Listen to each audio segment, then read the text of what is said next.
Righto.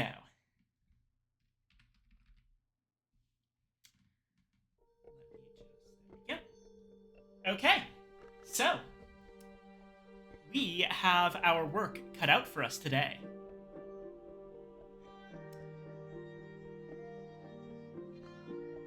I've got my got the game, and I have the little list I made last time of what skills I'm planning on putting in which branch of the tree. So we should be able to finish the Tree of Wisdoms. Possibly not this stream. In fact, probably not this stream. But we're not going to lock ourselves out of it. And that'll give us something to do while we wait for the right incidents to happen.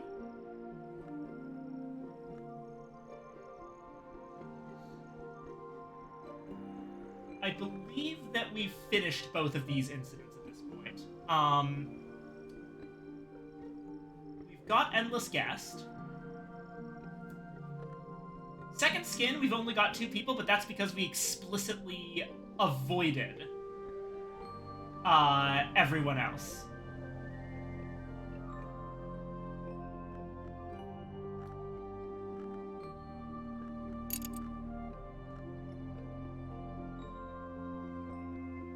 So, we're nearing the end of summer. We've already had a salon, so the next thing to do should be to prep for the next salon. Hello, base.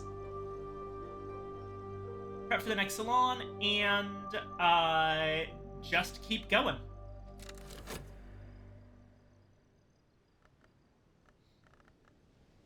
We also have a couple of leftover lessons. So, what is it, base?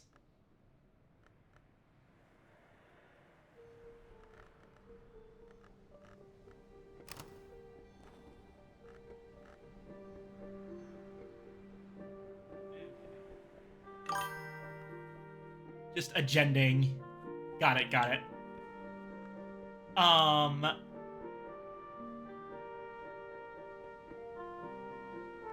Yeah, agending is going to be a big thing, and also we're going to work on the, we're going to work on the tree.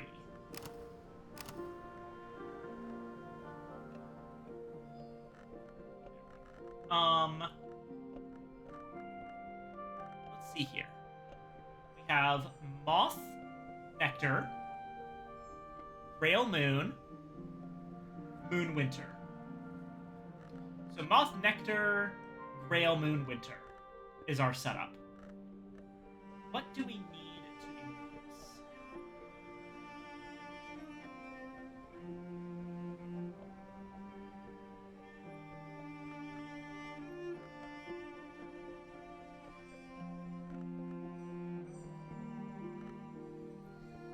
Orchids and narcotics is a pretty easy one.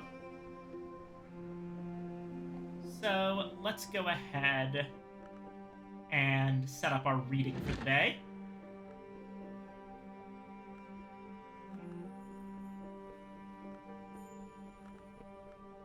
The narcotics wants Grail and Nectar, so we can use Fekri's Herbery.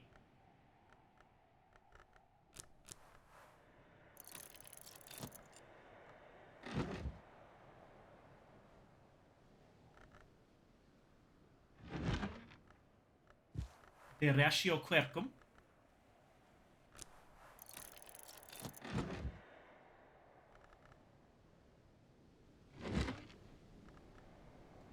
And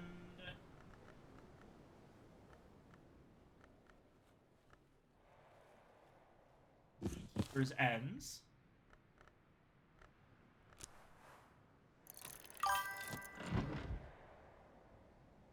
All the visitors for both events, just waiting for seasons to end them. Yeah, pretty much. Affair of the Endless Guest, I believe, is done entirely. Let me check that, though. Uh, Endless Guest. Yeah, the only visitors are Kokil, Daymare, Dagmar, Southie, and Wakefield. So that one's done. Second Skin has several more visitors, but they're not missing because we haven't gotten them yet. They're missing there because we explicitly didn't help them. We specifically didn't help any of the Edge people because we want frankly, I just want Abacassus to be able to do his metamorphosis because it's one of the ways I'm trying to atone for my past as the Executioner.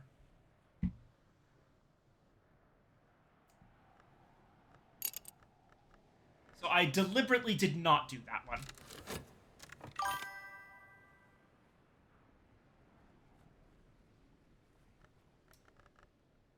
I don't know if I'm actually going to go through with the final bit, the one that lets Zachary Wakefield be removed from the game. I think if I do that, it's going to be one of the last things I do before we finish off. I'm probably going to be going through a lot of the incidents in order to make this work. So I'll also be solving unimportant incidents in various ways that I think are best. I am a very active and involved librarian. Fuck what the teacher said.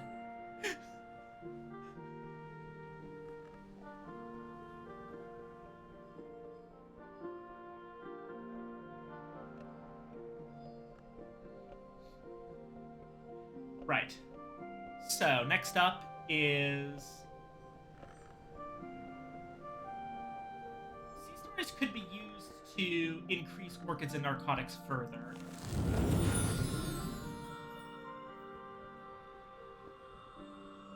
So that's probably what I'm going to do with it. Putrefactions and calcinations cannot be used on orchids and narcotics at all.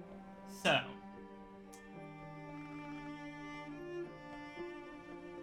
Moon and Winter.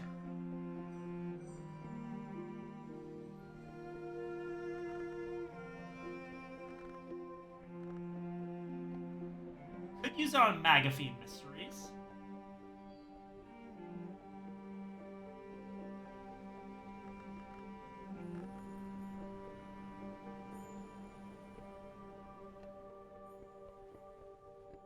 Yeah, honestly, I think Magaphine Mysteries is probably pretty solid. Okay. So that's Moon and Heart. We've got...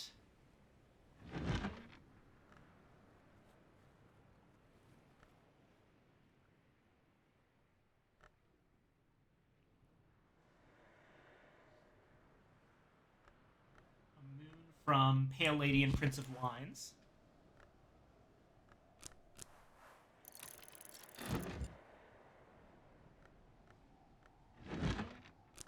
I'll also grab another Grail off of Gossip up here. That's for later.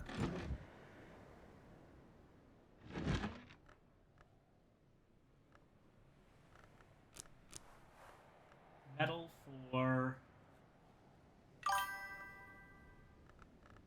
Paint! Hello! Welcome, welcome, welcome.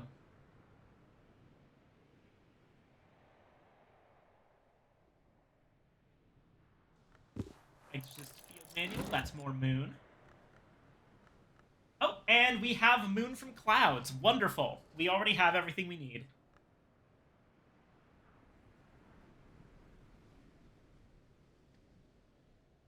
That done, we could probably work on reading a book today. What books do we have left to read? There's a lot of Forge books, and as I don't believe there is any Forge weather, any given day to read a Forge book is just as good as any other. So, can I read Carmine Petal Unexpurgated? What is my highest level of Forge? It is, in fact, Spices and Savors, which is 7. So I would need to reach 11 through other stuff. 2 of that comes from Metal. And I can get another 1 or so from a tool.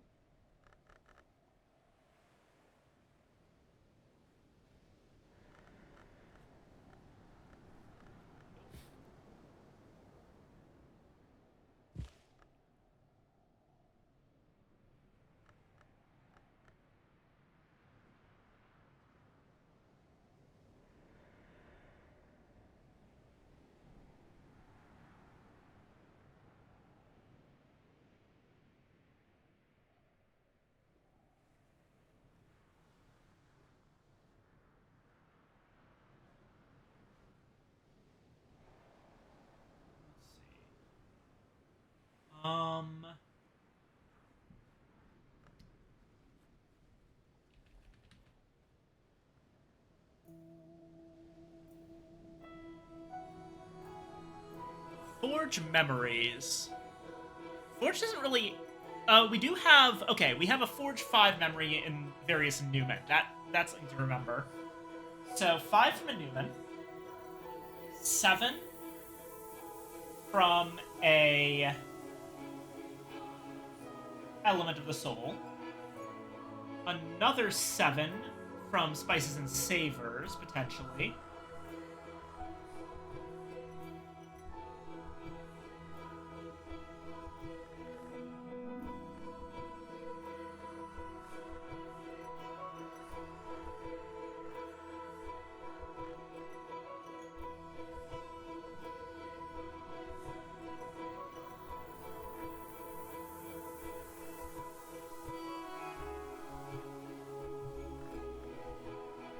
Hmm.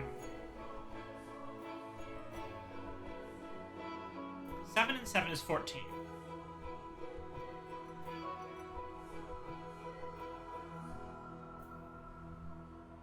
Along with a tool bringing us up to 15, that leaves us 3 under par. That is unfortunate. Let's start off with something a little more. Well, first off, are there any forge skills that we need to get up there?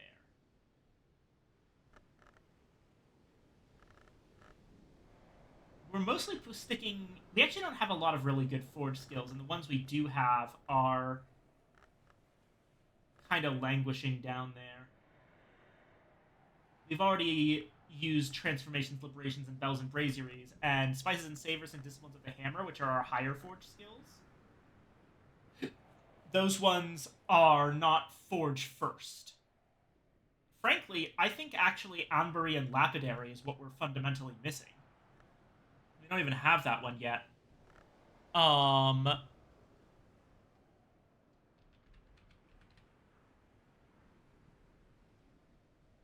No, wait, that's Sky first. Wow, does Forge just suck in this game?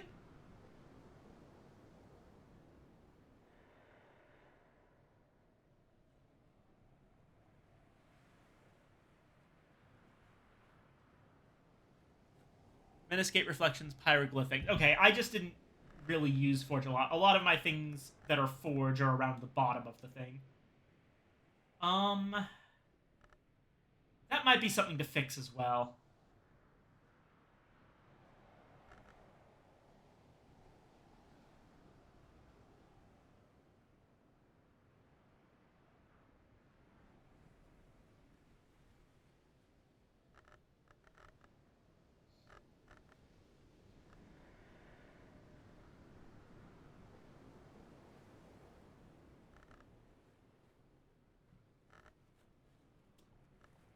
Right, let's start with something a little bit easier.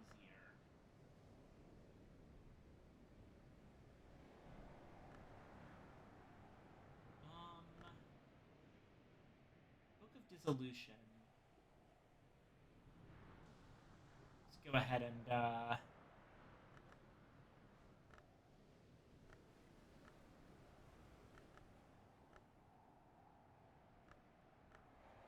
right, Paths of the Sun gives us Forge, so we want to reread the Sun's design.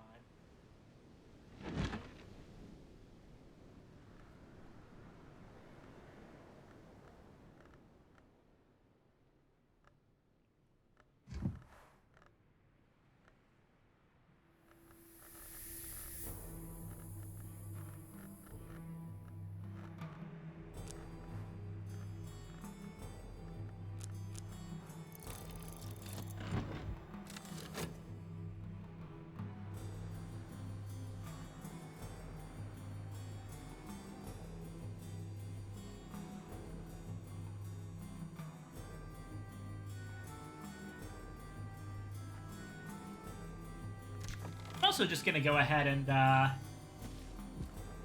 use my own study to quickly read Matthias and the Amethyst Imago.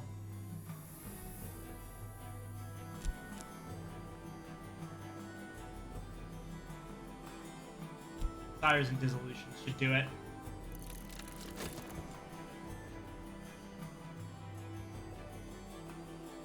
Meanwhile, So, our autumn salon.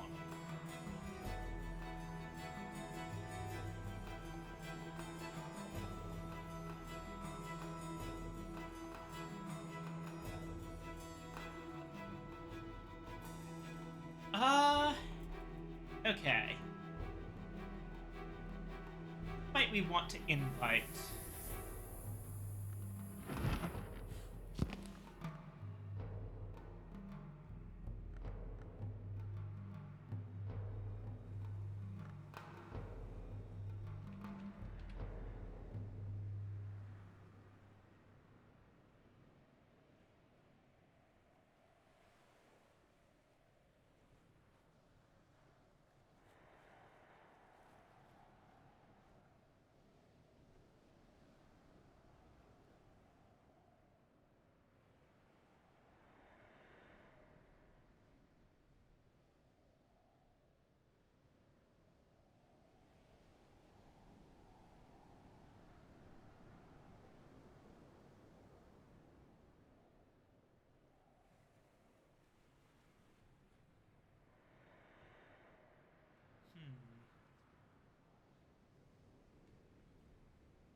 Let's go with Timmy next.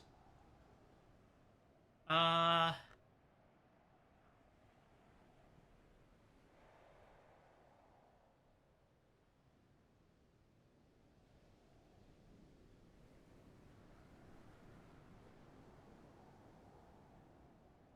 Or no, wait. We should start thinking about this in terms of what we want to raise. Sky...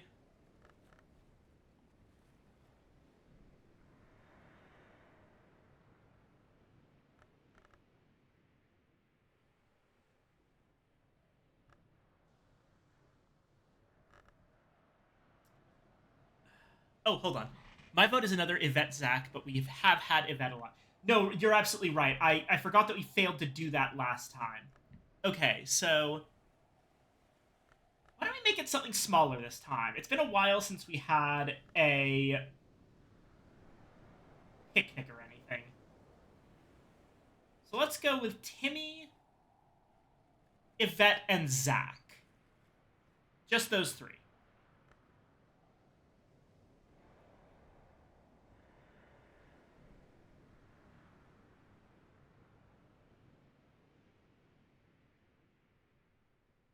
I almost feel bad for Timmy because we're putting him right in front of two of the biggest stone walls in our guest list. But it is going to be very funny. Okay. So Timmy can eat anything. Yvette likes moon, and Zach likes winter.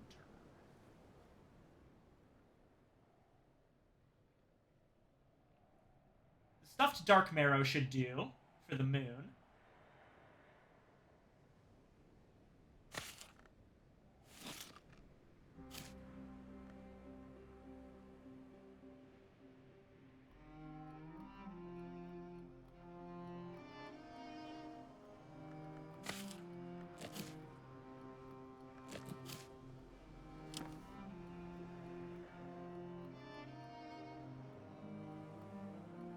Winter food. I mean, we know the obvious one, but honestly, mushrooms are kind of hard to get, and I don't want to be too terribly wasteful.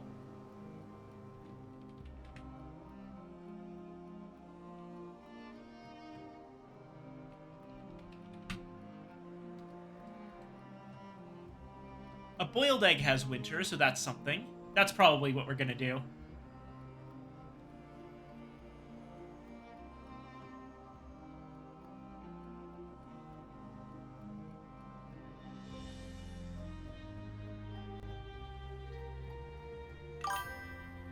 Oh, interesting. All of the meringues have winter.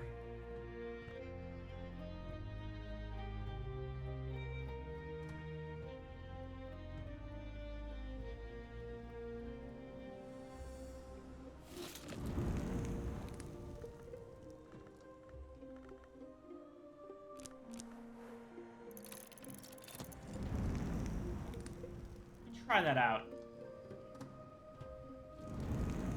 Okay. So a meringue. Egg sugar bowl.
Okay.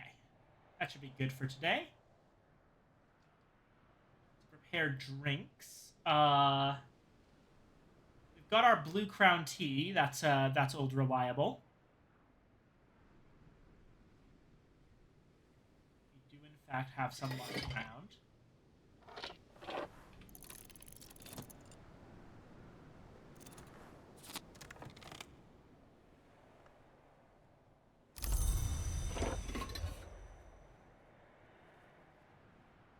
As for Moon, that would just like water, thank you.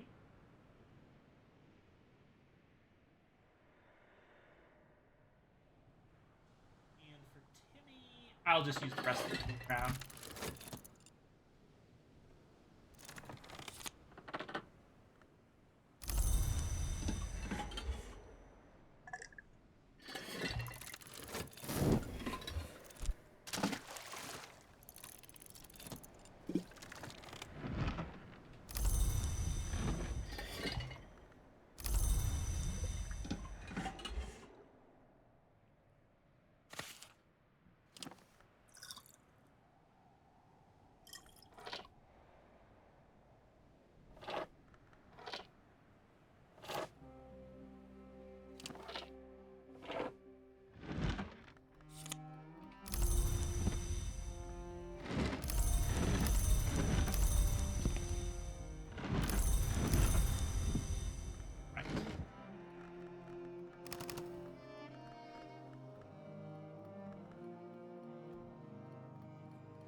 Paths of the Sun was for potentially reading that book, so let's do that. It's the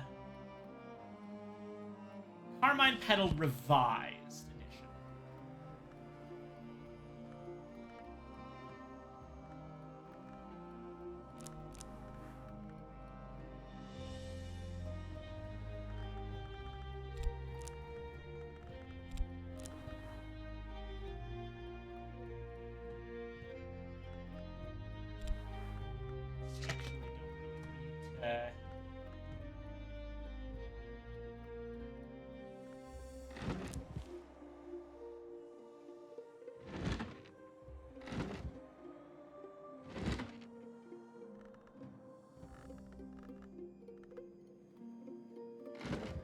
There's no way we can use anything else, so I'll just go ahead and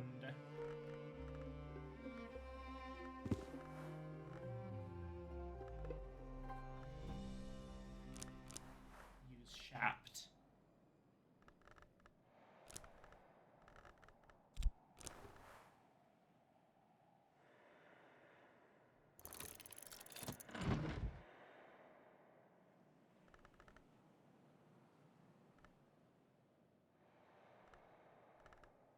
Oh, wait, hold on. I forgot I have Cronsicords available. That's actually 3 forge. That might work. Probably could give Zach a plain head of cabbage and he would be cool. Yeah. Okay, if I take a Cronsicord into account, that's 3 forge. Then another 7, that makes 10. Another 2, that makes 8. Sorry, 12.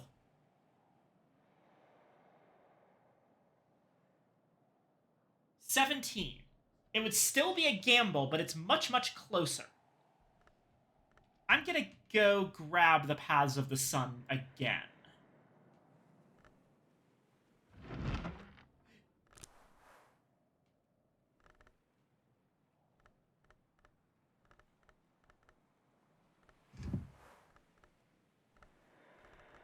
And I need Crack Track. Speaking of which, I should probably read another Newman book.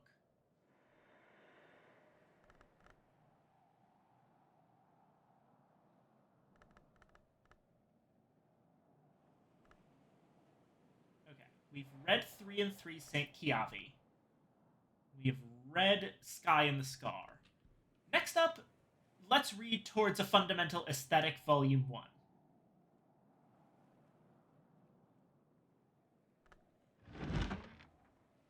That'll be Vagabond Desk.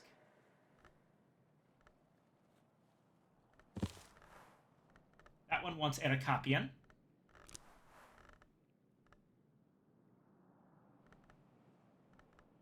we need 10 knock.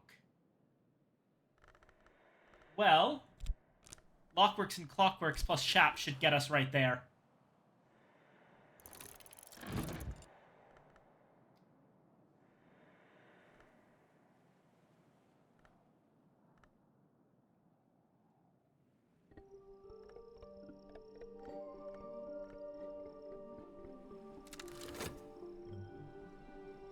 Oh yeah, almost forgot.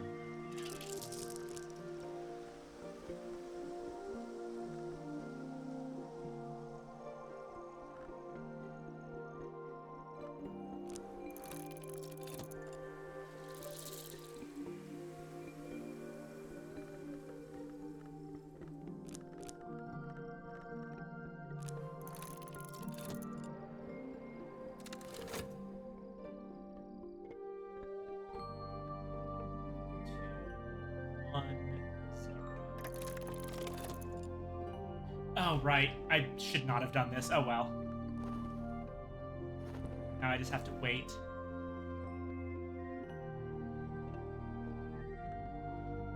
An account of an occult romance. A certain mech claims to have written this in a single night as part of his initiation into the Theban branch of the House of Lethe, that order of immortals who use the arts of water to conceal themselves.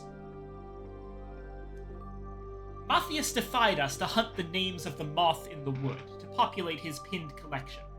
The amethyst Imago had dallied with the witch and sister, but she'd returned to the wood to plead the moth's pardon. The moth, as a whim or a penance, sent her out to lure the long to a slough of nightmares.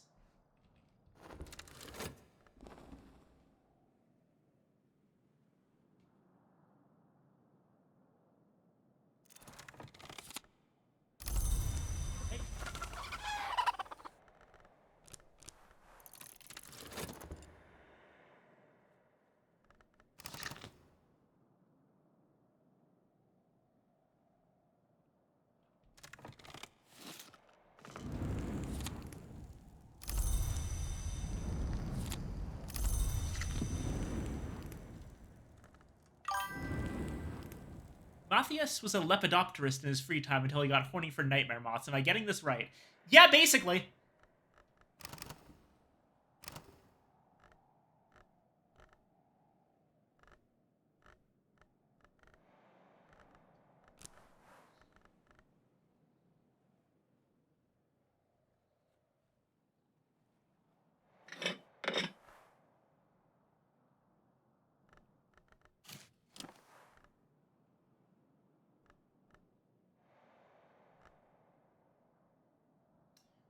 currently using spicing, but there we go. Pear meringue.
Hemolymph is so weird. Takes pooping yourself to another level. Oh no.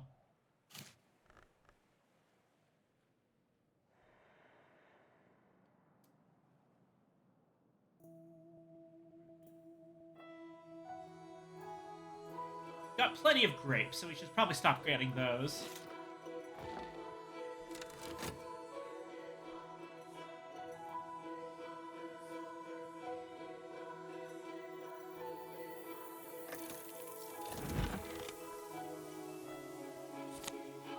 Got the paths of the sun again.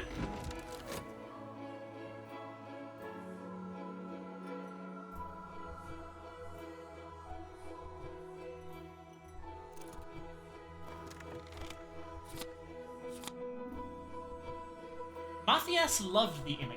Did he? Can long love, or is that organ of their soul desiccated beyond repair? The Imigo loved Matthias. Did she, or did she only enact a whim? He pursued her through the wood, but at last she turned aside from the nightmare sloth, and they lay together where the bounds grow bright. So they learnt the Grail's pleasures, and this is the lore they won. Imigos sometimes have leftover waste after pupating, and so they will poop out the creature they used to be. Oh, that's neat! And this is a gossip book.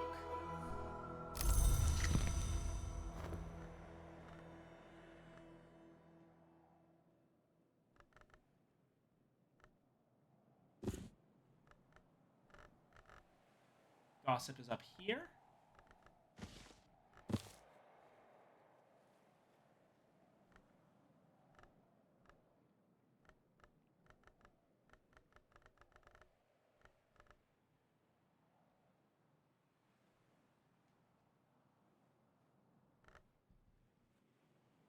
You know what? Let me put those books somewhere else.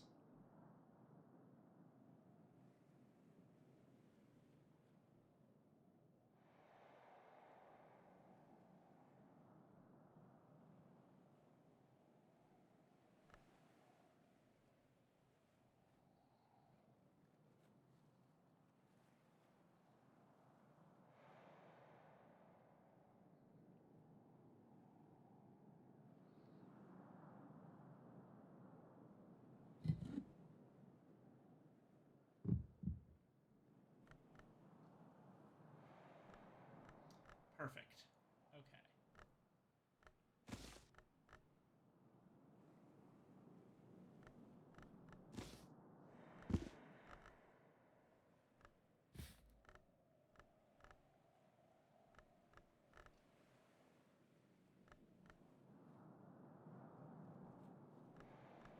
It'll take me a moment, but I'll get more of those in there. First off, we are going to orchids and narcotics. Using rites of the roots. Impulse. Satisfaction. Earth sign. And Arab.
Perfect. The perfect fit. Ah, that makes me happy. Alright, we're going to put that label on this shelf.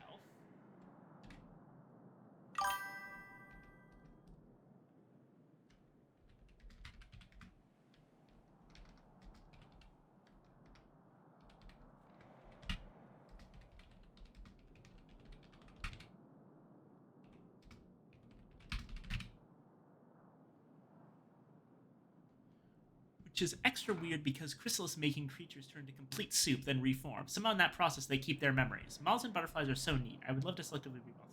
How do we know they keep their memories? That's really interesting. I believe you, but how would we check that?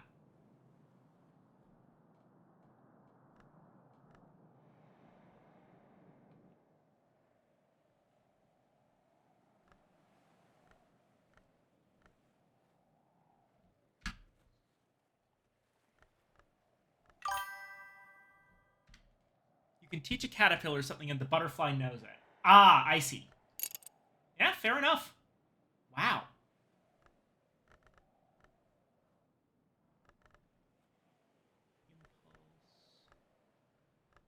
Impulse. Okay. Why don't we...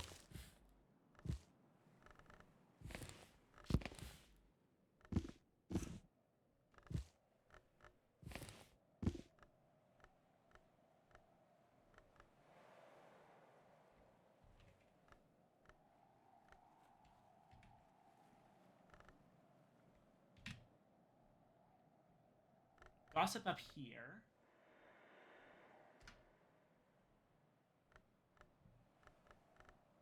So this can be another overflow shelf for impulse if we get more of them, and this can be another overflow shelf for gossip.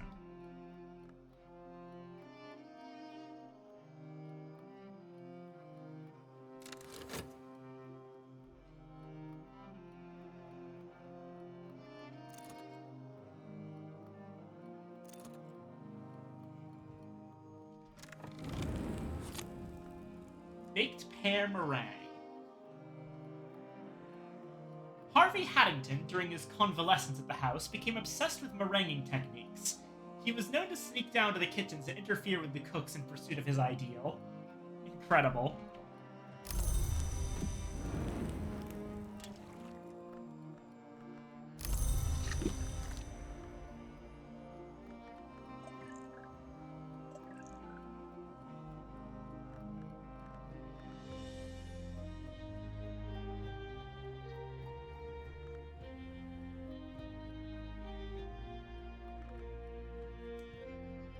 I'm gonna save the pear meringue for a future meal. And instead, for the pudding at this salon, you could basically make whatever.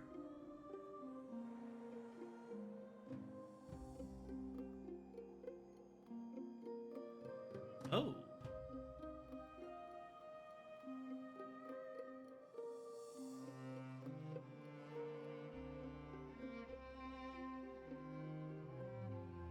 Make that in a moment. Let me do something simple.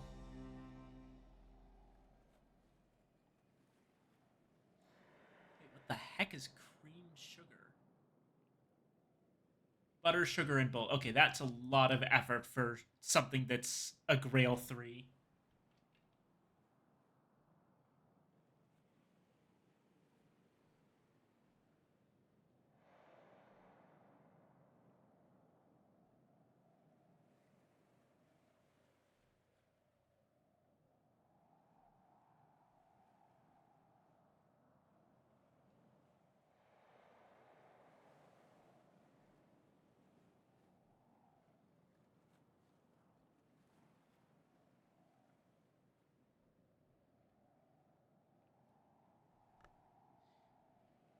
Yeah, honestly, the simplest pudding to make looks like it's probably just, Belle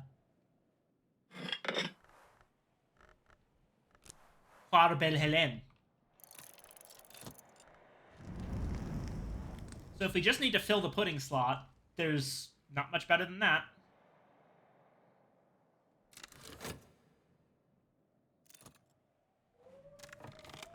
Mushrooms, yes!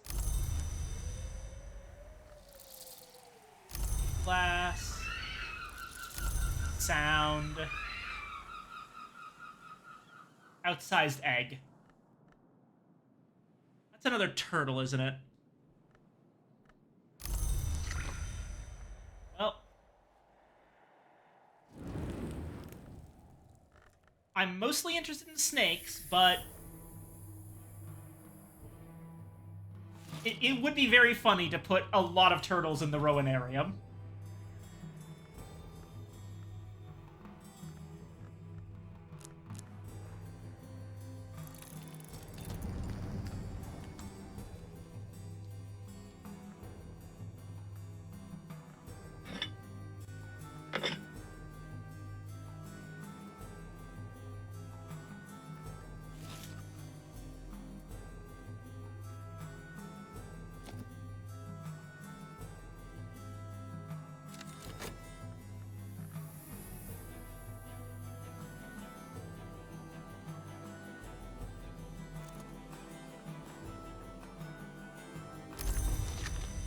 Okay, orchids and narcotics.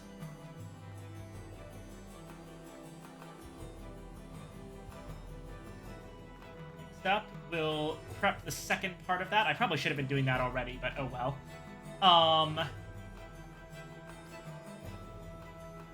And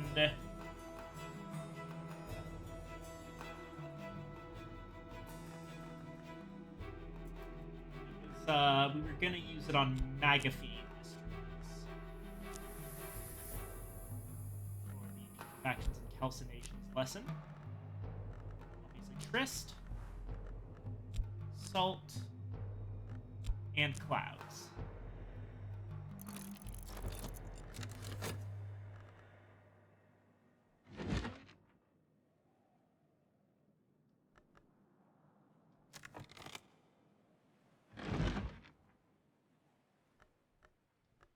Give me a second, actually. I'm gonna use the restroom. Be right back.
Alright, I'm back.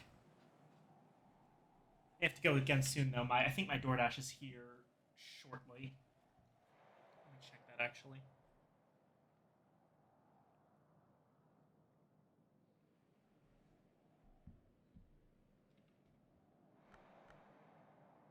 An apparently theoretical project proposed by Lionel of the Society of the Noble Endeavor, which might permit the imprisonment of a renegade forge name. A very heavily revised edition of an earlier and even more controversial work. The book was evidently revised sometime after the Wars of the Roads had ended, but even then, this kind of discussion would have been politically difficult.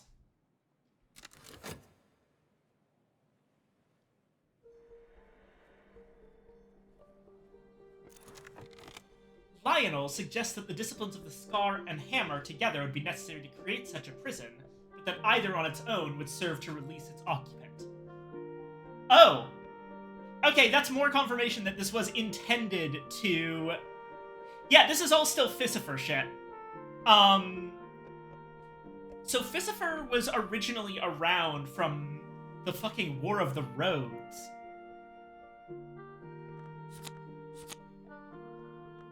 Double hammer and foresight. As I basically suspected, this is a foresight book, which is a little bit awkward. Because we are running out of room. Ah, Scent Goobery.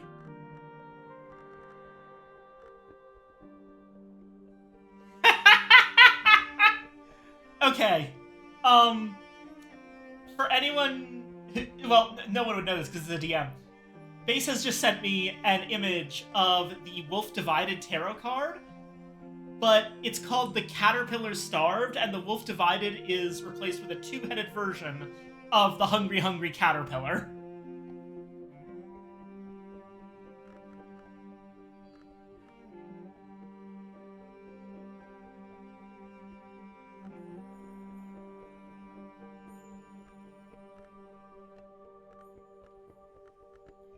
Okay. At this point, our foresight books are really starting to become a problem.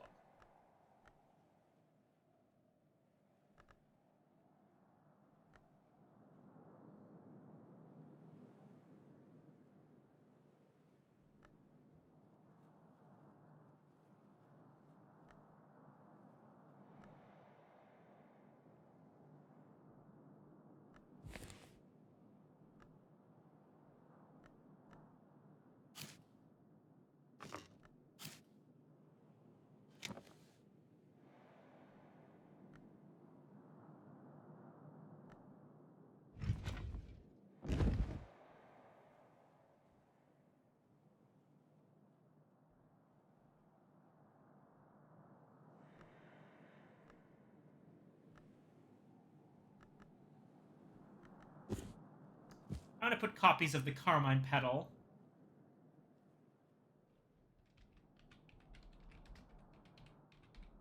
Oh wait, I still had caps lock on.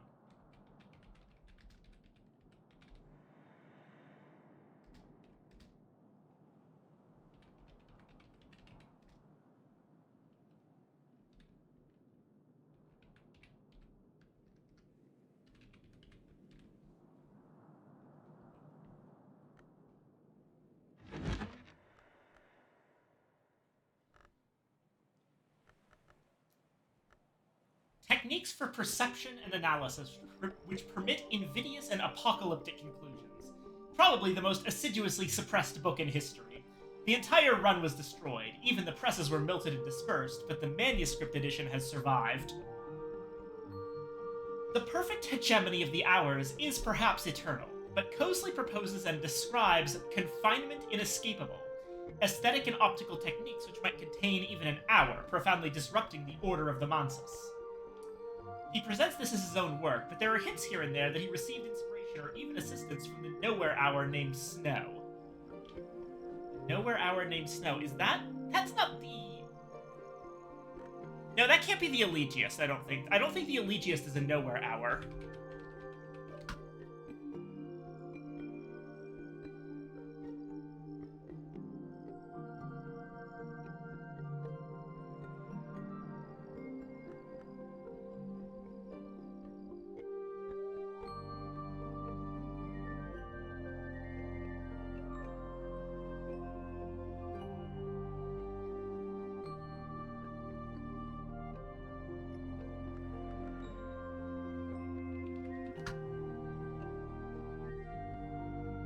The snow is one of several obscure hours about which little information is currently known. Okay.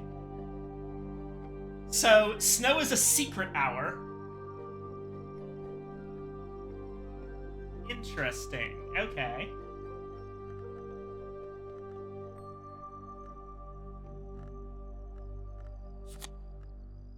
Inescapable confinement, and it's glass blowing and vessel crafting. Ooh, good. We need that. Everything ultimately comes down to a choice between eternity and history.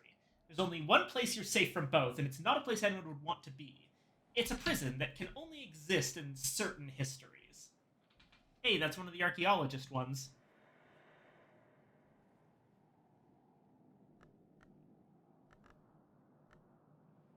Okay.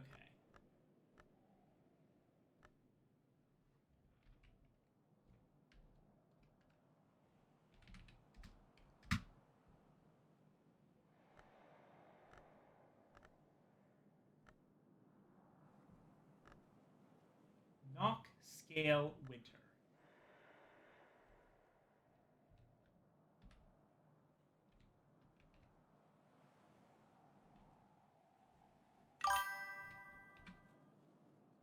New ones are so cool. I imagine the snow is perfect in nowhere.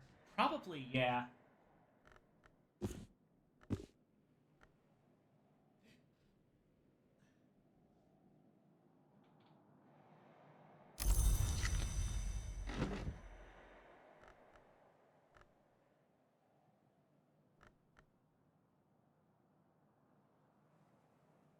Oh, I'm an idiot though. That just replaced my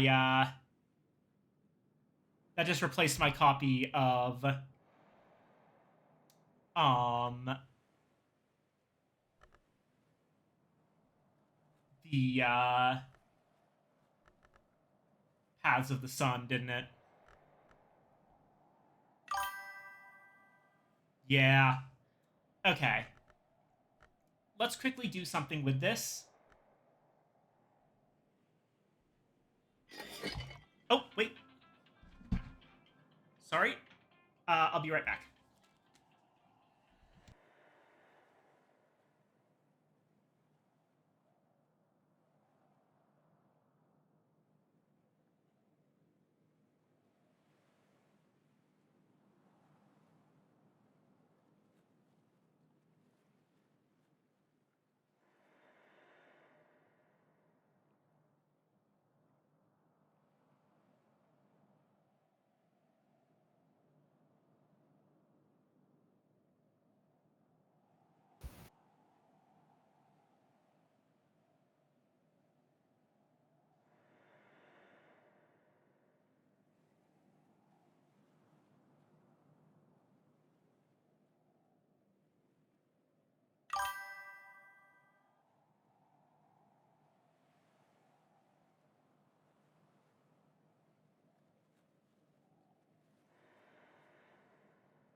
Oh, sorry. Yes, I did mute myself.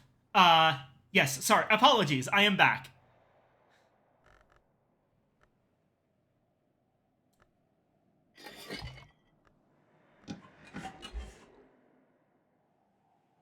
God, I am so frazzled tonight. Now I've suddenly got this horrible feeling that I've somehow managed to leave the door unlocked. 1 second.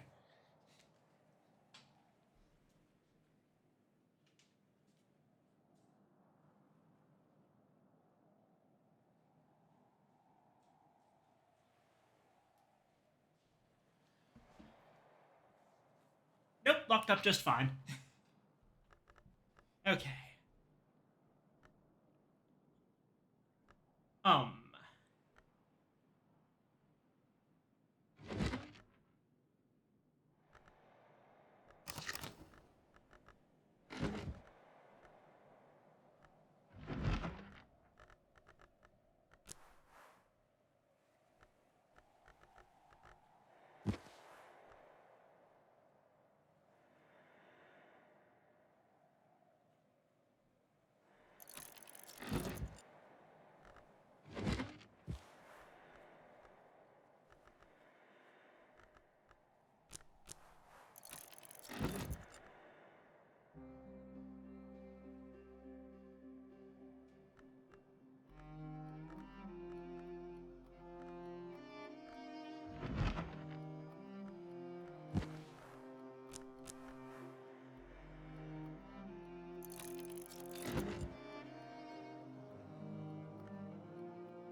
Oh, fuck.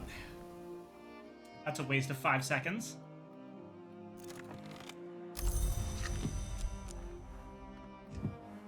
Got to put in crack track.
Glass blowing and vessel crafting is one of the ones that we want to put up.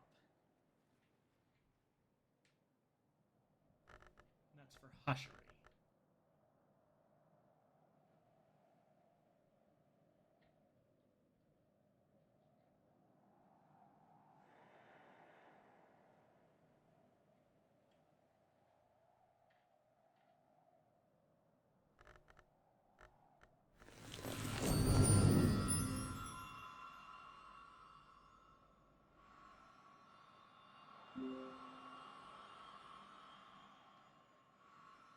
Importantly, we don't want to do that just yet. That goes here.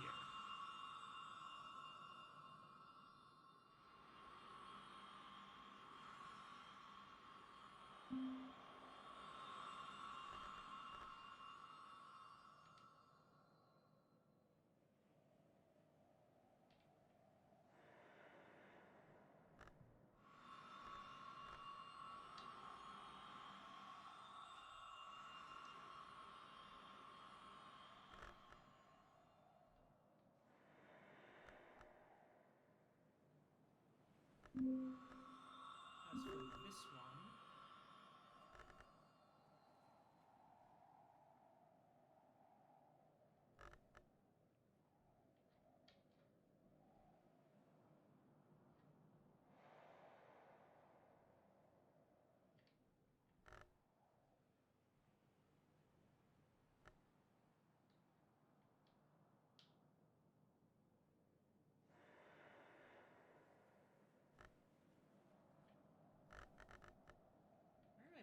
spices and savors anyway.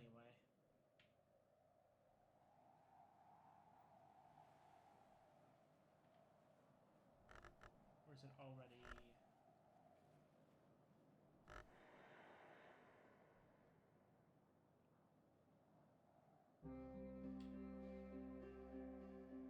Did I just forget to put in spices and savors into the whole thing?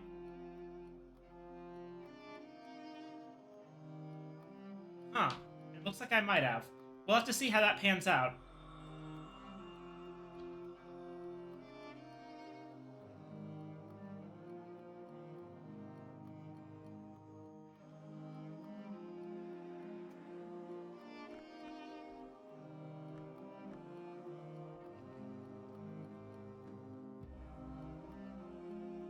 Well, either way, Disciplines of the Hammer is also one that we need to raise for illumination.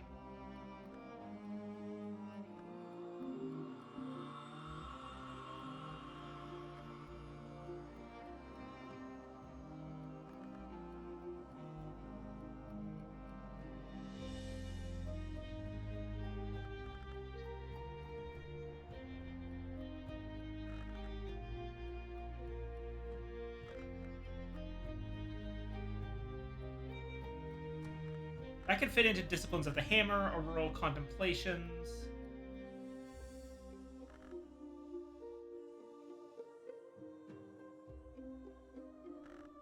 Yeah. 2 of the ones that we have left. Lasering and Lightsmithing is going to be the 9.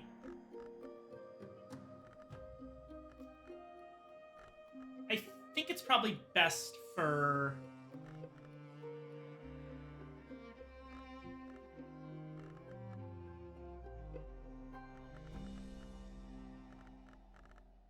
Hammer and Auroral to be the higher up ones. So Watchman's Paradoxes is going to be stage 6.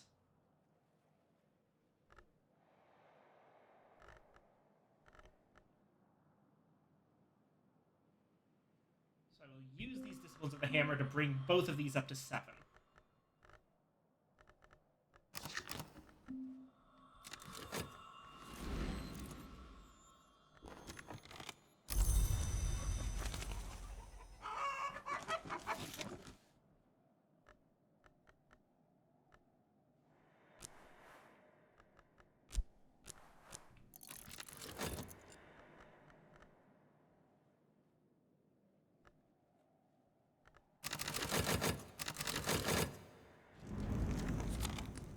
Oh, there's the Bar Belle Helene.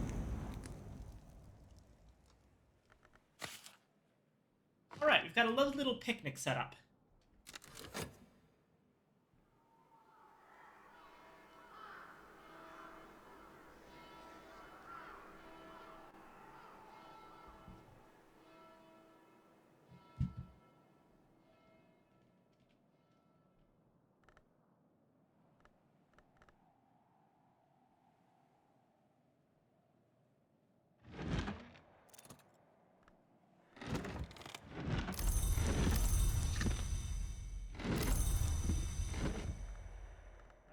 Now, Orchids and Narcotics.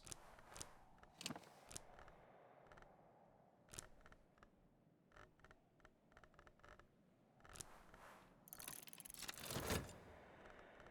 we are. And we get Paths of the Sun back. Which we are, without really even thinking about it, going to attempt the Carmine Petal unexpurgated. Paths of the Sun is our memory. Metal.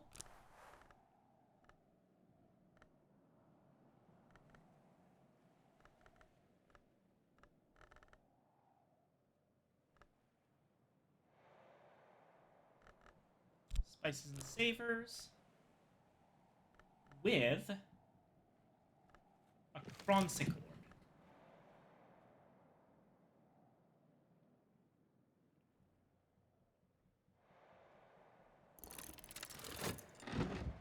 An eye on that one.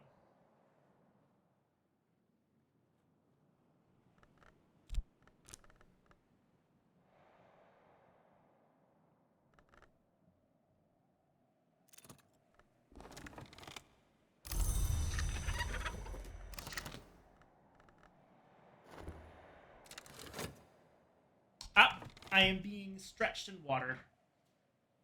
Thank you, Bippy. Alright, let's get some water.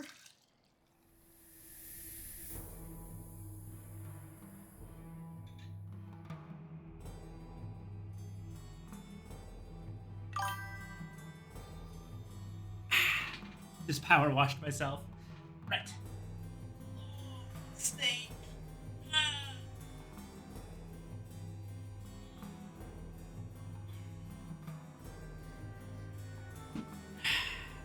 Excellent.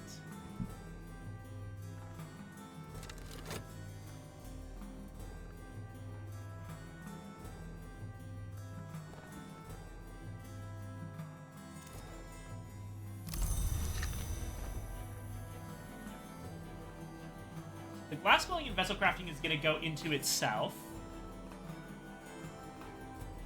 These two are going to go into hammer and contemplations. And desires and dissolutions is probably going to go right back into orchids and narcotics as well.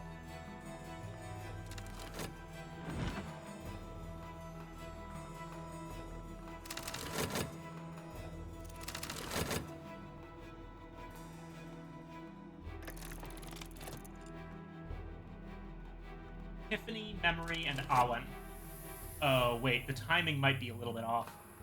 I really hope that this doesn't completely fuck me over. Oh, thank God, Memory.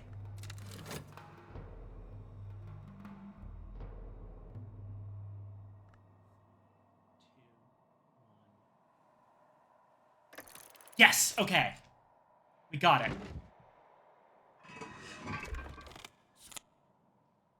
And Nilly can't.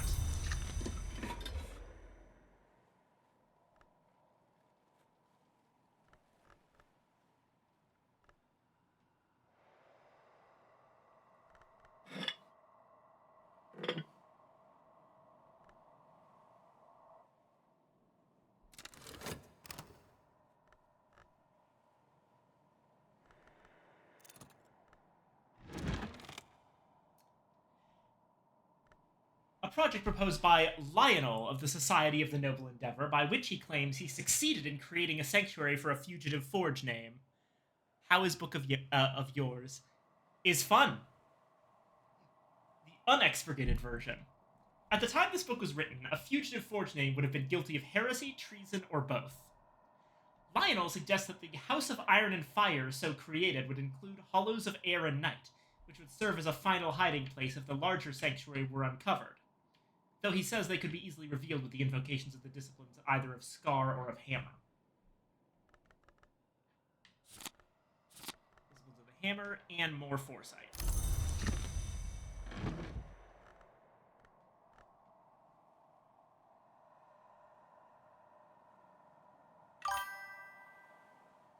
Neat Fissifer lore.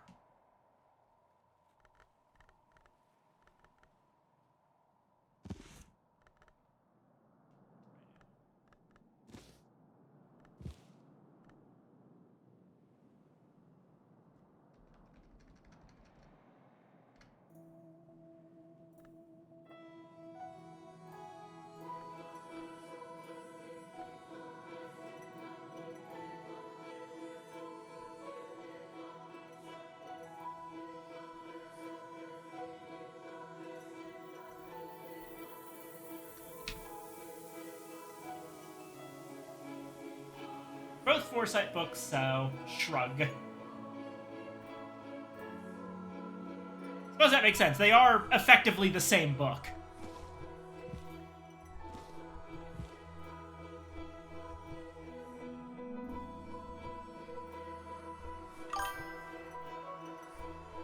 I also enjoy imagining Long Sneck as just Bitbot swinging you around by the tail. Ah!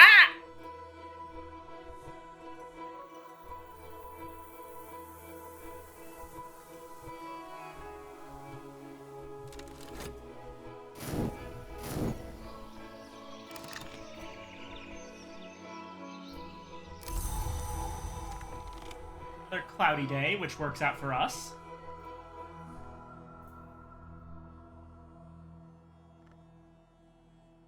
I think? Wait, no.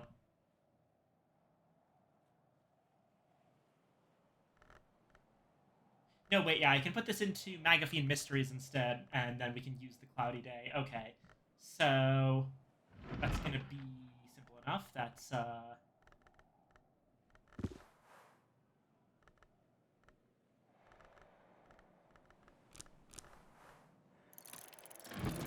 contradiction.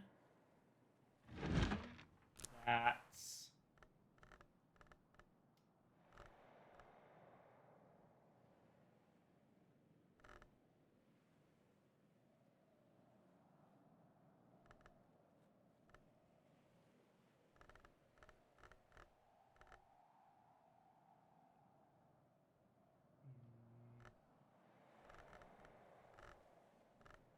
heart will work.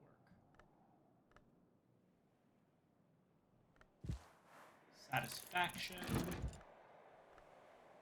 And that's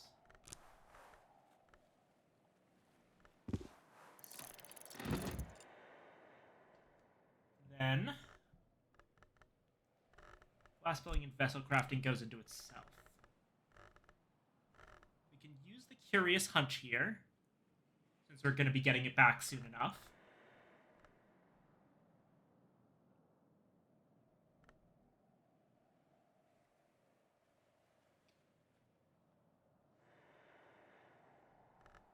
So 4 more things in either Knock or Sky. That's easy.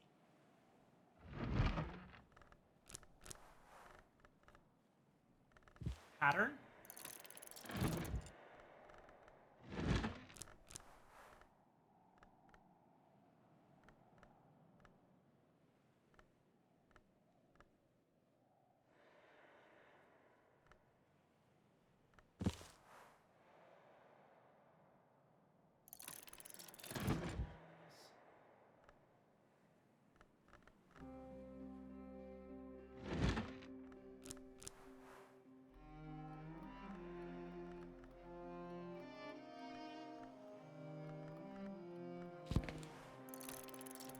Diaries.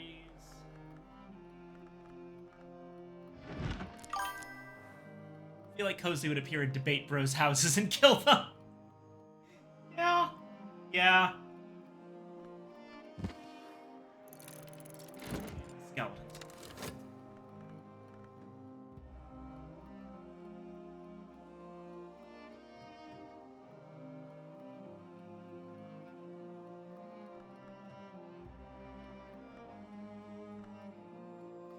You know what? In fact, let me go an extra step, and I will grab...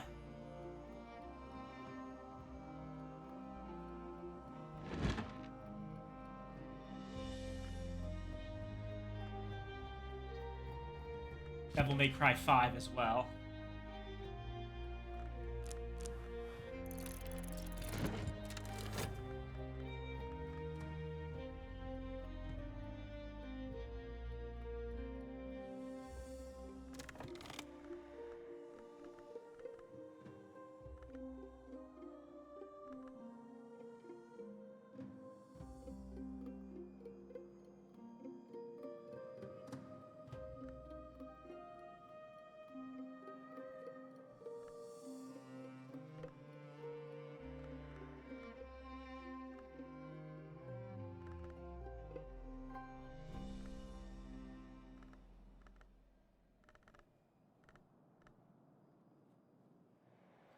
Wait, where's my copy of Towards a Fundamental Aesthetic 2nd edition? I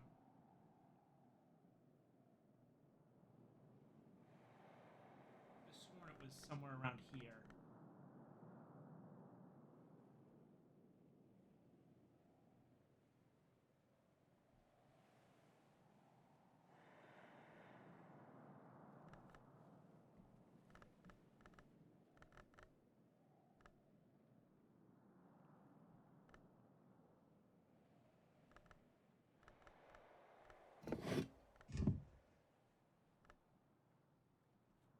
Oh no, I put it next to my bed. Should probably move that downstairs to the vaults.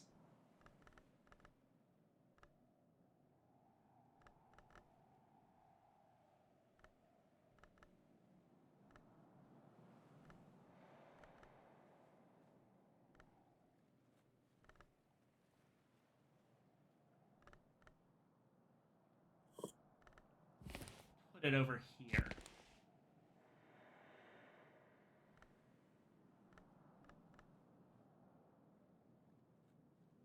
Or should I? Maybe?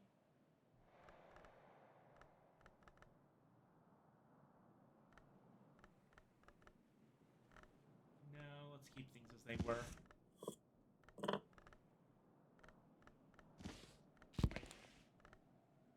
Okay.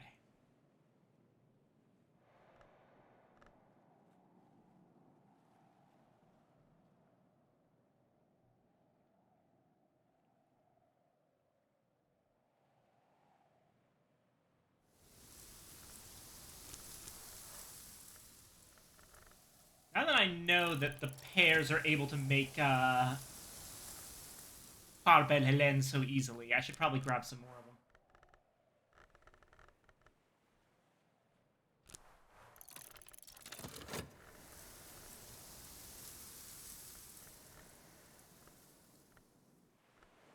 And I will go ahead and this one uses Trist.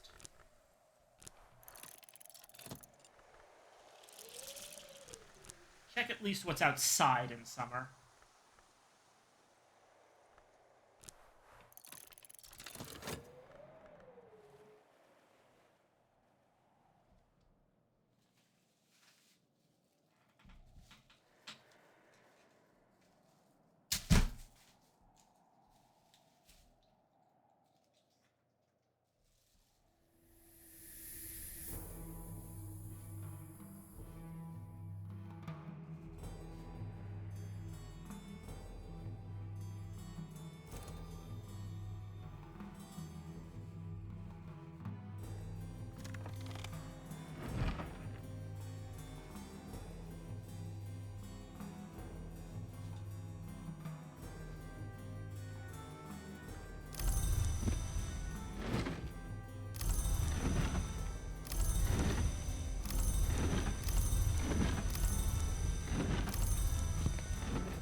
Start off with the glass blowing and vessel crafting.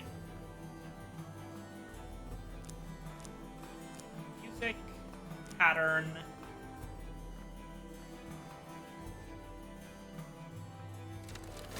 There were a couple seconds left before that last one.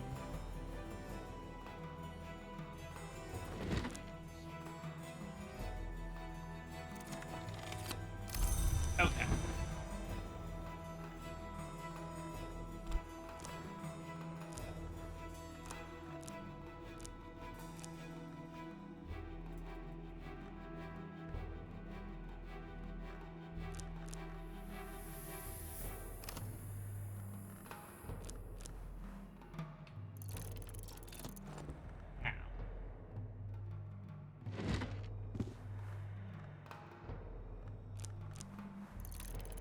Go back to where we got all of those.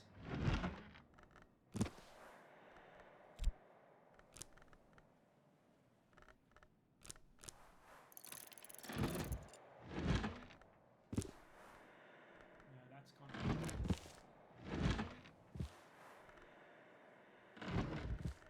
No, wait, that's correct.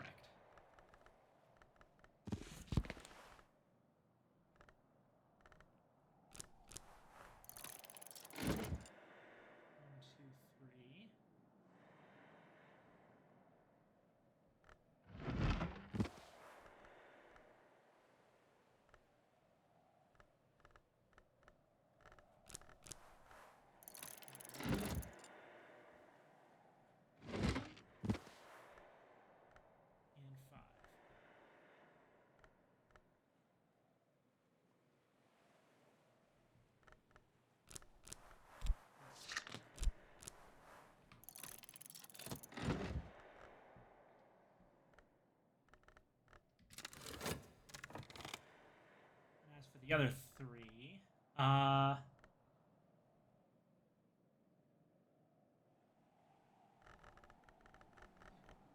We'll need to start working away at this.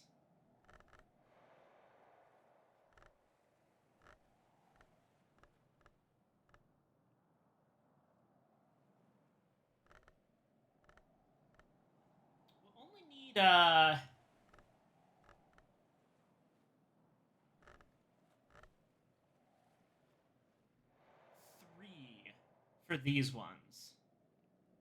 So the other two can be put to other use.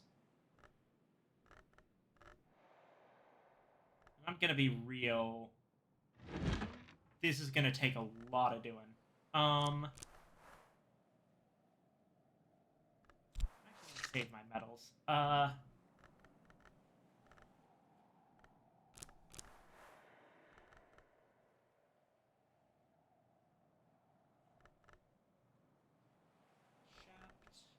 with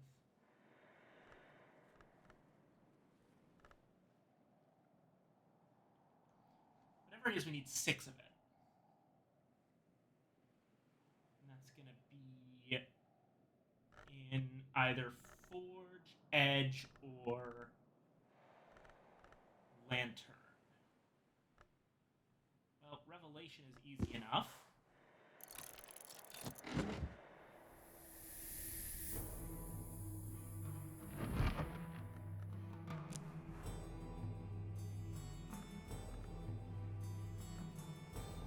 Foresight is Forge and Lantern.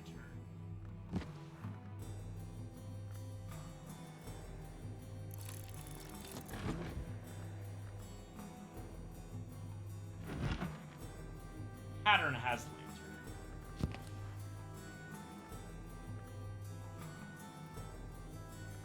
We're already making a pattern. So that'll be for later.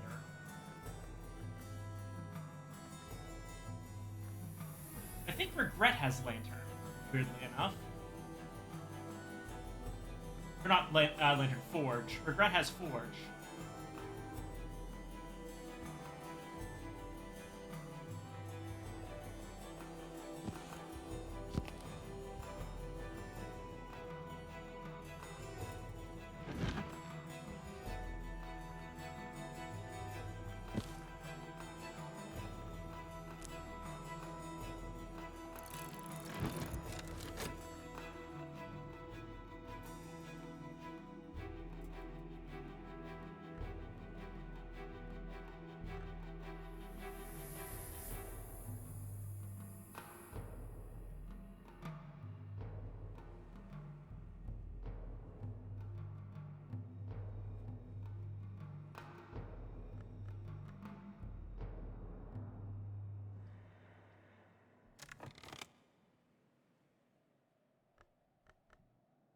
I'm here. I'm gonna pull the same thing I did yesterday.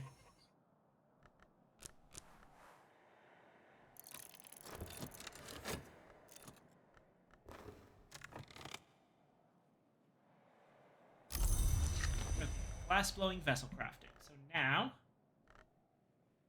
we are gonna take Magaphine Mysteries, Desires and Dissolutions. Put these in.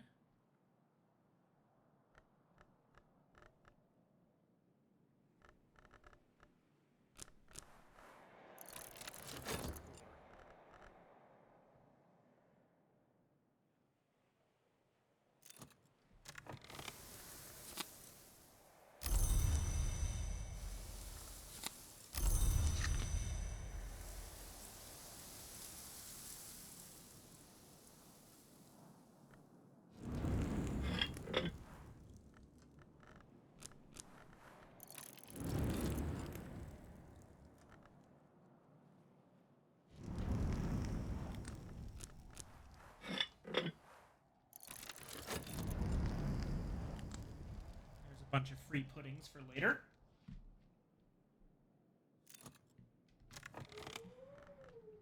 Apples! Wonderful! And a Whispering Sand. You know what? Let's double down on these.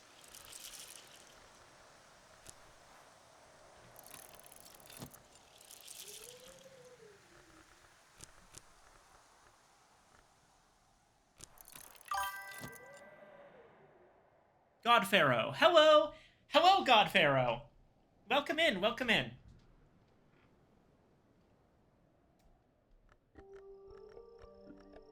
My name is Anna, and I'm currently playing Book of Hours.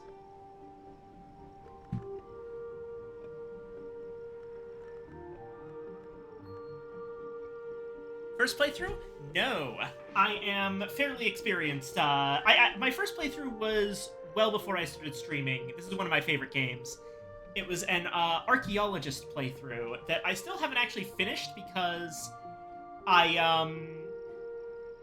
didn't know a lot of the tricks to speed things up, so it was very slow going. And I got distracted by other things, but this is actually my second major playthrough. We've gone with Executioner, and I am very deep into the game. I've got the entire house uncovered, and I'm working on a House of Light ending.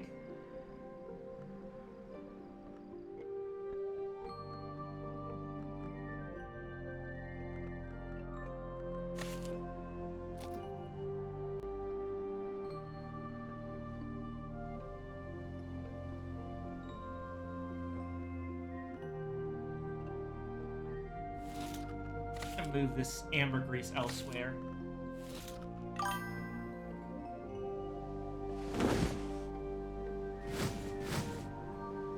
Ah, you know base.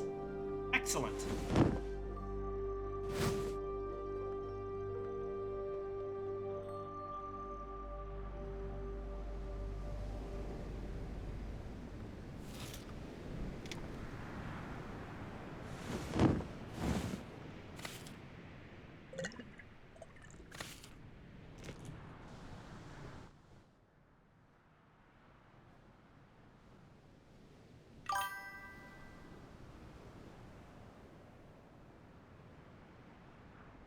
Oh!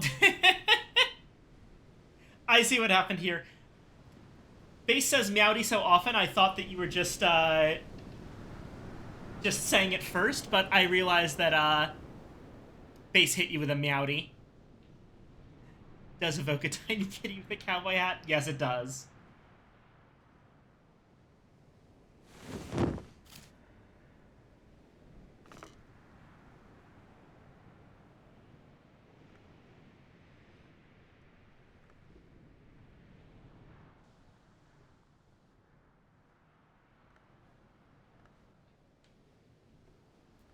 Probably actually do something with this stuff. Okay,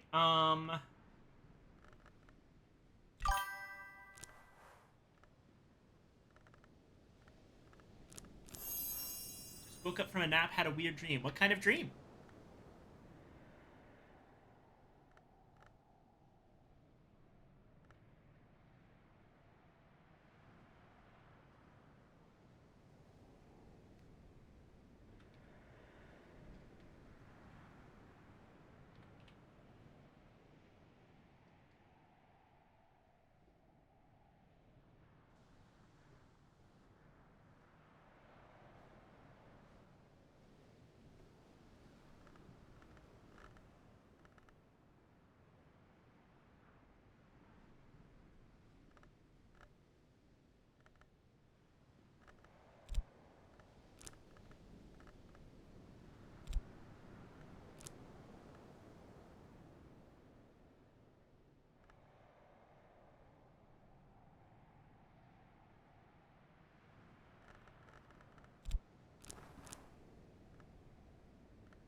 It was about a toxic Division 2 player. I haven't played Division in over 6 months. Division 2 in over 6 months. Yeah, that's real.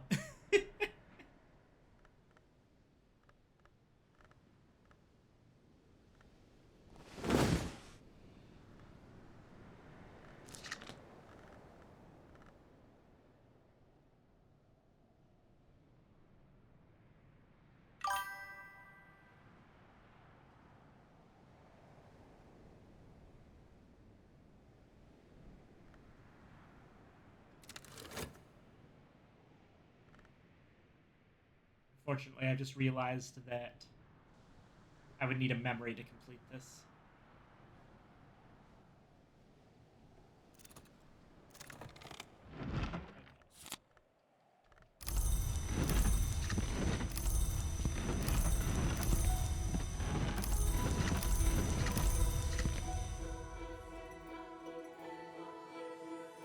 So for the next level of glass-blowing vessel crafting, we have the Savage Hymn, Guiling Melody, Gentle Ditty, Pattern,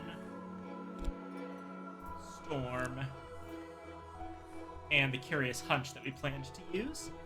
Now we have Regret,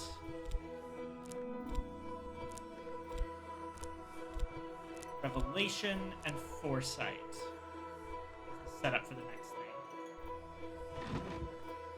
So.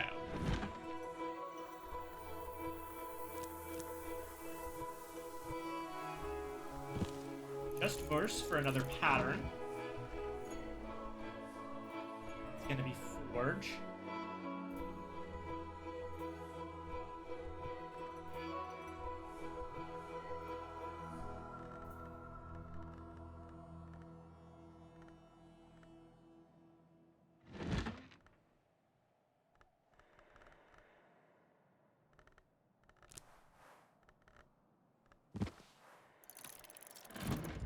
Edge. Fear has edge, I know that. It's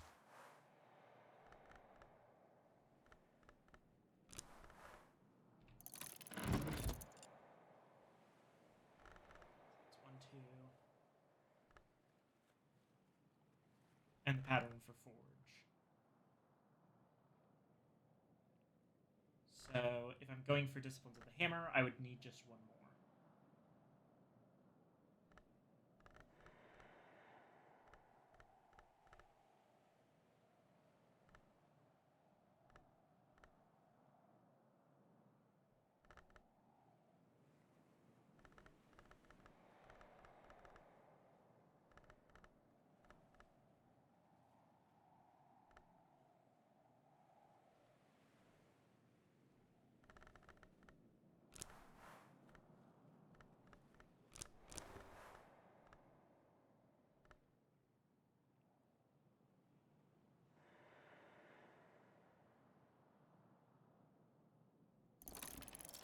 And towards cleansing.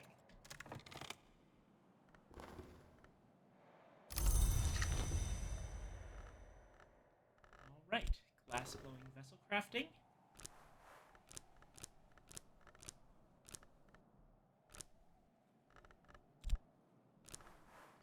Shaft.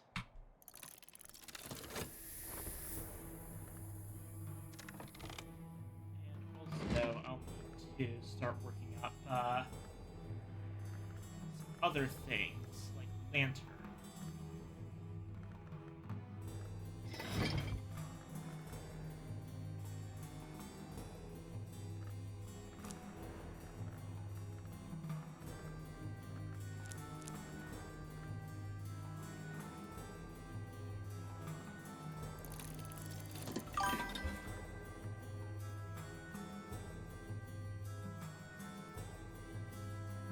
Got my first victory in this a few days ago. Started a new playthrough.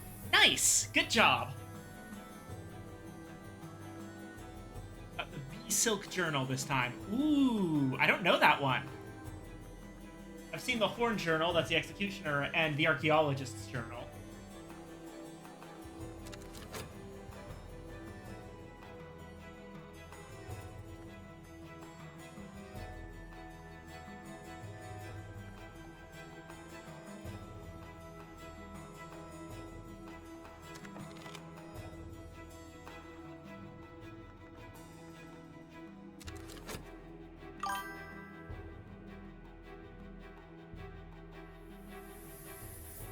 Silk must be another cross history. Oh, wait, yeah, that could be... Hold on, that could be, I didn't realize. That's probably an upgraded journal, isn't it? Oh, B Silk's the artist. Got it.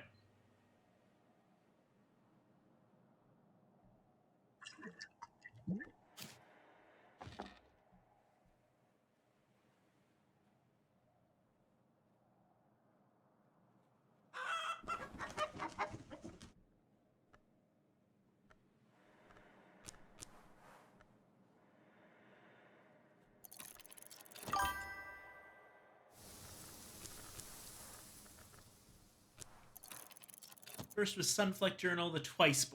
Ooh. So you've gone from Twiceborn to artist.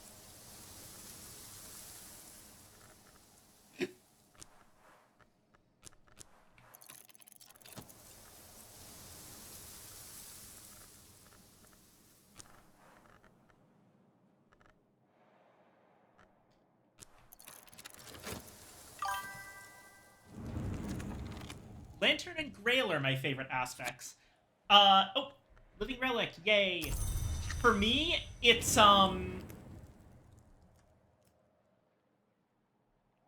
Scale is my absolute favorite. Followed closely by Rose. Yeah, Scale. I like Scale and Rose.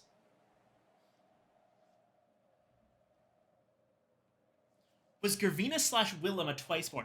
That's... Honestly, that makes a lot of sense. I didn't even think of that. Okay, for context, Godpharaoh, we discussed this in a previous stream, but it's very likely that the librarians Willem Harries and Gervinus von Loren are in fact the same person in some way.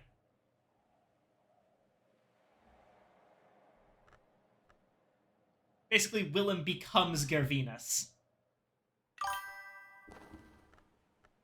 I'm not going to go over the whole thing again, but there's a line in Gervinus von Loren's book, Letters to My Successor, that talks about answering riddles when I was another.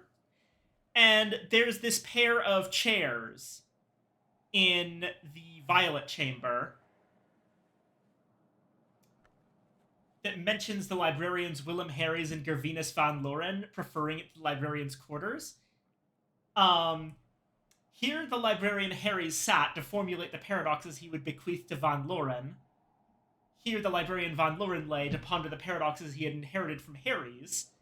And in that reference in Letters to My Successor, von Loren says that the riddles that the Hooded Prince set for him were... he didn't realize that they would be asked by him to the one he would become. So Harries asks the riddles, becomes von Loren, and von Loren answers them. The only difference between the two was which side of Agnes they were on. Yes. So Harries was great at opening ways, that side of Nock, whereas von Loren was great at closing them. He's the reason that you have all of the challenges to get through the house, for the most part. There's also the serpent glasses. This one says to the librarian Gervinus in earnest of our wager, but the same hourglass is all the way over here, but it says to the librarian Willem in earnest of our wager. Hi, Toop. So yeah, Gervinus and Willem are the same person. Possibly a Twiceborn.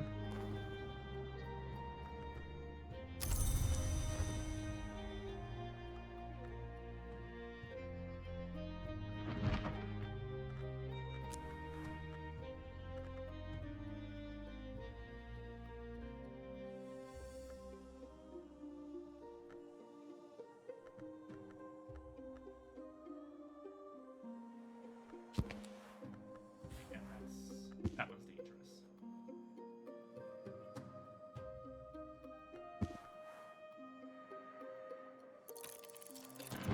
5 letters on memory.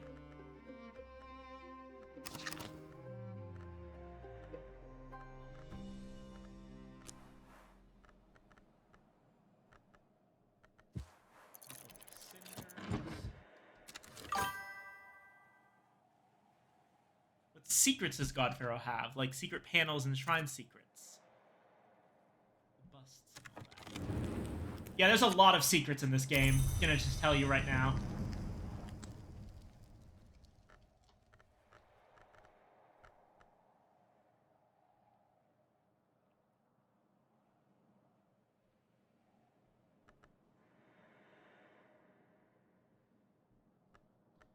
Done the busts, that's it. I know about one secret panel.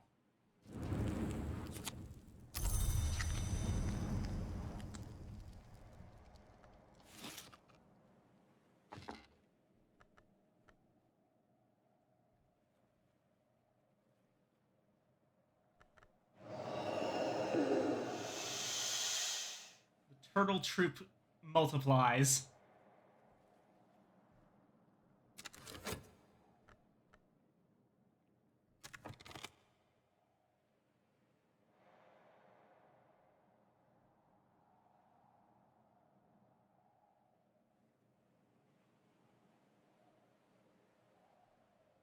Just an example, God Pharaoh. There's a panel right here, which has a Gervinite in it.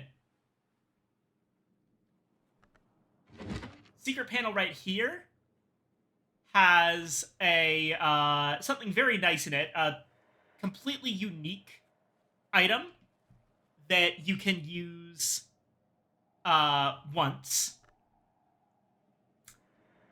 And this one has a very interesting book in it.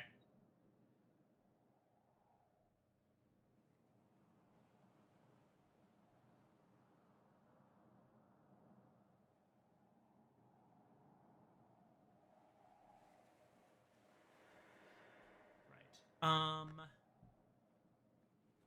Oh yeah, I also wanted to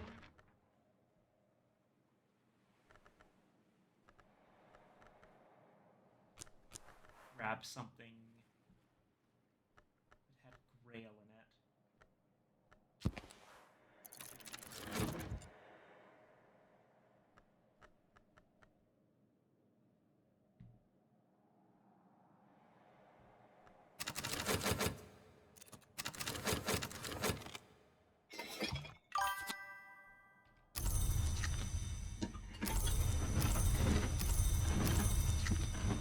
Okay.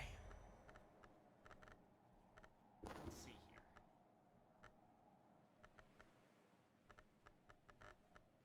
Disciplines of the Hammer.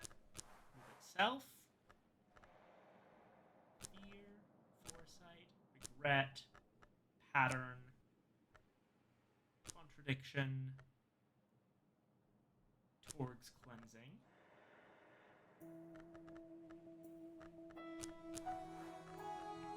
And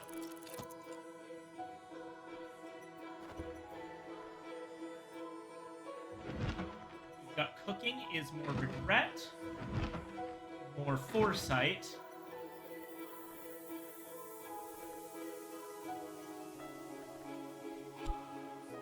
We've got these two, which are both lantern. All we really need to do at this point is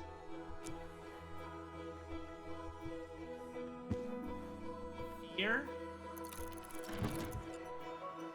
and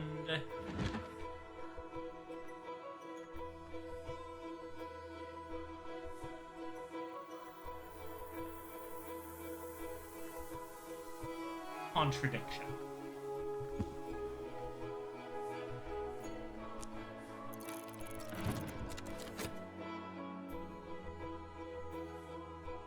Looking around Book of Hours streams as much, but there was a reason Anna thought we all knew each other. Yeah, from what I've seen, the Book of Hours community on Twitch is extremely tight-knit. Everyone kind of goes to the same stream, so everyone knows everyone. As far as I can tell, I'm actually in a minority of people who are playing it not as a first time a lot of the time. I might be wrong about that, though. I might be misinterpreting it.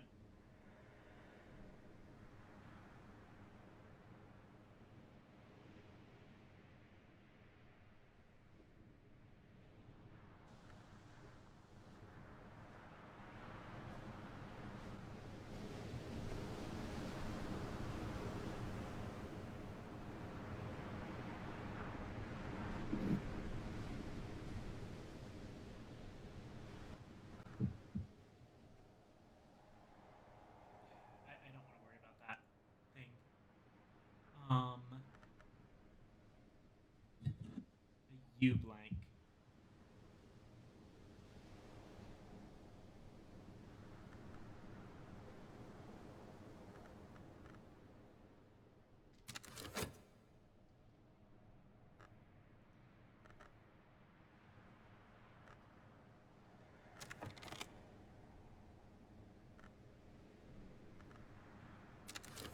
Pretty accurate. Let's try and say that, then say this isn't a streaming game. Now that is cowardice right there.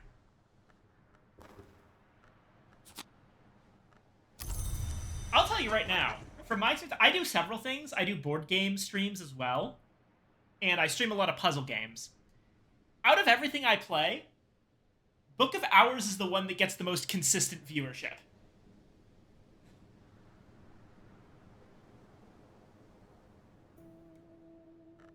I say as the stream loses 2 viewers, I'm guessing that that's just a weird visual thing.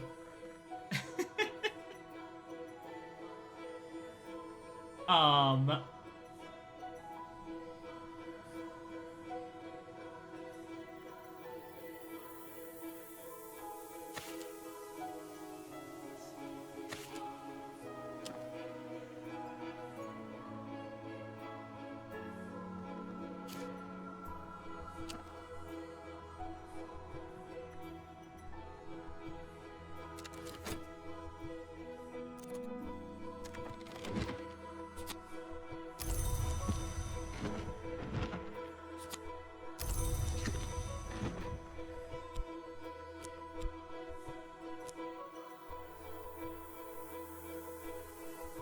Really, I just hope that some of the viewership and the friends I've made here in this community will follow me to some of the other similar games and games by also by Alexis Kennedy, because I do plan once I finish this run of Book of Hours, I don't plan to start up another run immediately. I plan to do Sunless Sea for a while, and hopefully that also interests people. And yes, definitely traveling at night. That'll be something that will be something I probably first time stream on here. But who knows when that's gonna happen. Well, Alexis Kennedy does, but...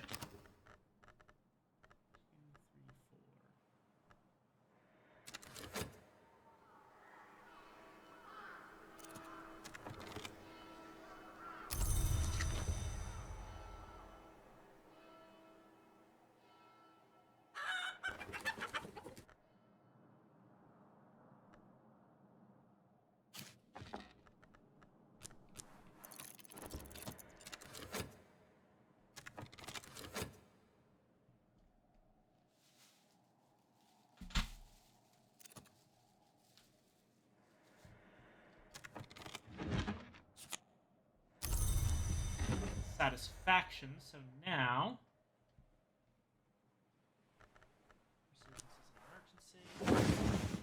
Swaddled Thunder. Using...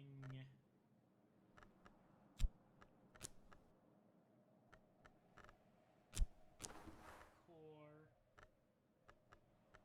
Adding...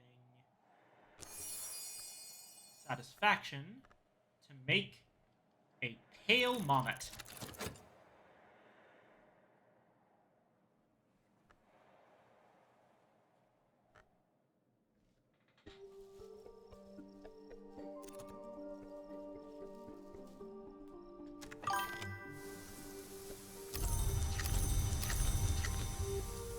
Fursuit scammer on TikTok. A fursuit scammer? How does that even work? What's the scam? Do they offer to make you a fursuit and then they just take your money and run?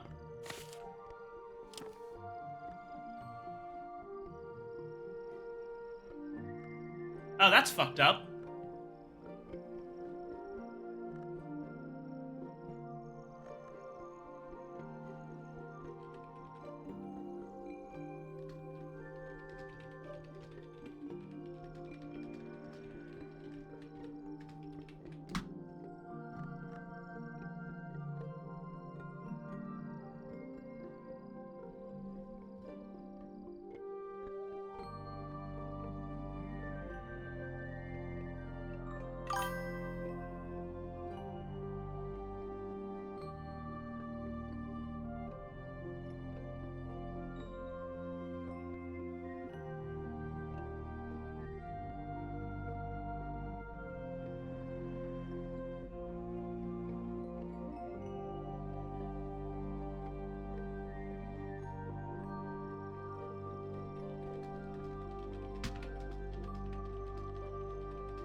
when you talking about usually 1K plus scams, it's no small scam. Yeah, that's fucked up.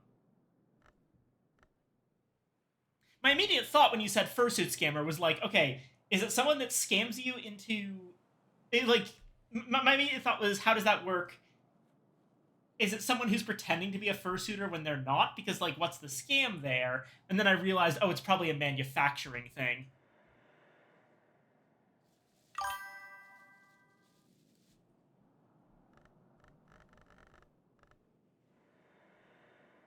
You know how Fallout New Vegas makes you trans? I think these games make you a furry.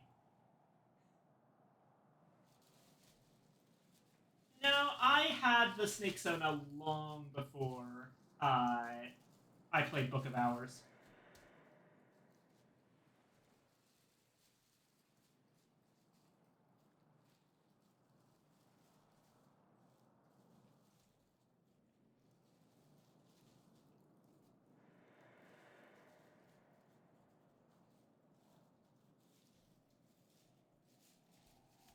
Or I even played Tulpa Simulator, I think. I've had Ana here for a long time.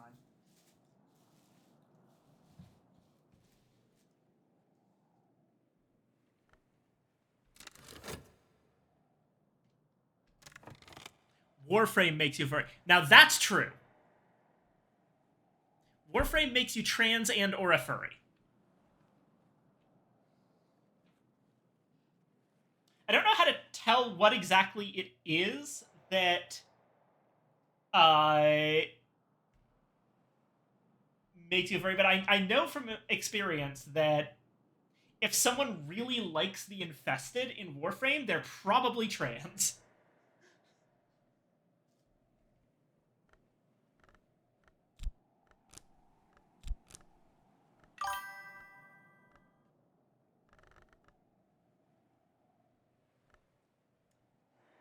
I literally saw someone on Reddit, right? Talking about how why do we hate the infested again, and talking about how nice it would be to be part of that, like, that hive mind. And people were like, look, start estrogen. And then look at her post history, and she's talking about starting estrogen 2 posts later. So that was an absolute cold shot.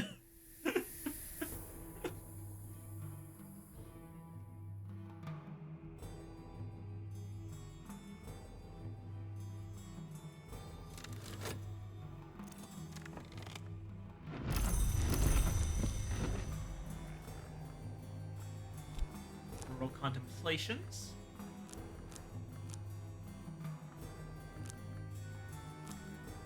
Right, regret doesn't do anything here. Shoot. Well, actually, in that case, I have a solution.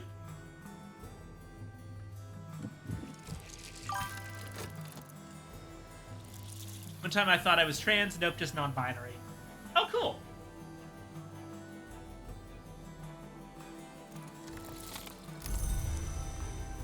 Boss has edge. Now we just have to...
Now, I do think that I'm going to put Disciplines of the Hammer over Auroral Contemplations. Because Glazurian Lightsmithing is already at the top. So the next step should be effectively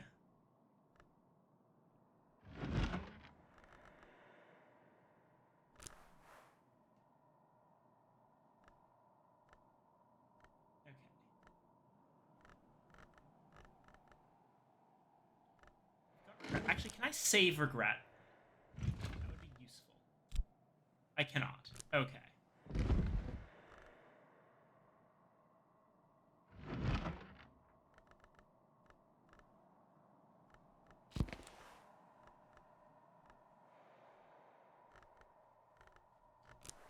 Clear sight.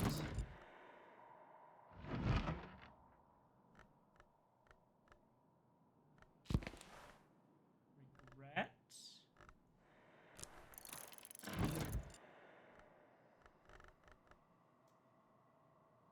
That's 2 forge. Then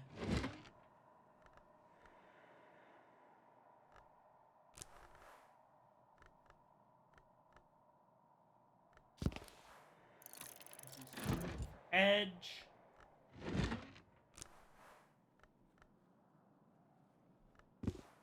Contradiction for edge.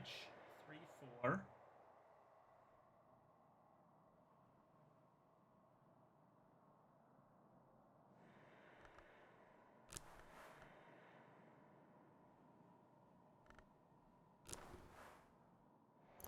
Cleansing 5. I didn't know you could read books with consider and desks at the same time. Yep, there's a number of interesting tricks you can use. Like, it took me a while to figure out a concept called book crafting, which is, okay. So if you are doing crafting that involves memories, you can usually do them at a desk. And normally, when you're crafting at a desk, the readable slot is pretty much useless because books don't have aspects, they have mystery. But if you put in a book that requires a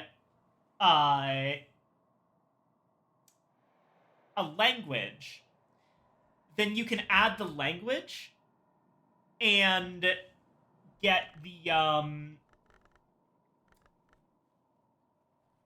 the aspects on the language. So, for example, this Invincible Audacity, I can make Invincible Audacities pretty easily.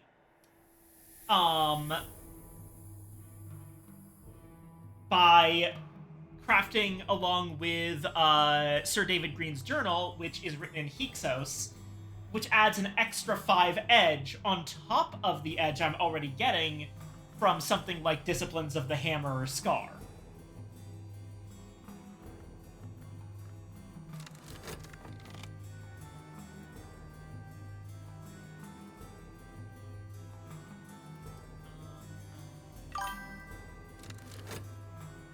Copper, I had no idea you could do that. Yeah, it's a really fun bit. Oh! Hold on. What just happened? Ah! Thank you for the follow, God Pharaoh. Hey, you know what? I'll take this opportunity. Here's a link to my Discord. If you want to get involved with that. I stream board games, usually on sometimes Saturdays, sometimes Mondays, depending on people's scheduling.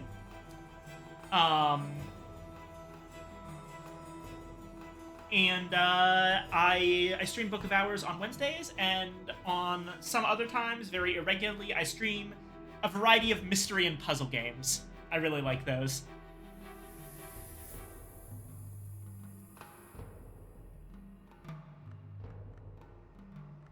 Thank you for the follow. I really appreciate it. Oh, there's my pale vomit.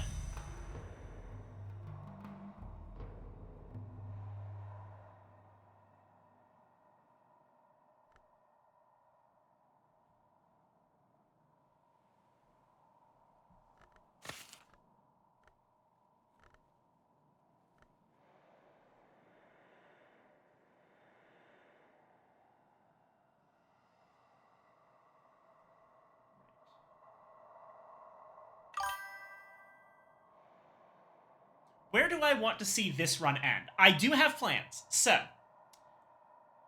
first off, I am currently trying to max out the Tree of Wisdoms, i.e. have a skill in every 9th level slot on each branch. I'm doing this by using a bunch of skips. including a later very big skip that's going to be skipping me effectively all the way to the end of both. Like, basically, if I get here on Illumination, I get just straight to here on Hashiri.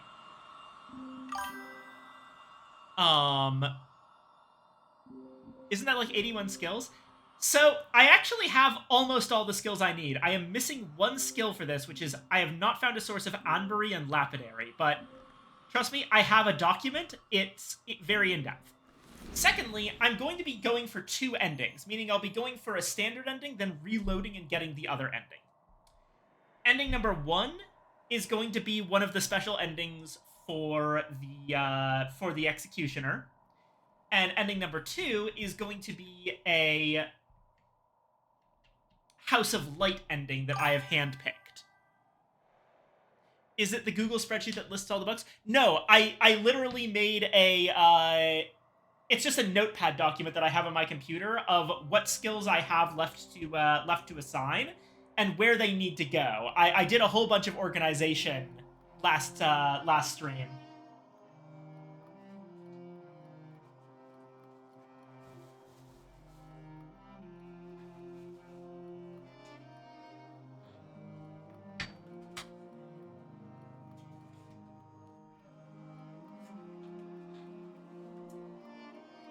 So yeah, goal is to max out the Tree of Wisdoms, get my character's special ending, and get the Lighthouse ending that I want, which is... that's the hardest part, honestly.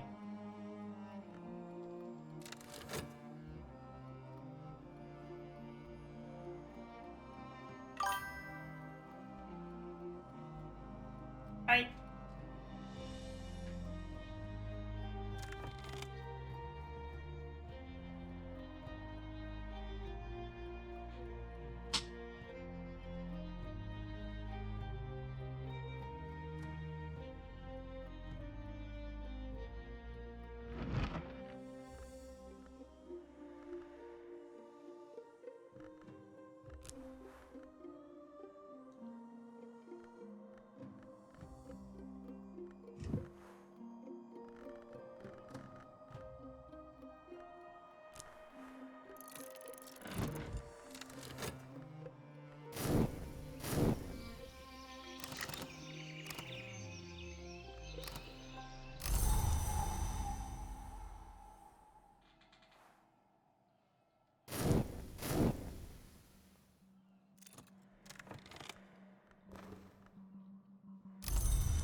Okay.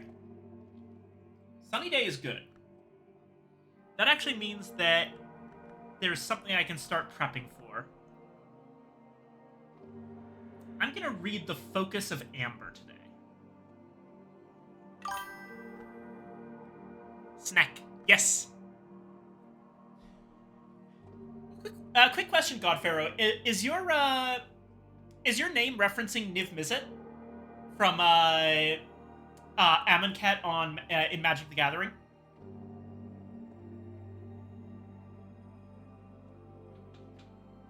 That's what I immediately think of when I hear Godpharaoh. Yes. Excellent.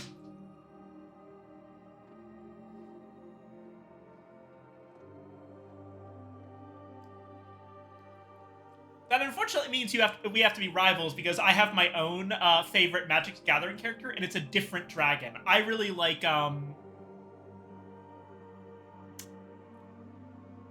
Wait, did I? Hold on, I got that wrong. I said Niv Mizzet. I meant to say what's his face? Shoot. Nicol Bolas. Yes, I like Niv Mizzet. You like Nicol Bolas. We must be rivals.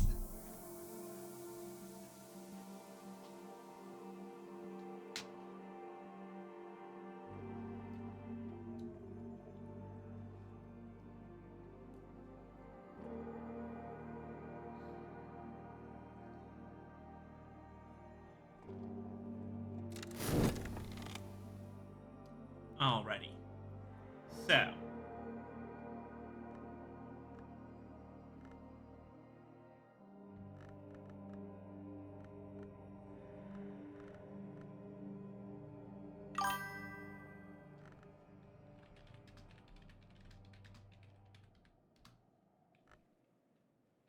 Used to have some pricey magic cards. Stupid kid me gave them away. Oh no!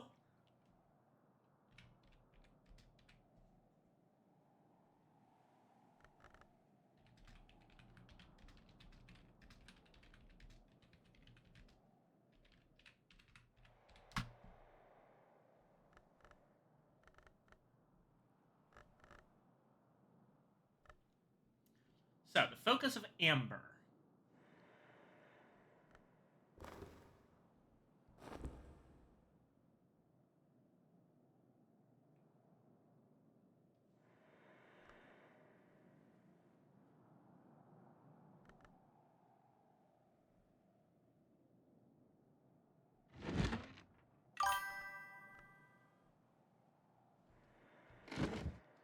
Do I have permission to post a link? I don't know if you know about a certain Google spreadsheet some people use for this game. I'm broadly familiar with it, and you can totally post the link. I have my own organizational system.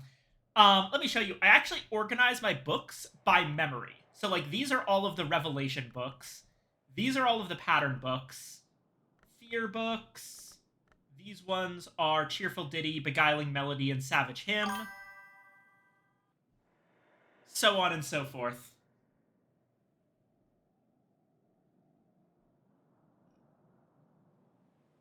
Yep, I'm familiar with this one.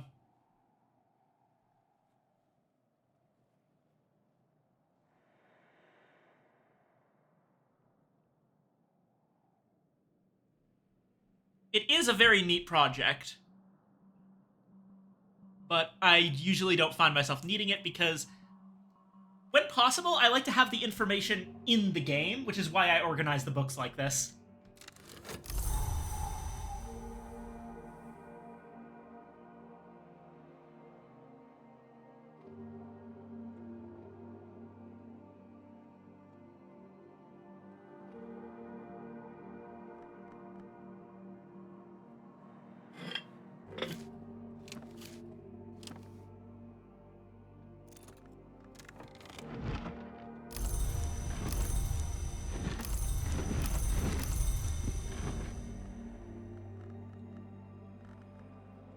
So, 1, 2, 3, 4, 5. I would need 2 more. I know Lost can get me one of those. Yeah, I usually always unlock all the rooms. I tend to play this game at a pretty slow pace.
Gonna get a free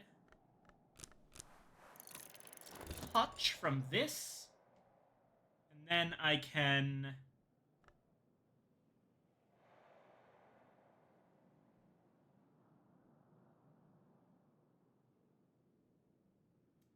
take something and toss it in the ocean.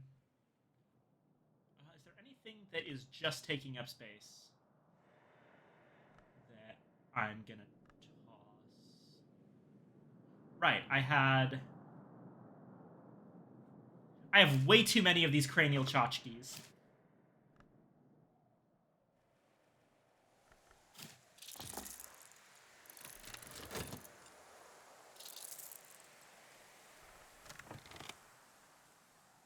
Meanwhile,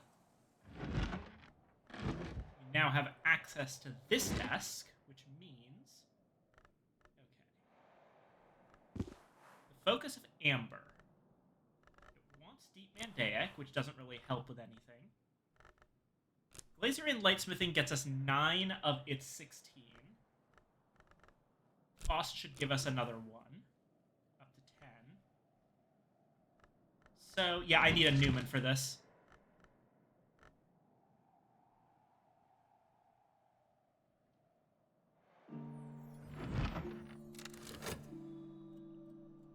Oh, wait, I was already... I'm so stupid. I don't need that touch. It's not like it hurts, but still.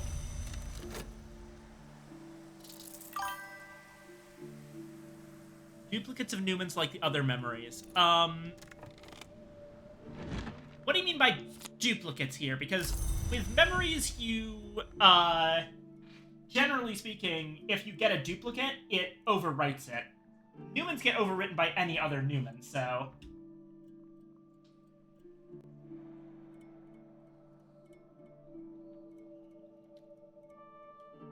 Oh, yes. Yes, you absolutely are.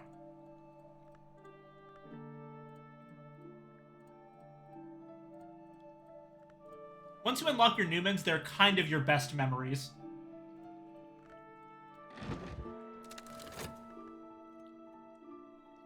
Going to lurk and make dinner. Good luck doing, everything, I guess.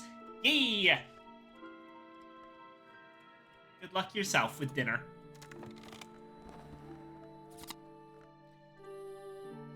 The bust bears a slight but definite resemblance to the many depictions of the notorious Ava de Wolf. But surely Ava bore only a son, and her granddaughters died young. Yeah, no. Southie family. Okay, I'll use the Paths of the Sun for something else. Disciplines of the Hammer.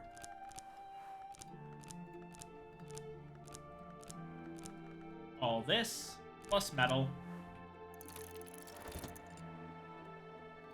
Okay, I've also seen copper before. Copper's also really cool.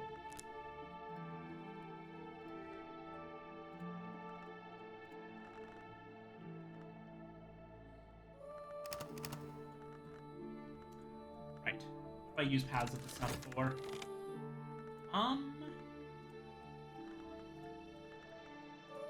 Forge Knock Lantern.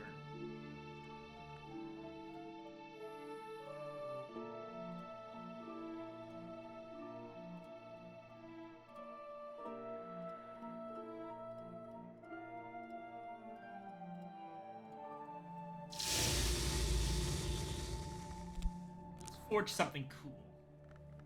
Let's see what we can make.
I know which victory I'm going for.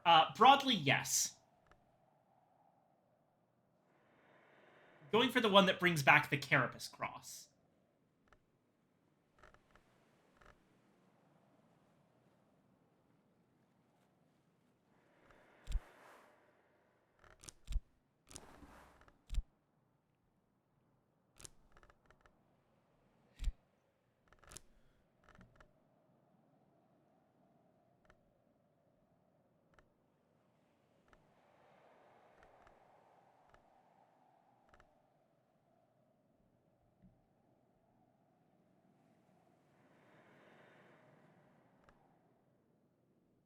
Some kind of liquid, so the easiest one to go for there is to add an amethyst ampule.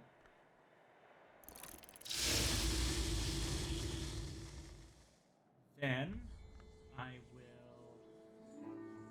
Let's see. What Newman do I need? I want a sky Newman. Which ones are sky?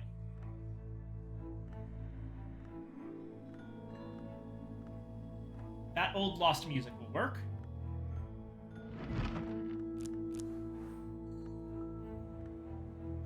Oh wait, actually I've got my freebies.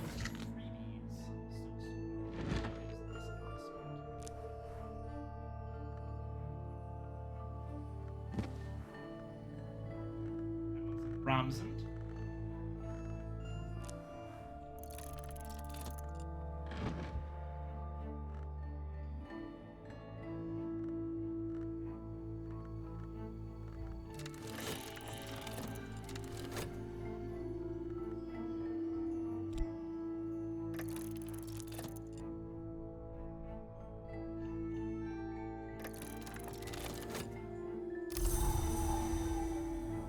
Uh-oh. A little bit worried, actually, about,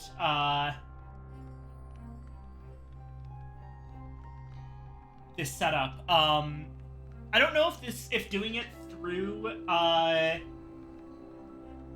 this method is actually faster than, getting them normally.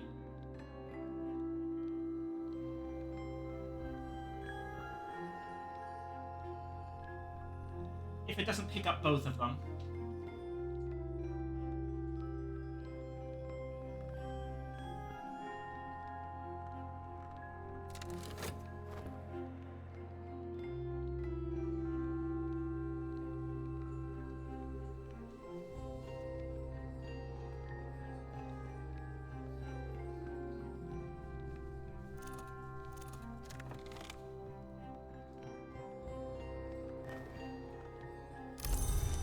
Hammer.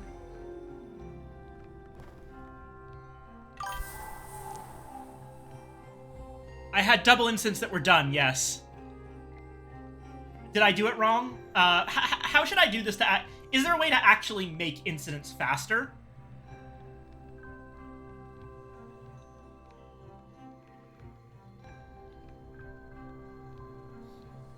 Takes off the time for an acquisition of a new event each season. Damn. Okay, so there is no way to make it faster then. Well, we'll just have to go at the normal pace. That is so weird. It really feels like...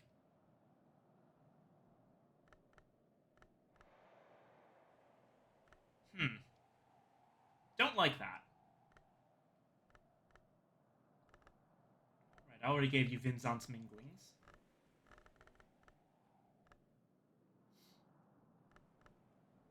Here's Sunset Passages.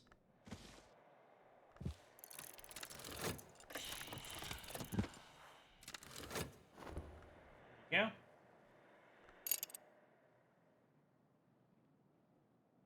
They still take a season to end.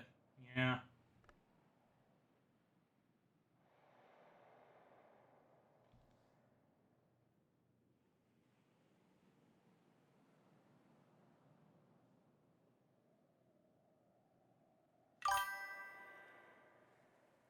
Follow through on that incident real quick, it's fun. I will, no worries.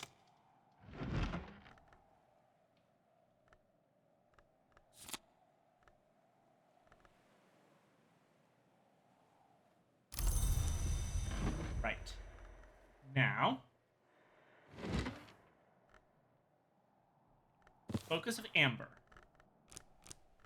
With Faust, that old lost music, through a lens of Glazerian lightsmithing.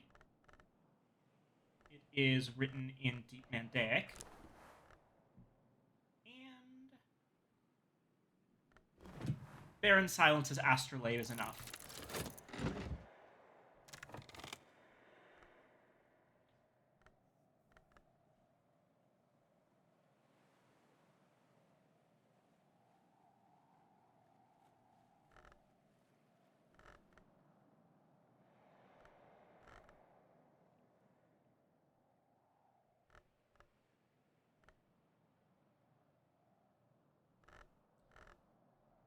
Honestly, I'm some of my time here, I'm also going to take a moment to just kind of... Medusa's Lament.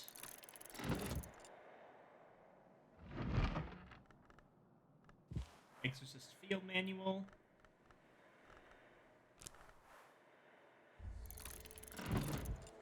And... let's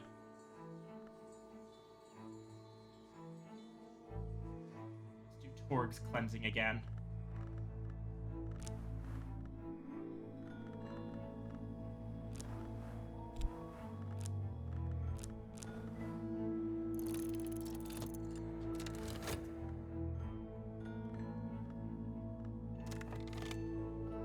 Meanwhile,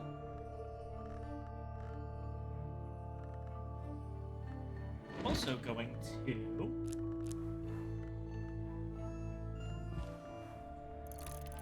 lighten the inkwell. That's Revelation.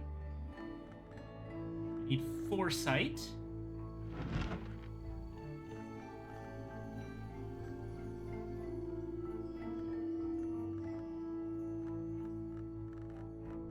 That's over here. The Vinzant inscriptions.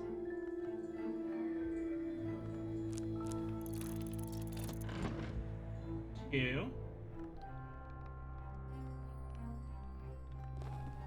I can examine any wall art. Take a quick look at the Mansus.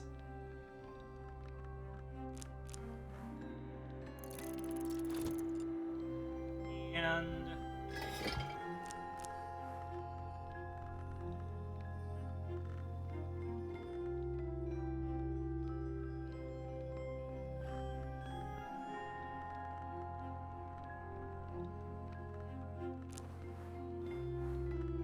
Bittersweet Circle. There we go.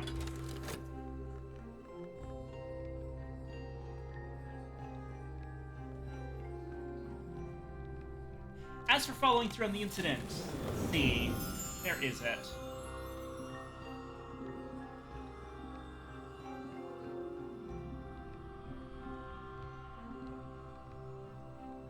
Rising While. Ah, here's Endless Guest. Okay. So we can ask Kokil, Dagmar, or out. We probably want to ask Zachary, right? Because based on what you said.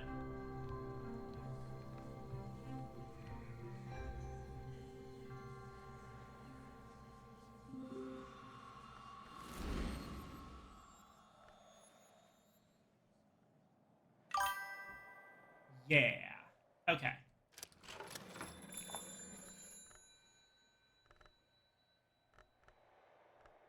Well, let's go ahead and pen an invitation. Yes, Winter. Excellent.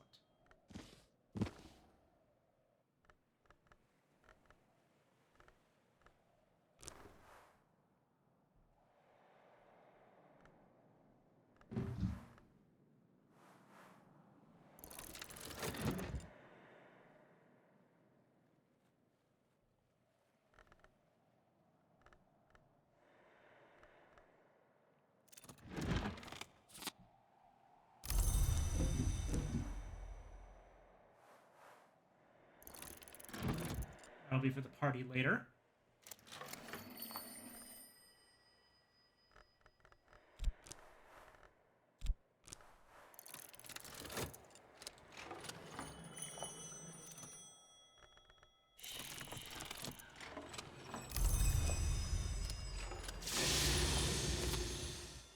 Iotic Essence.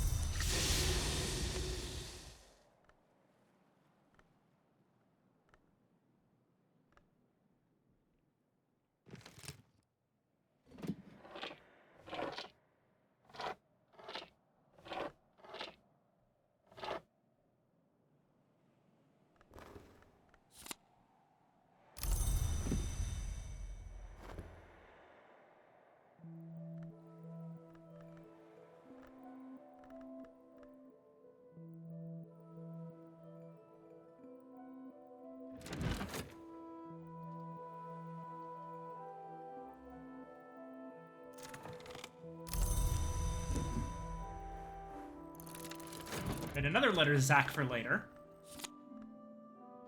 Beneath the skin of the world, we find the Mansus, also called the World Spine, also called the House of the Sun. The Mansus is the home of the hours, on which the world depends, and a sojourning place for certain departed souls. Above the house is the glory, the origin of light, to which souls aspire. At the foot of the house and around its walls, though it has no walls, is the wood. Beneath the house is nowhere.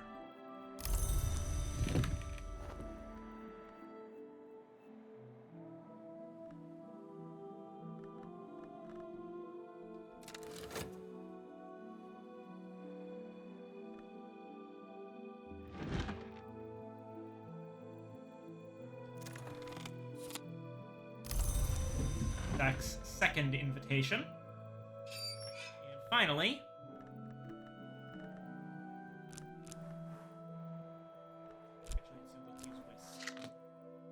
no, wait.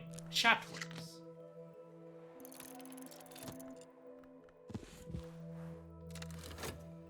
Alright, Timmy. Got an invitation for you. Just a little garden party. Beneath the floorboards. I still want to put Poe in a headlock, yeah. Oh, hey, more apples. Okay, let's actually cook with these ones, because I'm actually running out of space for these. Okay.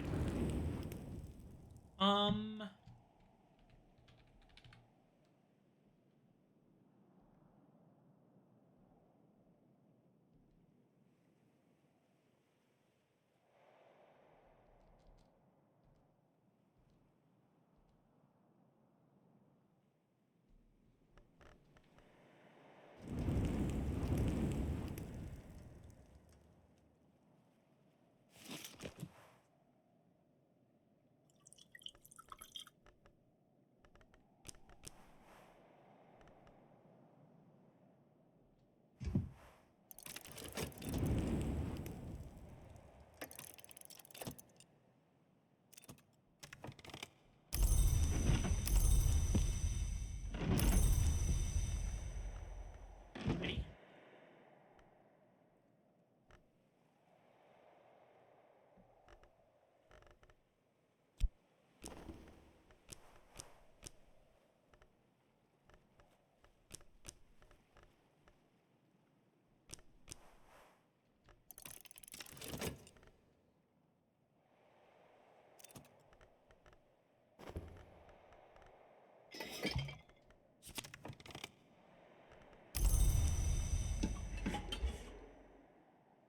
Certainty, check. Relation, check. Foresight, check. Excellent.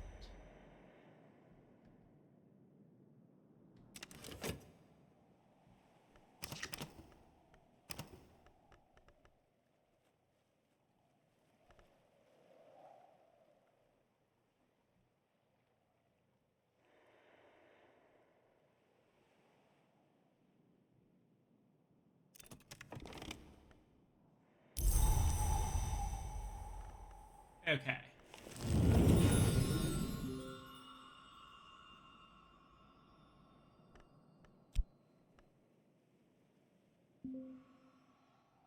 So what happened with Spencer? Spencer wants to go out. It's the right thing. He's coming here. Please help him, but I don't know why.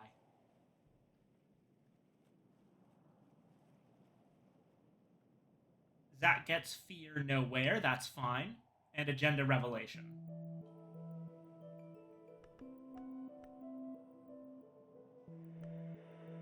Spencer will arrive with new. Ooh, okay. I will ungovern my whimsy.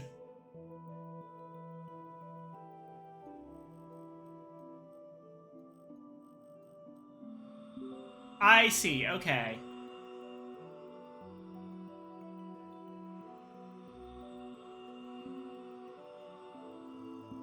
Why do they both say refuse entry? I guess because the visitor's not in there? So we've got like another step to do this.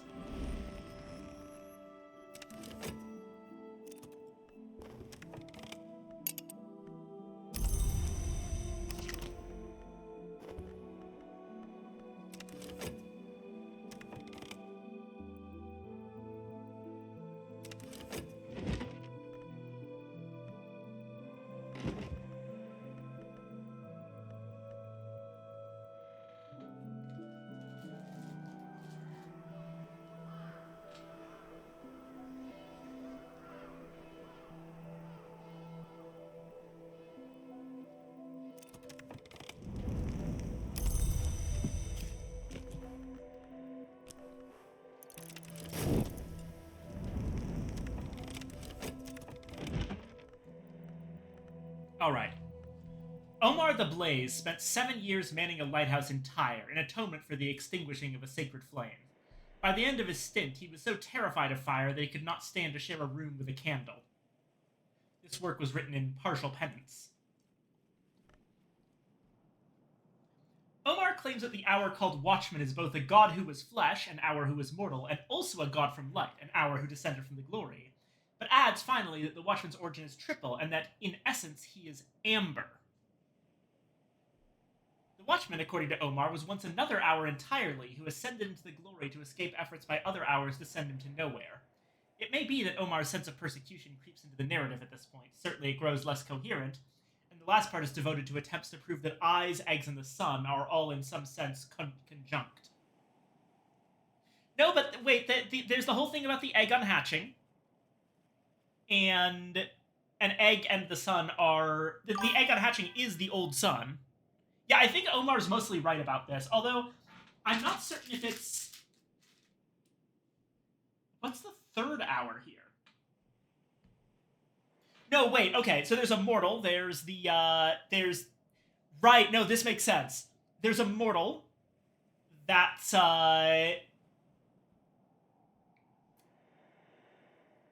that's the unwise mortal. There's the hour that ascended into the glory to escape from nowhere. That would be the egg unhatching.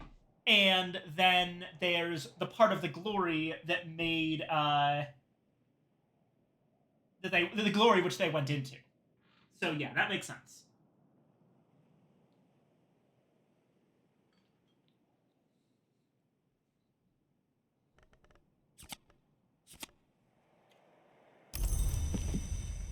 Okay, so it's a Revelation book.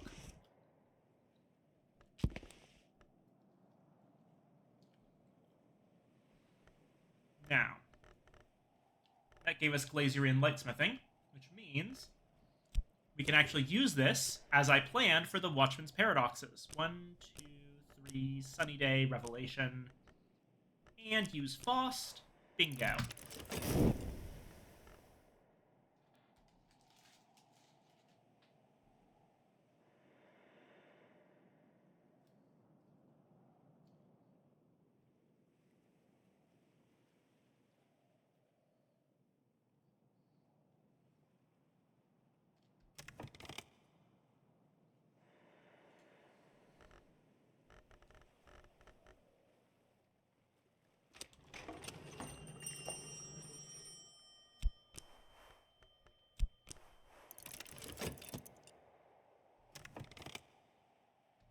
Oh, wait. Zach's still here.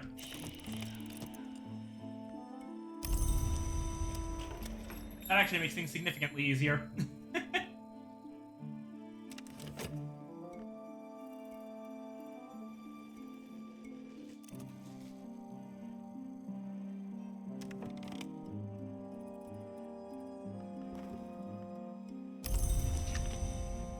Right. Now. Here goes.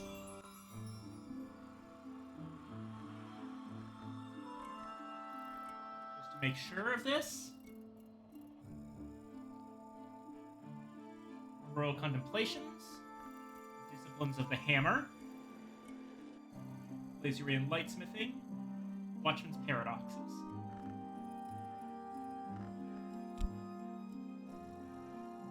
So.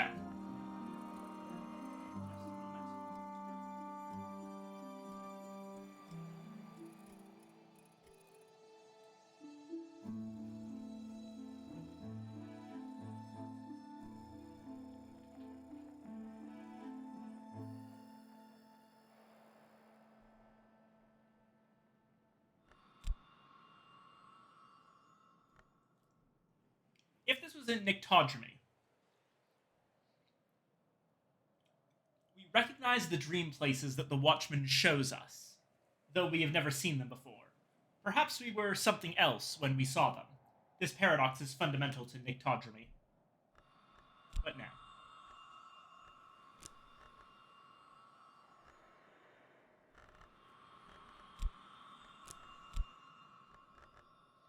Our dreams are shadows cast by the watchman's light, so we perceive him even in our shadow. This is illumination. Next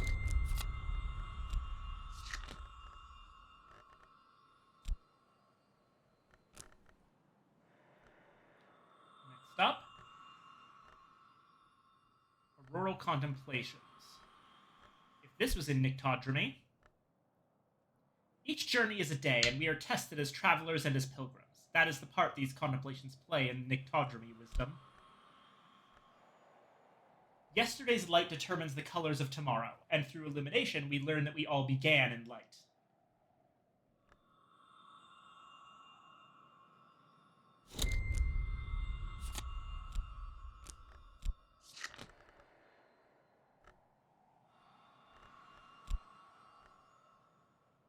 A certain parable of the night arts tells of a pilgrim who raised a gate of amber and orichalcum that they might pass to reach their destination, but then found their destination lay on this side of the gate.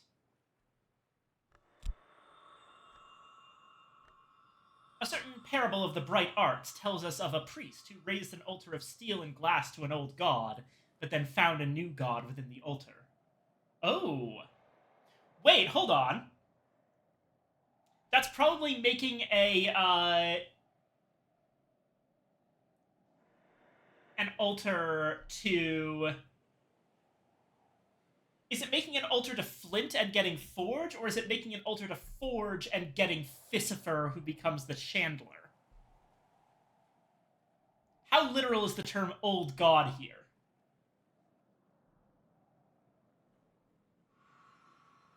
Both. Yeah, probably. Finally, this could go in Ithistry.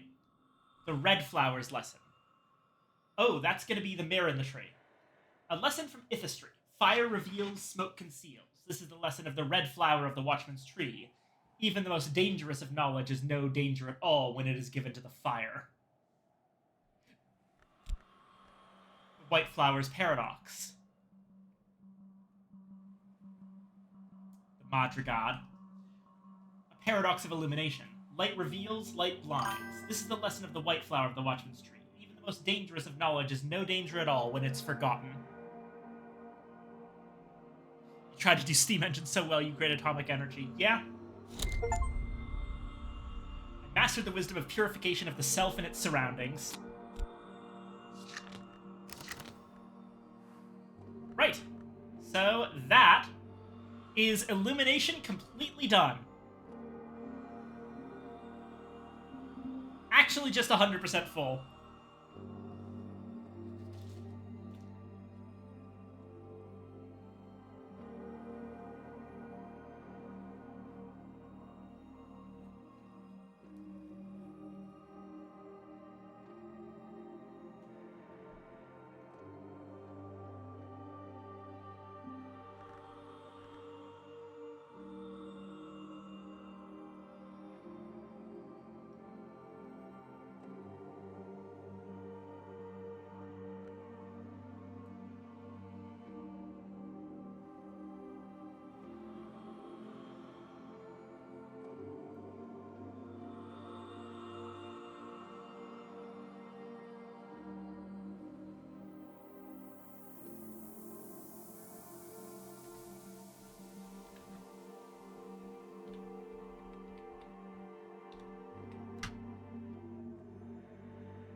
Alrighty. Now we can just get 4 things in Hushery.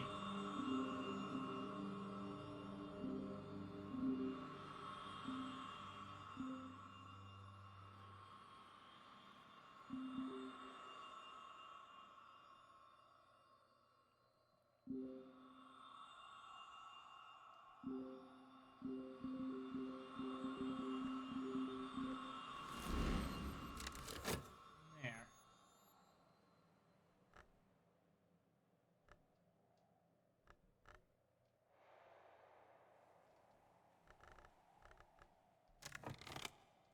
for Glazier and Lightsmithing's extra bits here. Honestly, I'm not entirely sure what to do with them. Got most of what I need. Suppose I could use it to raise some smaller things, like, oh, wait, I do need to raise Sky Stories quite a bit. Yeah, that's the trick. Okay. Yeah, I need to raise Sky Stories up to the, 6, 7, 8, 9 range.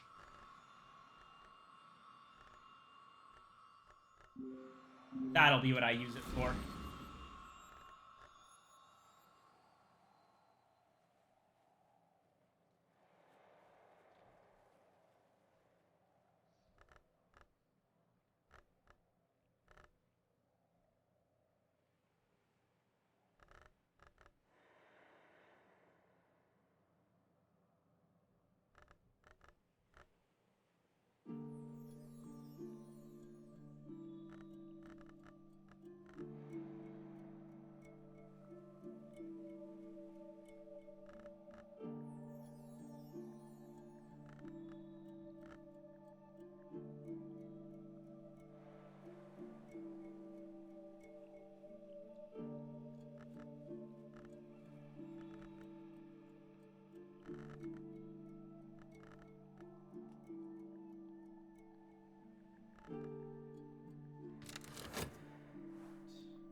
Make an apple charlotte.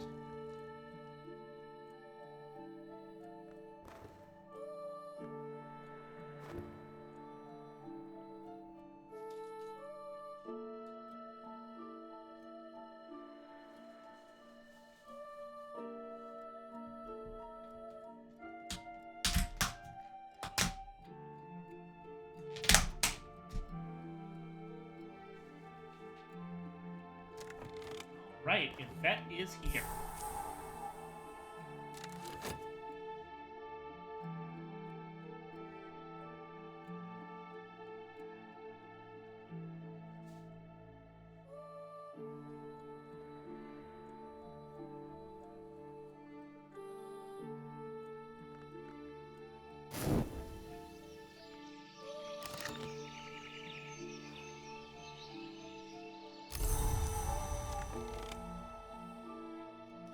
Shit.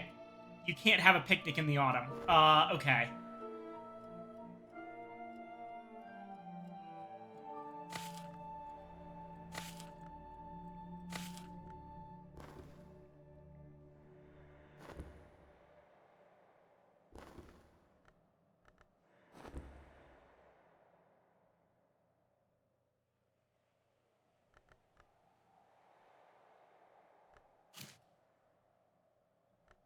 Okay, the Plarbethlin can stay.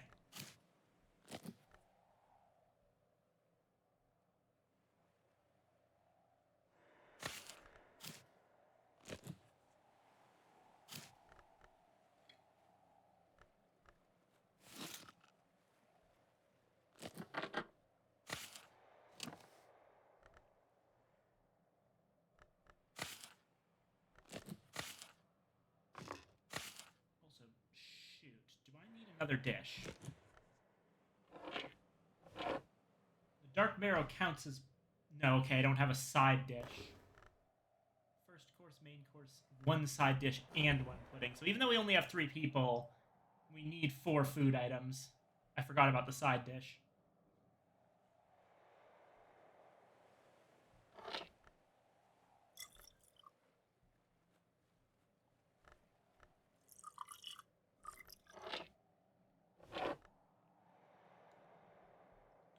Okay, side dishes, side dishes.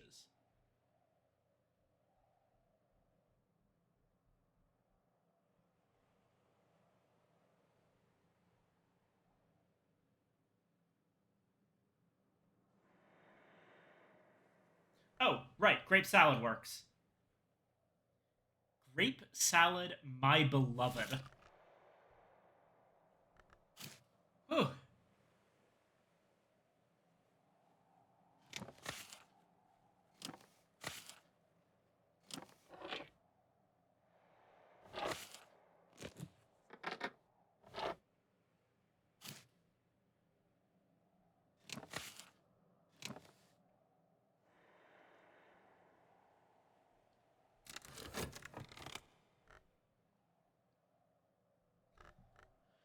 Okay.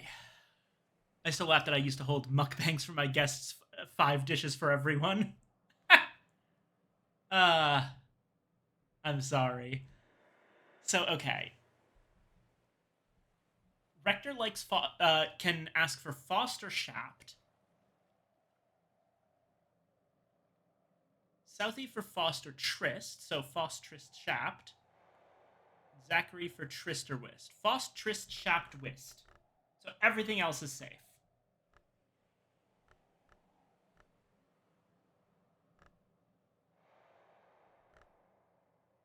That's sad.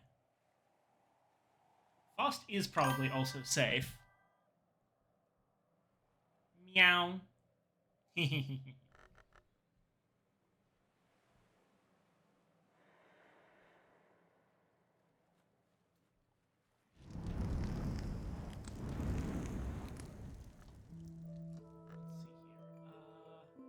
We've got a sunny day already.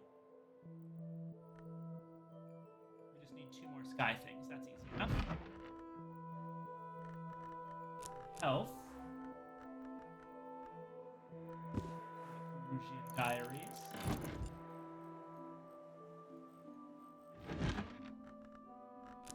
Show Foster List.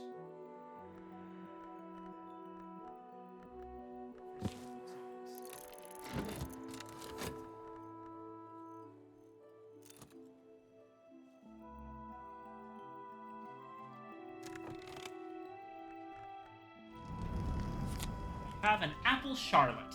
Classic English pudding of apples stewed with cinnamon and layered with crisp golden bread.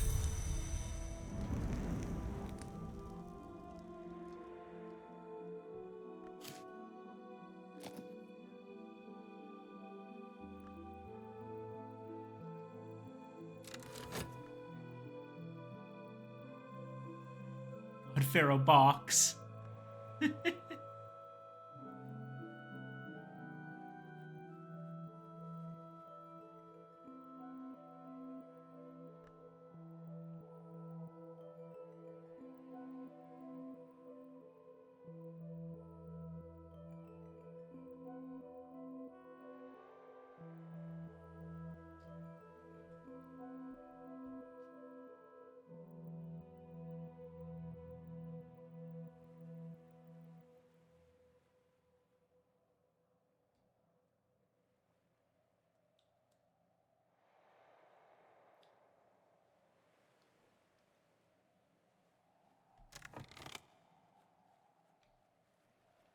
Probably should also be. Don't need Fet for anything, nor or no, I do need Trist.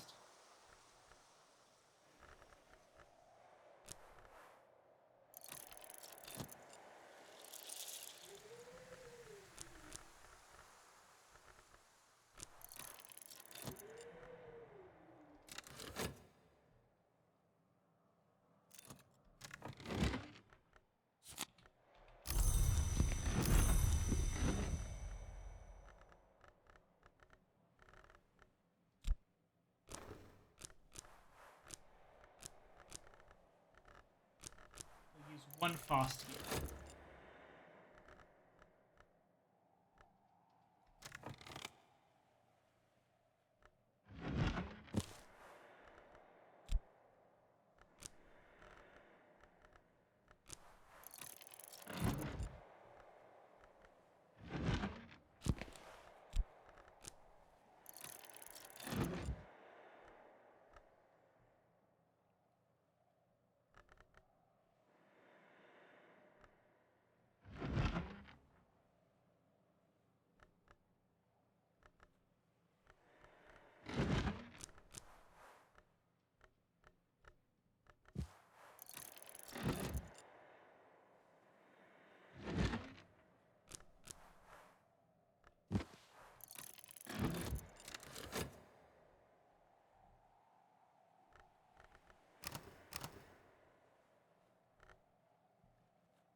Yeah.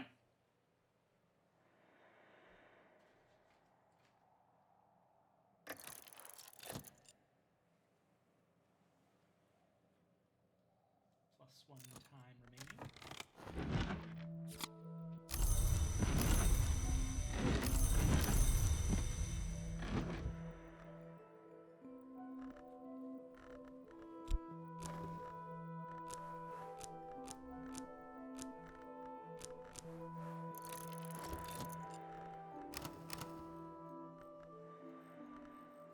I'm probably safe to have 5 Faust. I also should, right, 4. Reduce event. 4. Exorcist Field Manual with metal.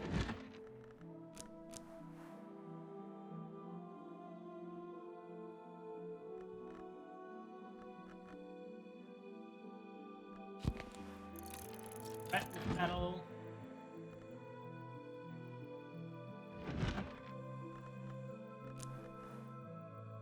And Foresight.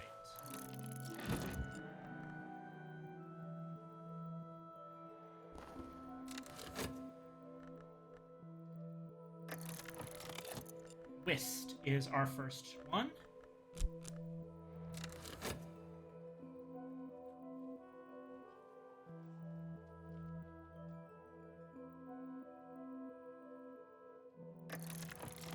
Reverend Timothy talks excitedly to Zachary about eggs, clocks, the local badger population, and his housekeeper's black pudding.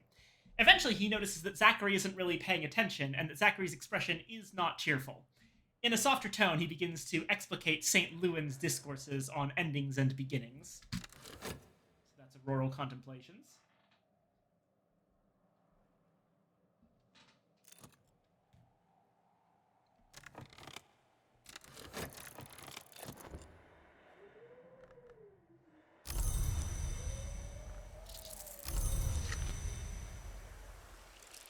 Two things I don't want.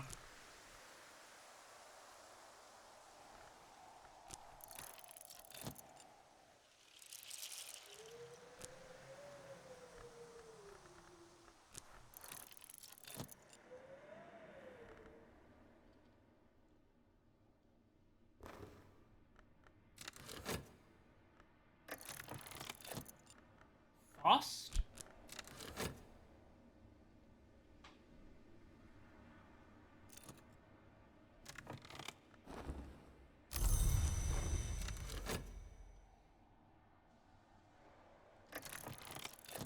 Yvette is speaking soothingly to Zachary of snow, silence, and the full moon. So it is a Yvette-Zach interaction, but probably not the one you wanted.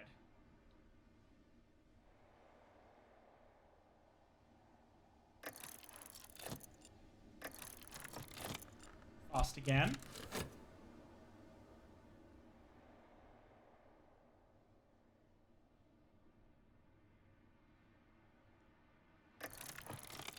Reverend Timothy is discussing historical heresies and heterodoxies with Yvette.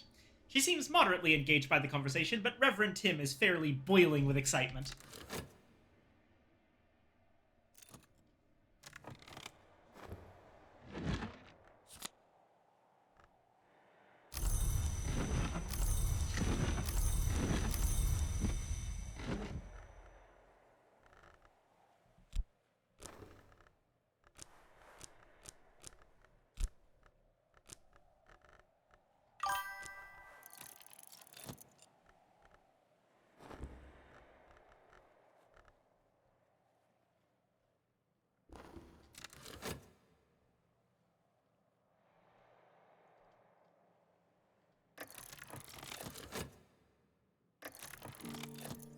Tryst.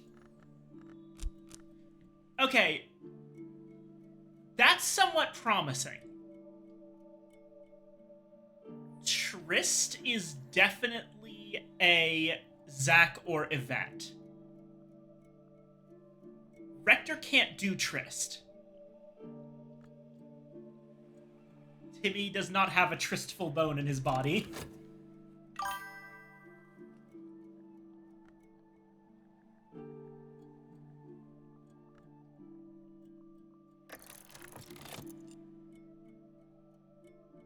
Oh! Never mind. Reverend Timothy, who perhaps has gleaned something of the nature of Zachary's condition, or perhaps only thought he has gleaned it, offers Zachary prayers and meditative exercises that he believes might help. Zachary repeats them back to him without any change in expression. Rip. Sorry, Timmy. You are out of your depth.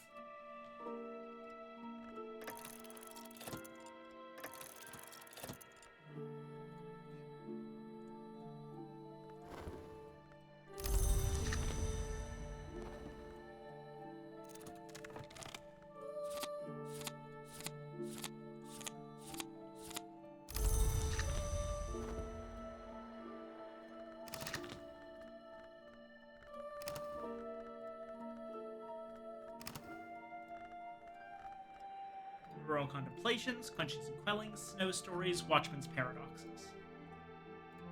Okay. Watchman's paradoxes is gonna go right back to Sky Stories.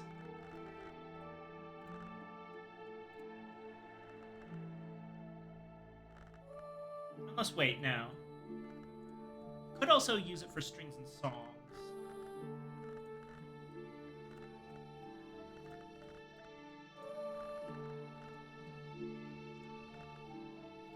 Rural Contemplations is not super useful to me at this point.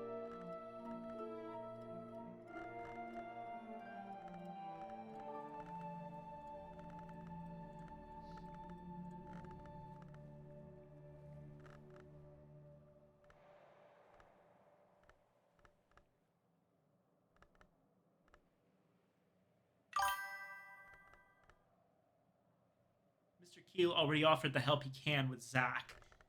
I don't think so. That's going to be my next attempt, is the Keels, Zach, and Yvette.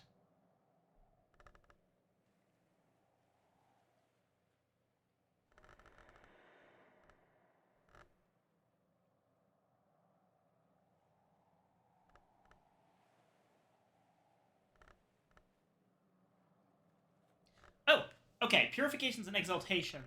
Where am I putting that? That's an Ithistry.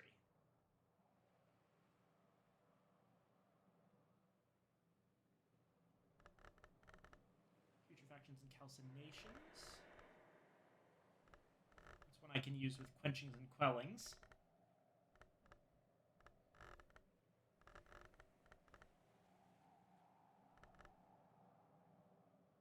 I want Amber and Lapidary to be on top of that one, probably. And Preliminal Meter.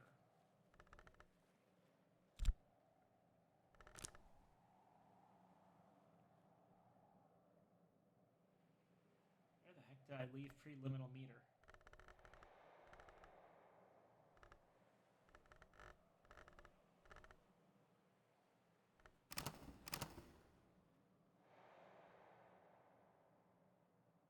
Oh, right. It's currently at like 7, and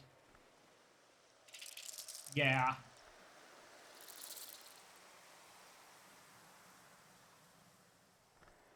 Okay, yeah. I'll upgrade Purifications and Exaltations.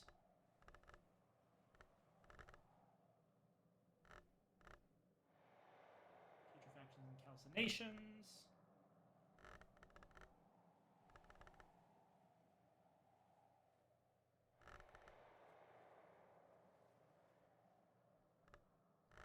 I may also use this Watchman's Paradoxes on strings and songs instead.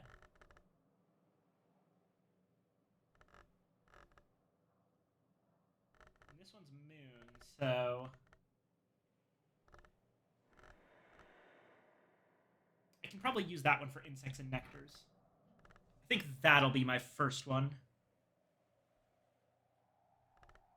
Or no, wait. That'll be... No, wait for tomorrow on that one. Cloudy days do tend to happen.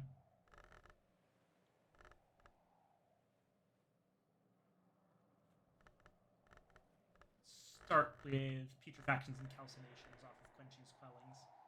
Okay. Fuck off sand. Get me some winter.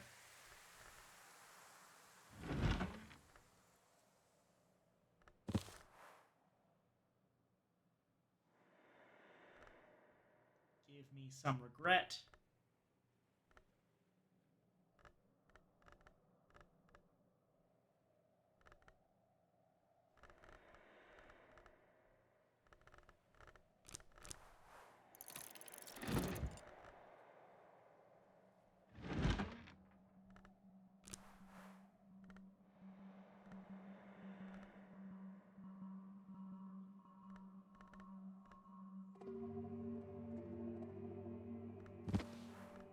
Hindsight.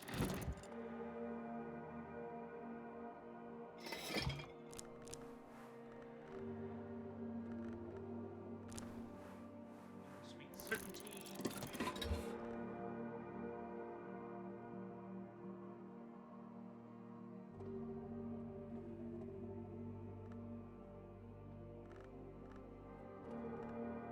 And salt.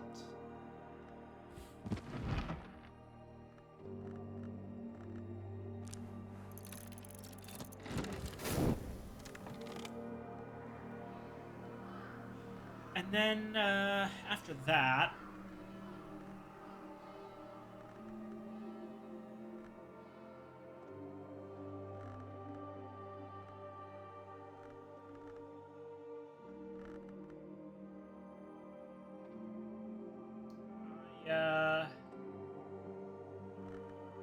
I guess strings and songs, yeah, that makes sense. Okay.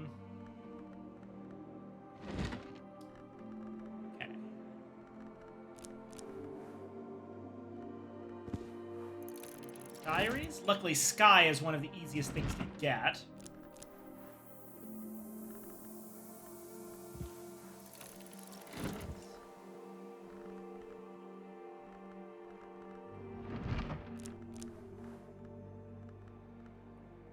Singlefoot songs. That's Sky.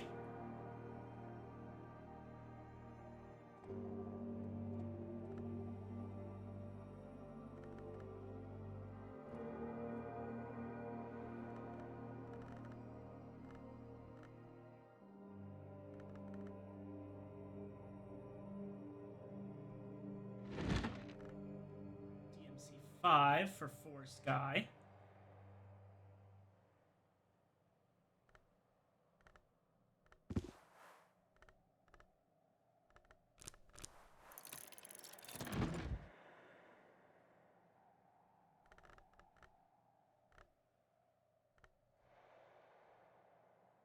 You would need 2 more.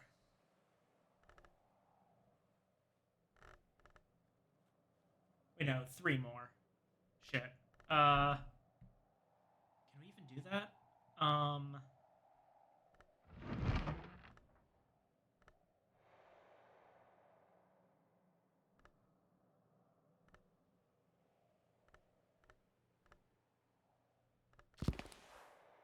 Thackeray's Herbery should help. 5. 2 more. I think that's every single desk in the entire building.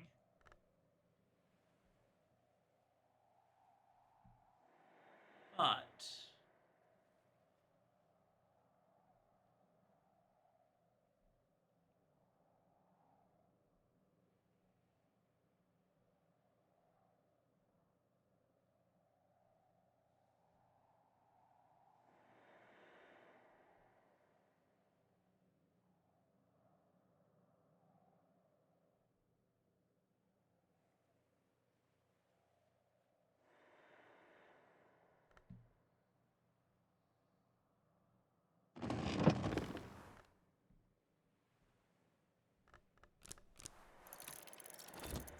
investigate the chair of challenges.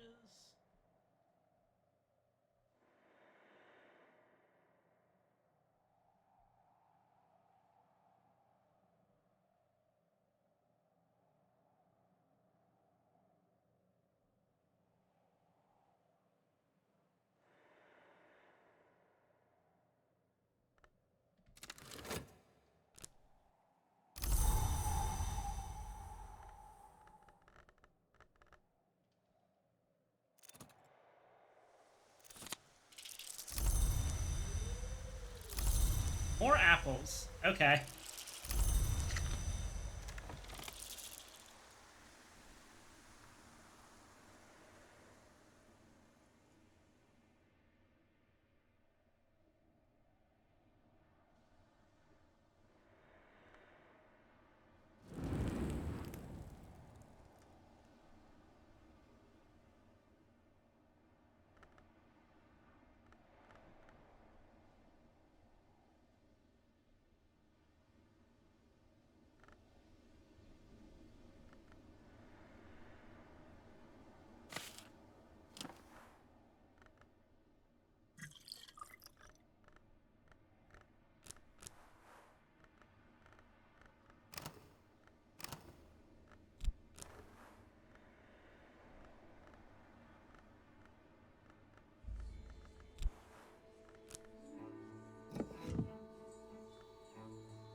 Oh no, wait, it's an egg.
Oh, this may have been a mistake. I probably didn't have as much time as I thought I did.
Okay. Strings and songs is the really important one.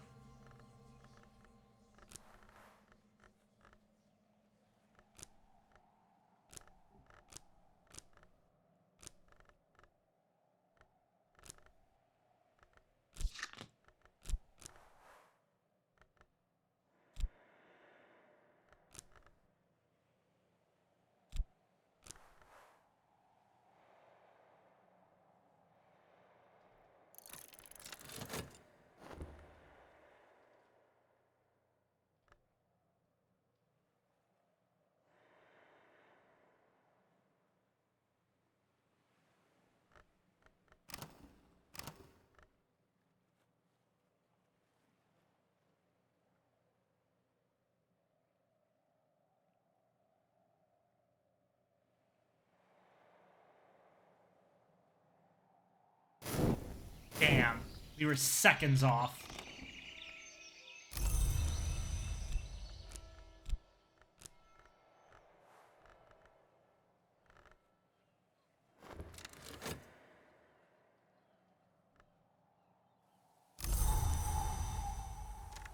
Rain, okay. I wonder.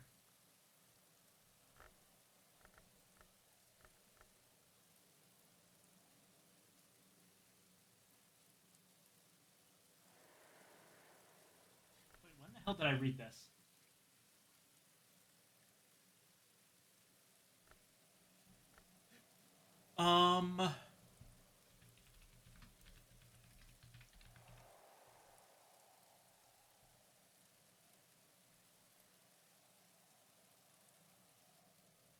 It's apparently impulse. So it should be up here.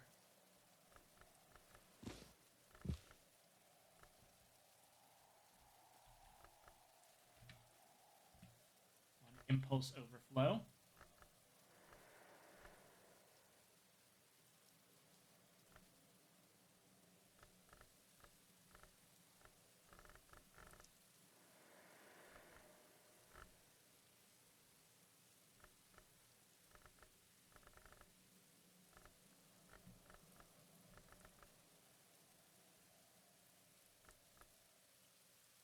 Probably time to read this again. Hold on a moment. Because I have something of a plan.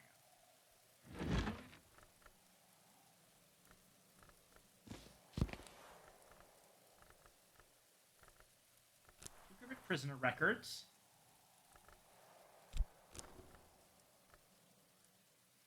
And yeah, then just, hourglass.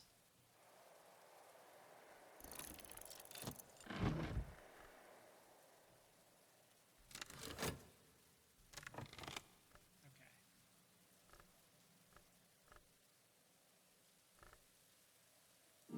You know what? I've changed my mind about how I'm going to go about this, I think.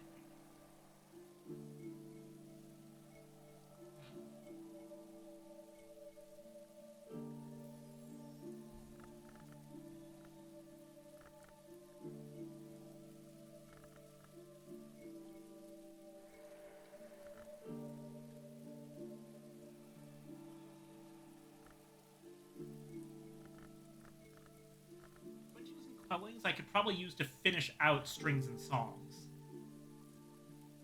Which would be pretty good for me. I think I can do it.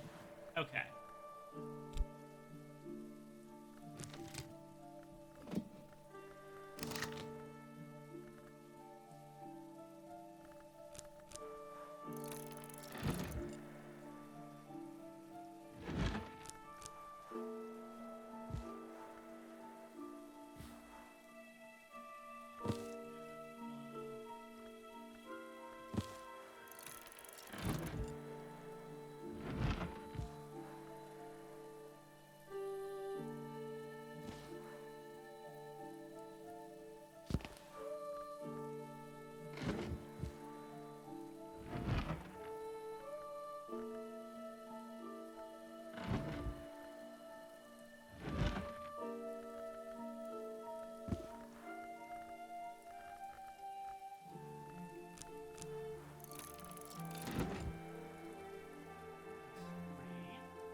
Five gives us 4.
Wait, I don't even need this desk. Okay, I apparently have been forgetting something, which is that I can craft this.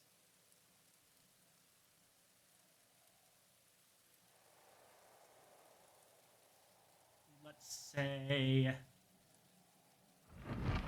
Ghostscry Workbench, Watchman's Paradoxes, Lost, Wistful Air. And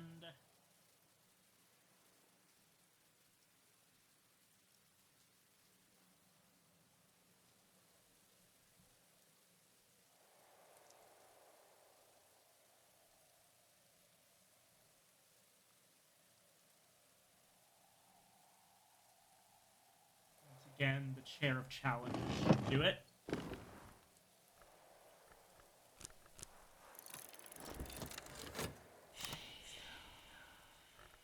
Oh, new book. The Shadow in the Stair. Oh, lovely. Oh, that's perfect, actually.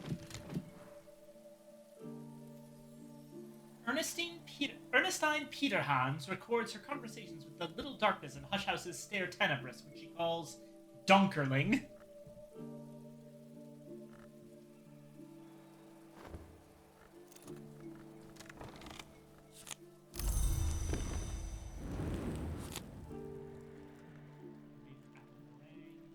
Harvey Haddington, during his convalescence at the house, was so obsessed with meringuing techniques that he was ultimately banned from the kitchen.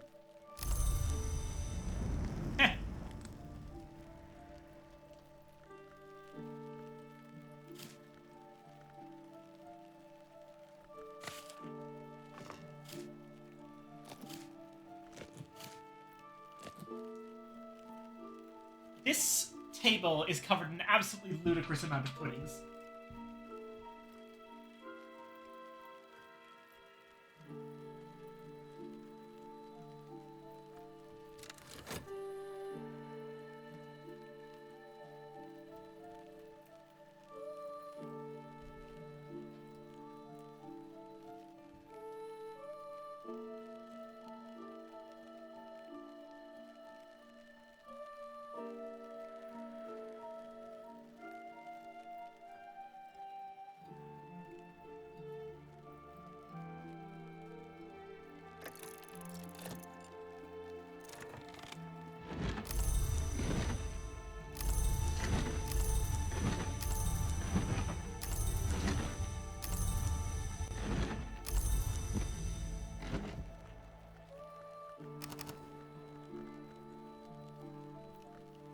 Alright. So now...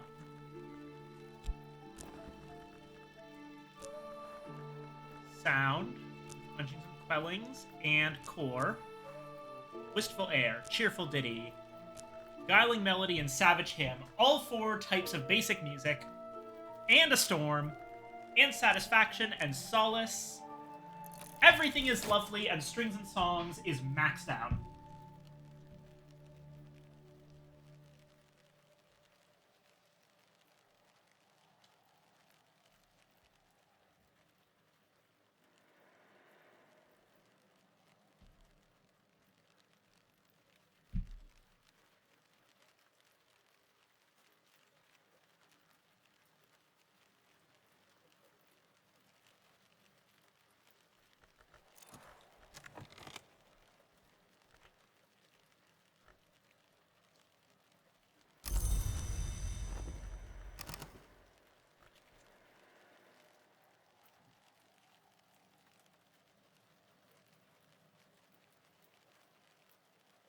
The plan is for Strings and Songs to be the top level of Birdsong, eventually.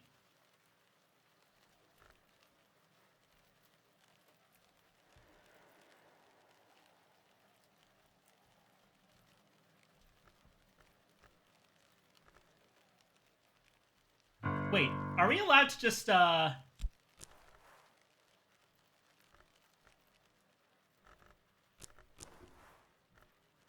We can just make an Ascendant Harmony.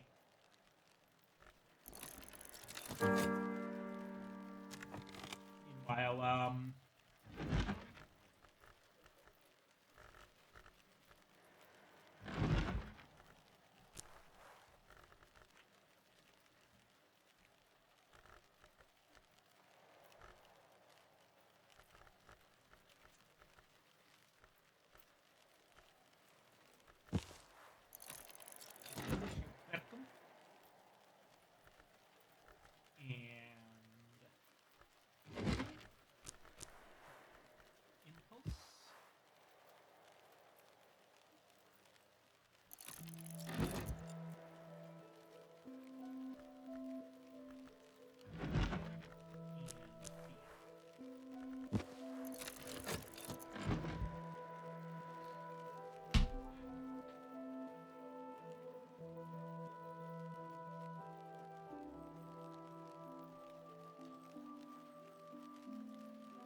Hill and Hollow, and it's a salt book. Accounts by Governor Collar's private secretary of interventions and experiments in the last years of the Cucurbit prison, focusing particularly on the hill children, wild wood things that have found a shape in the physical world. Something called a Singlefoot, a horned mountain dweller, is brought back from some kind of embassy to the Grove of Green Immortals. Collars expresses his irritation that Gervinus von Loren refuses to assist in its containment.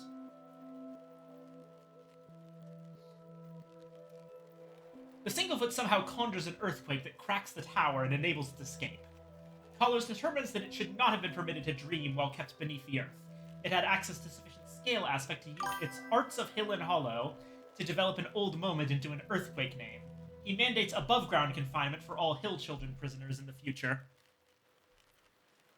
Gervinus is key, not locked. Yeah. God, Collars is such a shithead.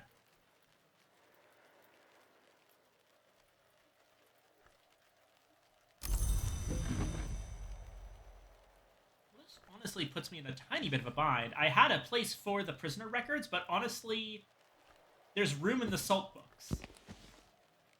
In fact, there's not a lot of salt books, so I guess...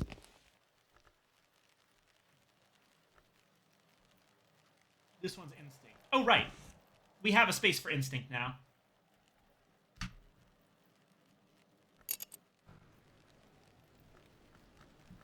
Moved some stuff around. There we go. Wait, no, shit. Instinct, not Impulse. Fuck, right, Instinct is over here.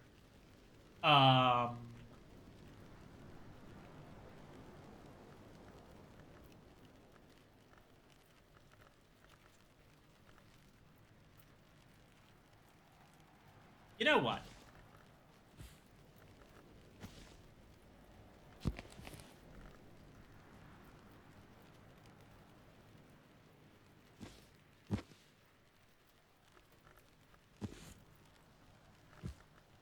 I don't predict that we're going to see that many more of those. So let's put an Instinct Overflow there. It'll fuck with my mind a little bit, but...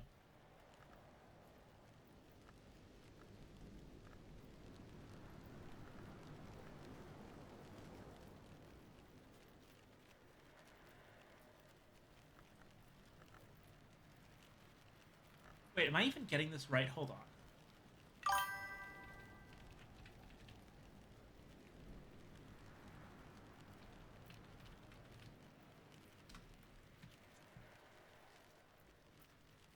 Tangleroot give Coil and Chasm or Hill and Hollow?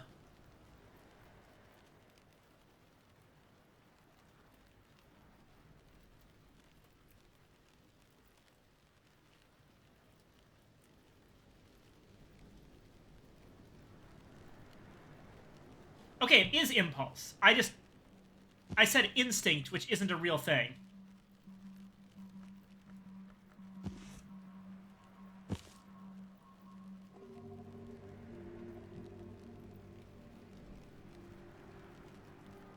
Tangleroot give Coil and Chasm or Hill and Hollow? Tangleroot? Like, Tangle Brag? Or are we talking about something else?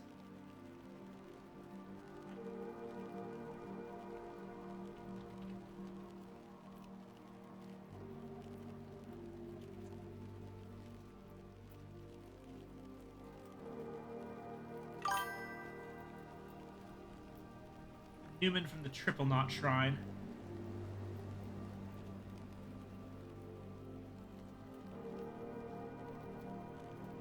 What? Hold on. I may be misremembering something.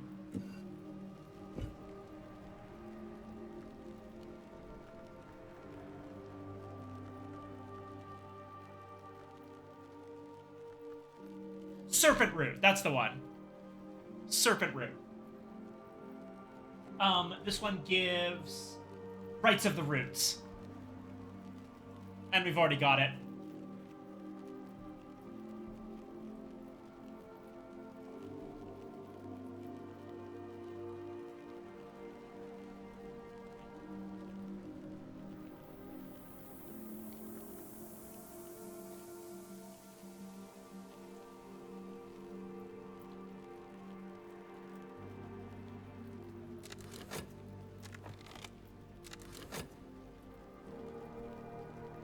The thingy with the guy in the roots. I mean, I think it's the serpent root you're talking about, but it's not the one from St. Tentrado, is it? That's the writing on the wall. I genuinely don't know what you mean, Base. Oh, getting vague is a joke. Okay, cool.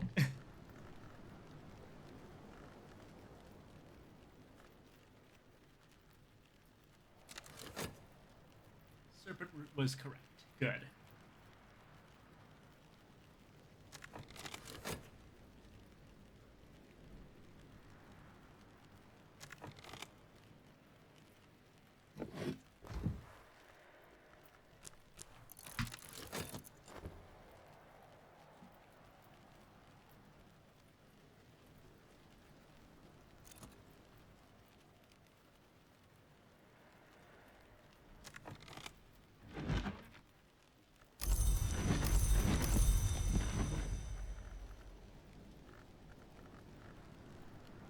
Okay.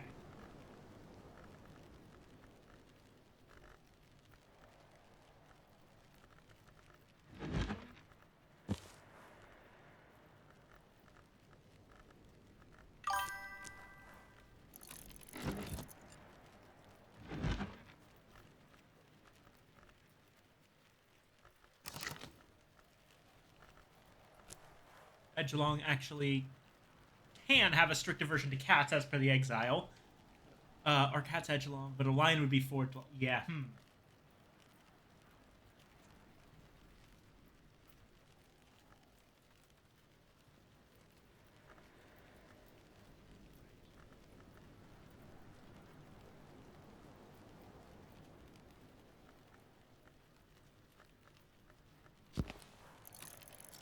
Songs for scale.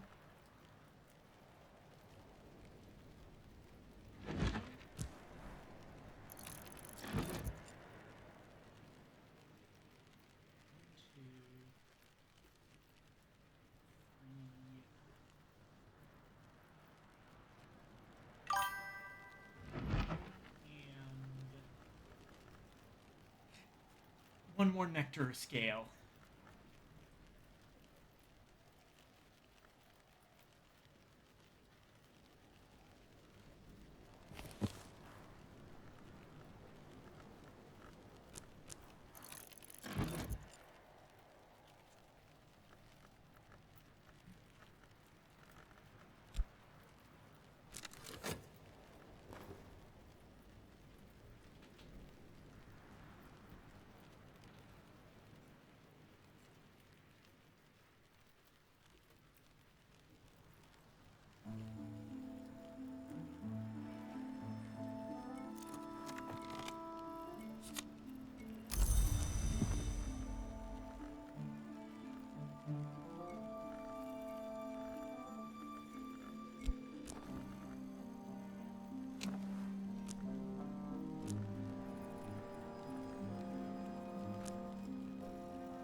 Go. That's a free Ascendant Harmony.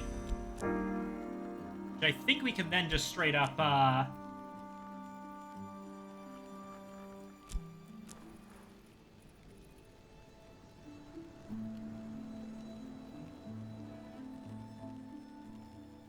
Oh, wait, no, it's Thunderskin's Paean.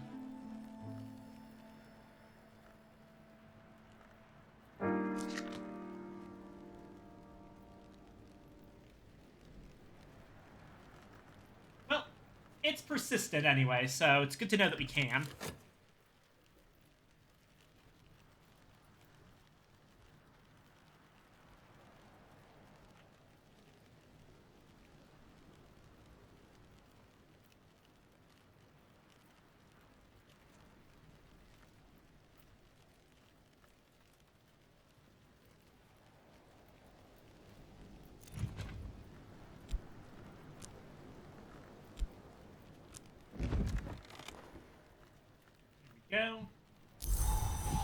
in the stair.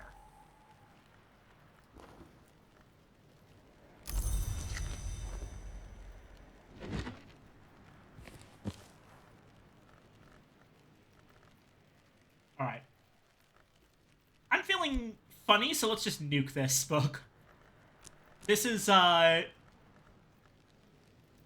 this desk doesn't even have nectar, and we're just gonna use our massive understanding of stone stories to just, oh, I understand this book.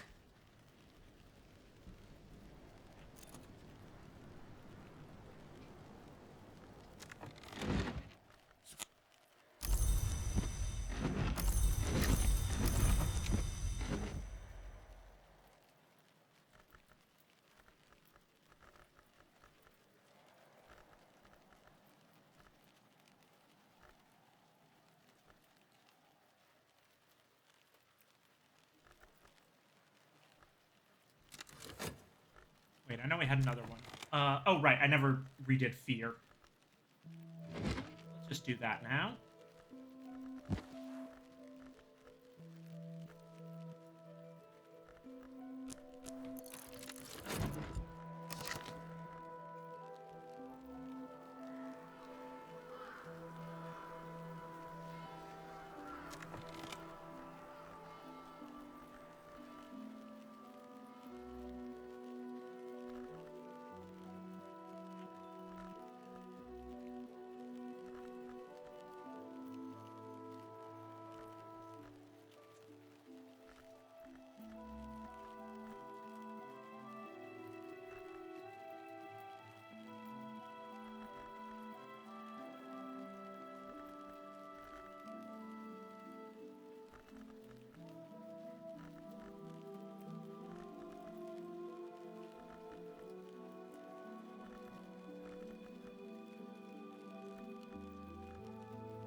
Okay.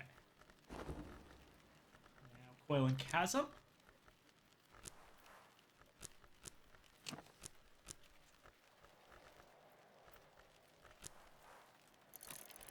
Stuff gets it up another level to 6.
Right, so this is the conversations with Donkerling. Ernestine's business in the cellars of Hush House often took her up and down the stair Tenebris, although it is avoided by every other servant. Donkerling attempted first to consume her and then to demand sacrifices from her. Ernestine consented to bring it mice, but became very stern when it asked for a new drowned child. Dunkerling claims to be an imprisoned long under the protection of the deepest power of the sea. It is prone to occasional bouts of raving about how, when it has freedom, its patron will drown the isle. Ernestine renders most of these long speeches as ... but is very interested in what it can tell her about the circumstances of shipwrecks. There are hints that she may have been planning a salvage expedition.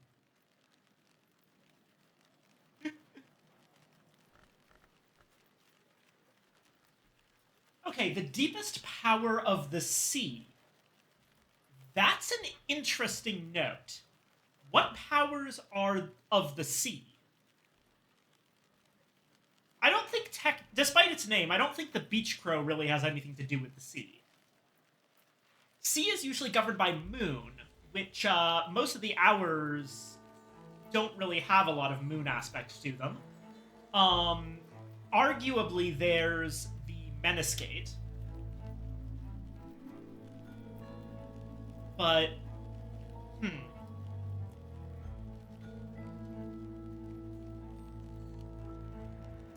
Of course, there's the Witch and Sister and the Sister and Witch, the twins. They, I think, have some connection to the sea. I wonder. Check something.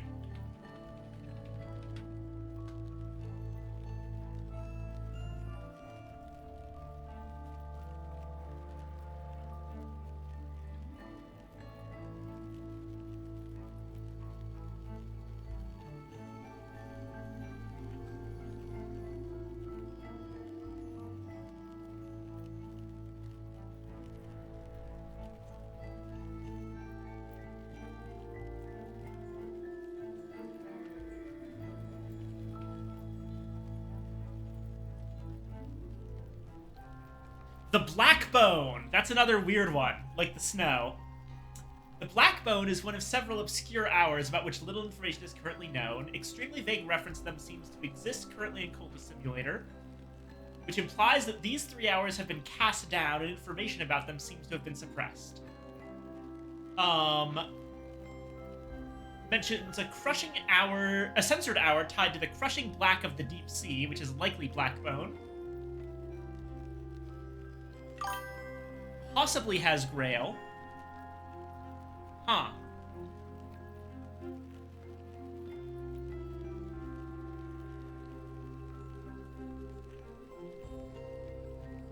Hours from Nowhere have no long. Never mind, Aunt Mopsy, yeah.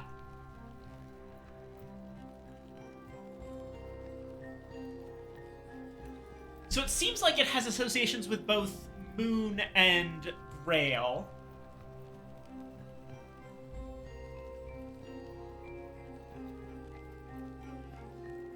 Yeah, and the Priest Legacy references those who were cast down, Wave or Wound or Snow.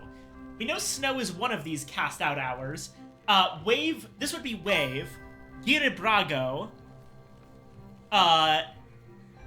aka the Wound, is known. Once referred to eternally as the egg, so maybe it's something that has to do with the egg unhatching?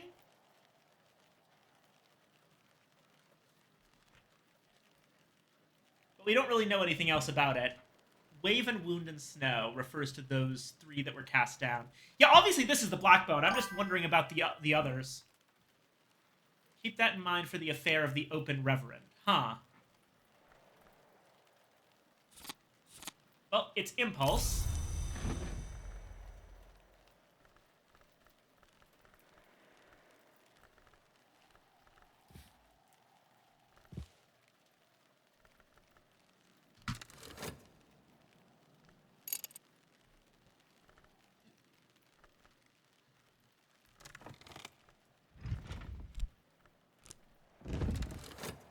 Save Impulse.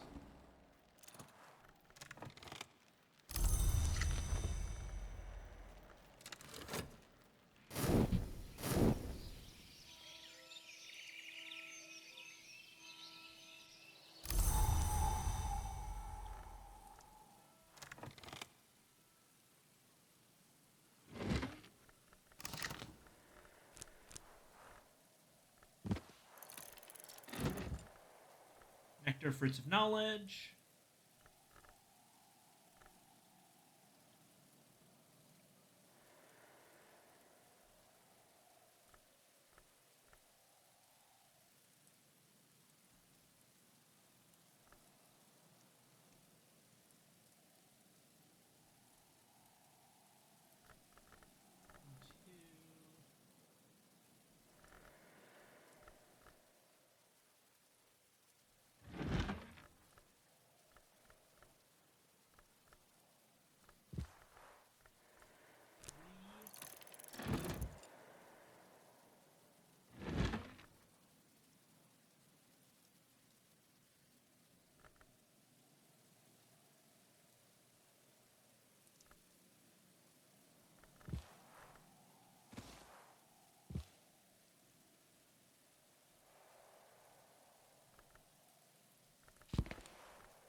Five.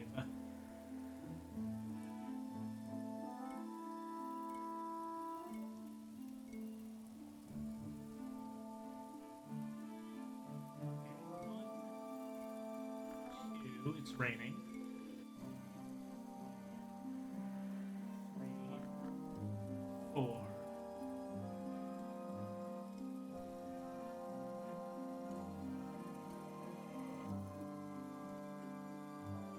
And I'll need one more.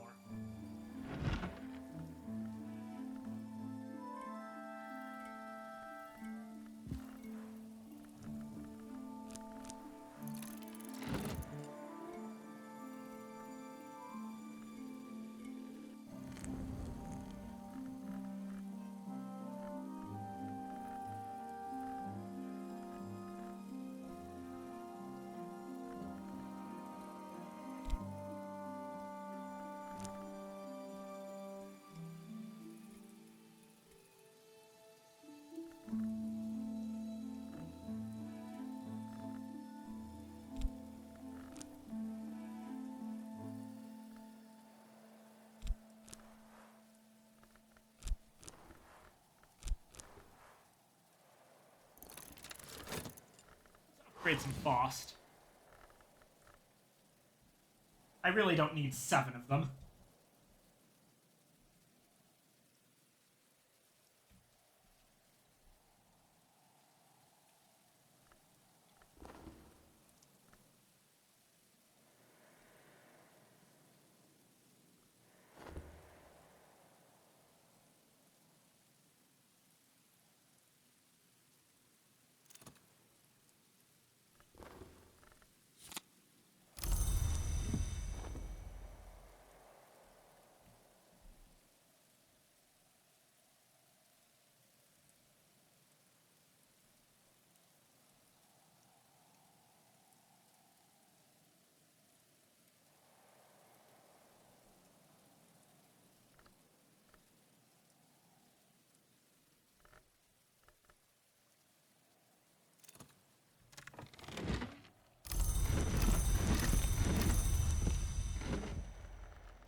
I can probably read Radical Measure at this point.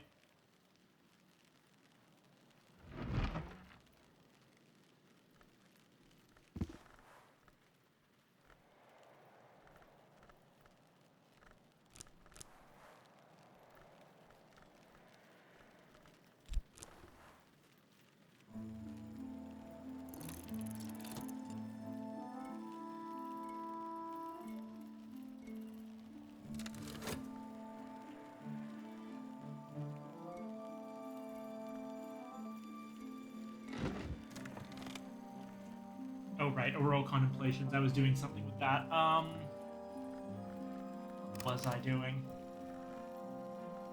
What do I need to even do that's, Lantern again? Stories isn't Lantern.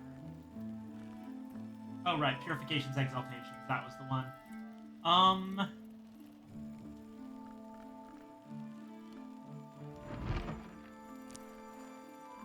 Well, we pretty much know the drill by now. Letters to my successor for Revelation.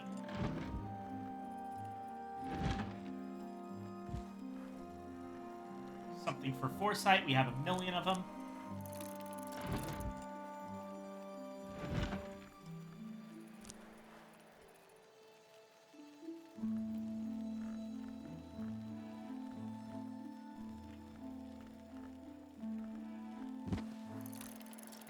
Diaries.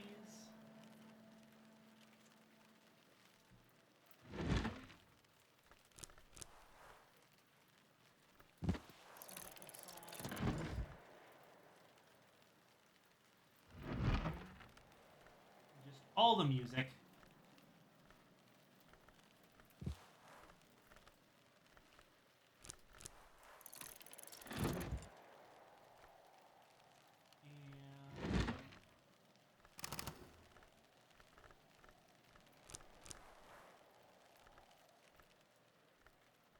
Solace.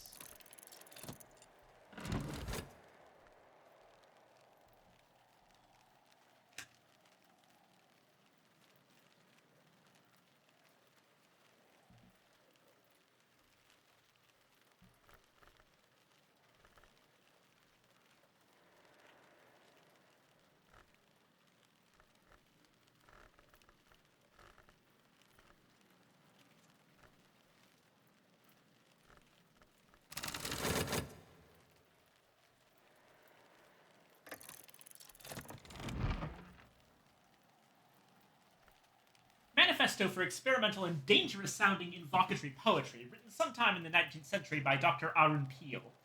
A notoriously inconsistent and incoherent text, apparently produced in a tearing hurry. The hours have little time for poetry, Dr. Peel avers, but they have a tremendous amount of time for poets.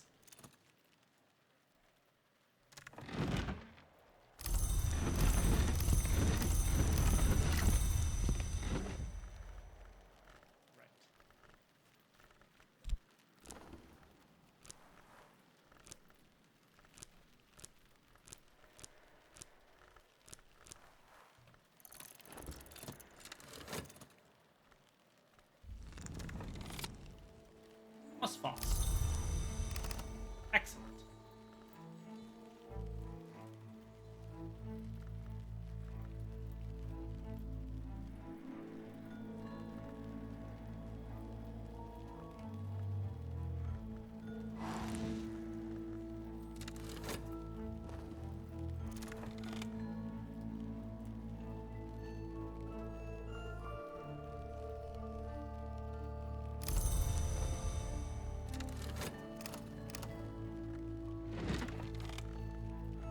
As the rose opens, Dr. Peel explains, an enduring memory opens to the horizon.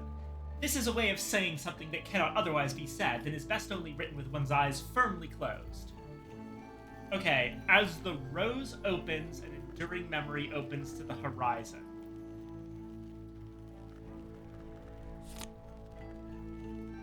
That's probably that preliminal meter plus sufficient rose and a memory makes a horizon sight. See if that's correct. Also, it's a pattern book.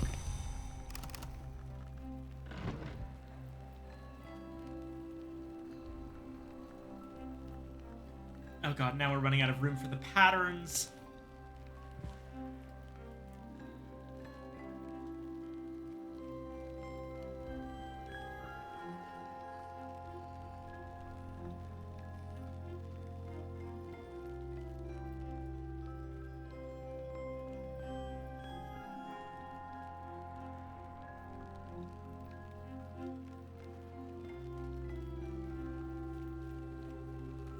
That is the weirdest way to give a crafting recipe. I love him. Yeah.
so it's preliminal meter plus a memory.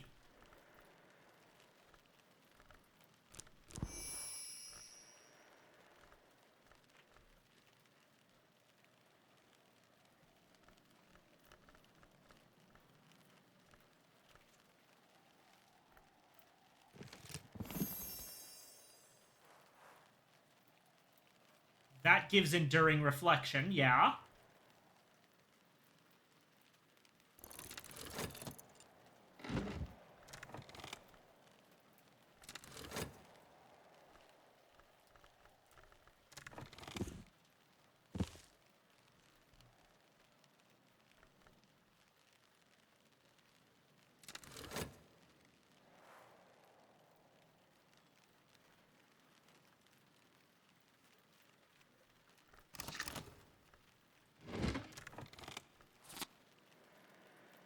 We have an enduring reflection.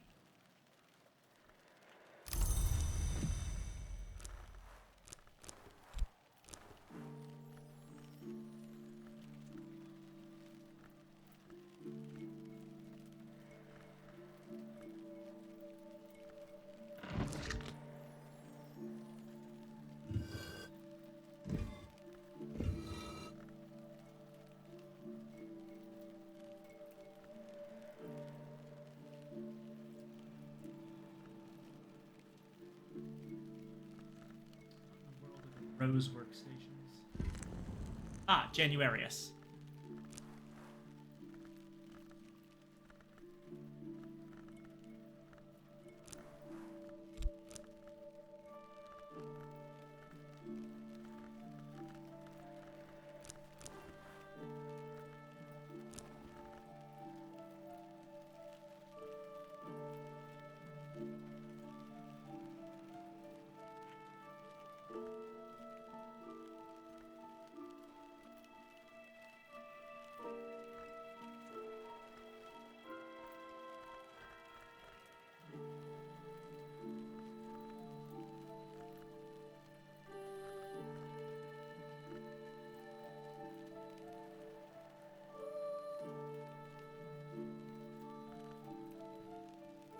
One of these things that gives literally any rose.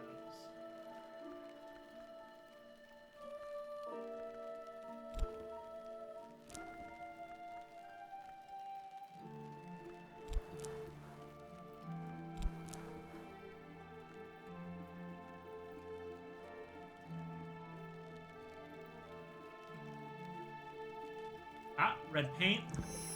Yep, it makes a horizon sight. Thank you, Dr. Peel, for the cool crafting recipe.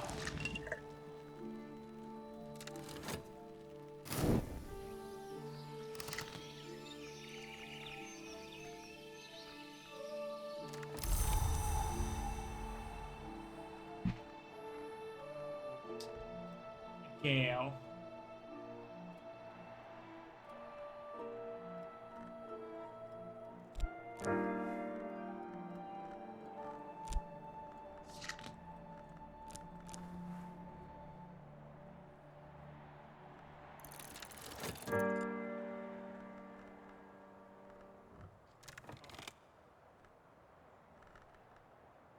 Preliminal meter can be used for sand stories. So,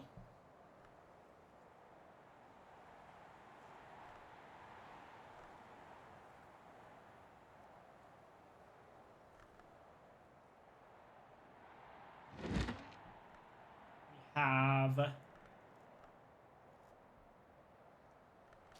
108.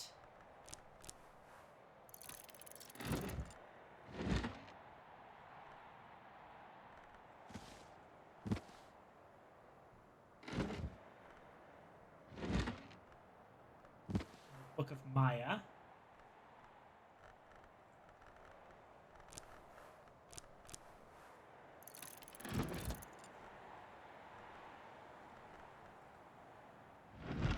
Two already. Sand Story's other one. It's Moon. Okay. Easy enough.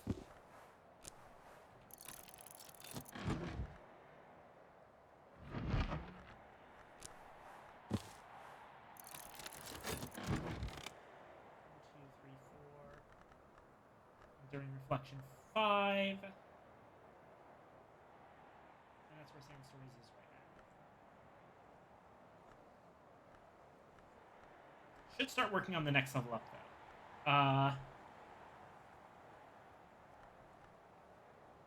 What's an additional moon thing? Probably, I think Stolen Secret has moon.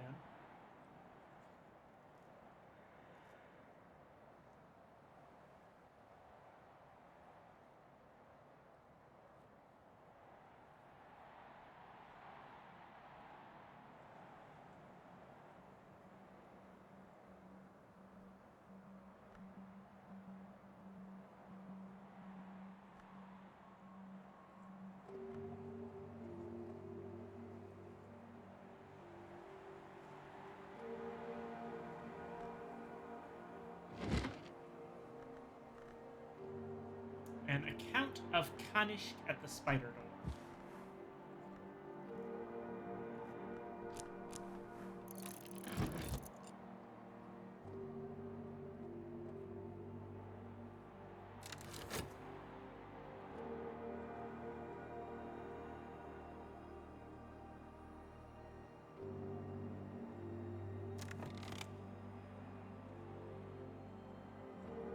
Mile.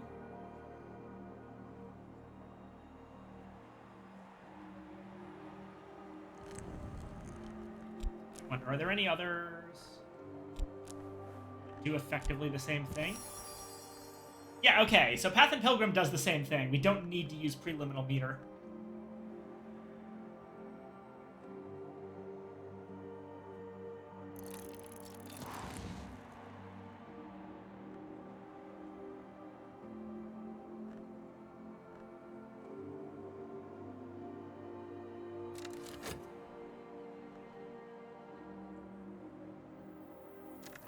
You know what?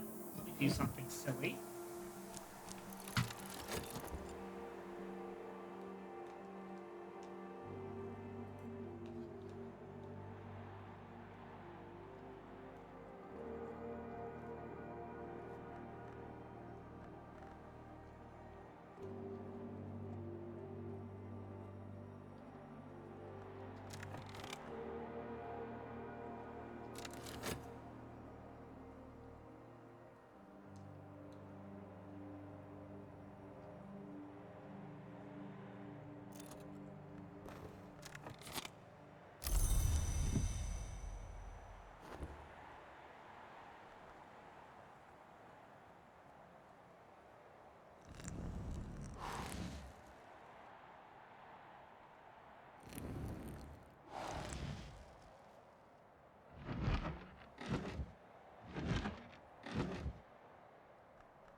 Ah, the time desk will help us. Okay. Wait, no, shit. Sent.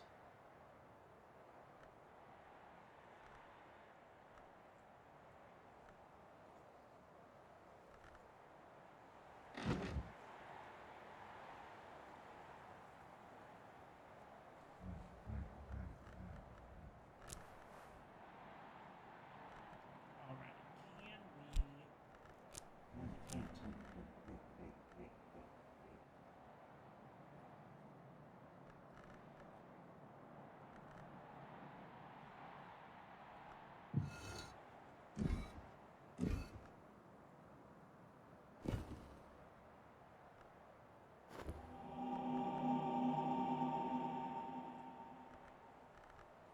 This might work?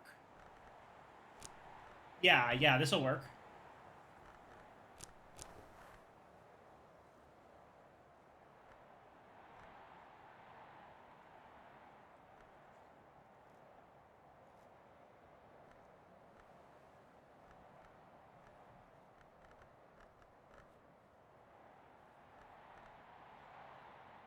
I need something with Rose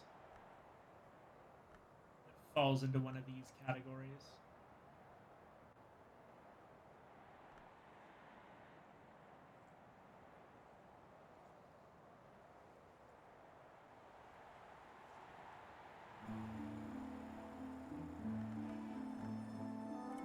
Oh, assault sign, duh.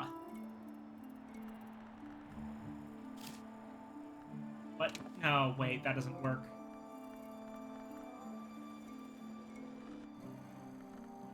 Fine, I'll give it another fet.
Okay.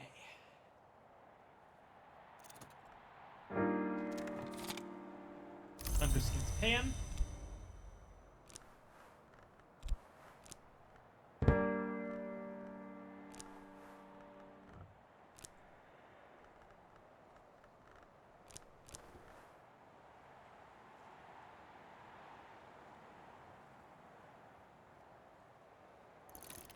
So yeah, we can now make Swaddled Thunder without even waiting for a windy day.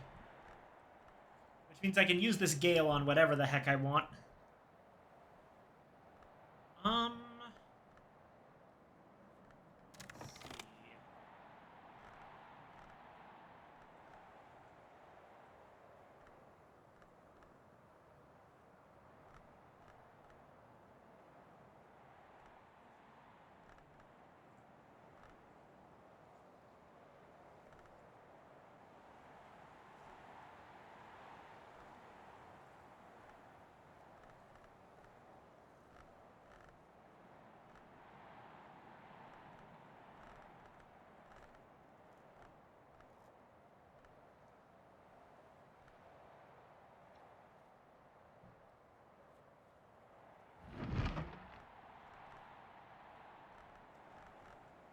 Operations of a certain finality. Reading that for the first time.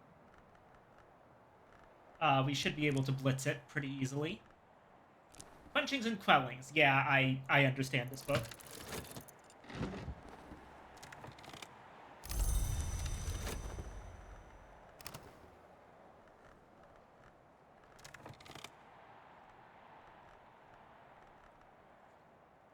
Gale. Things that are heart or moon. Got moon pretty much covered, so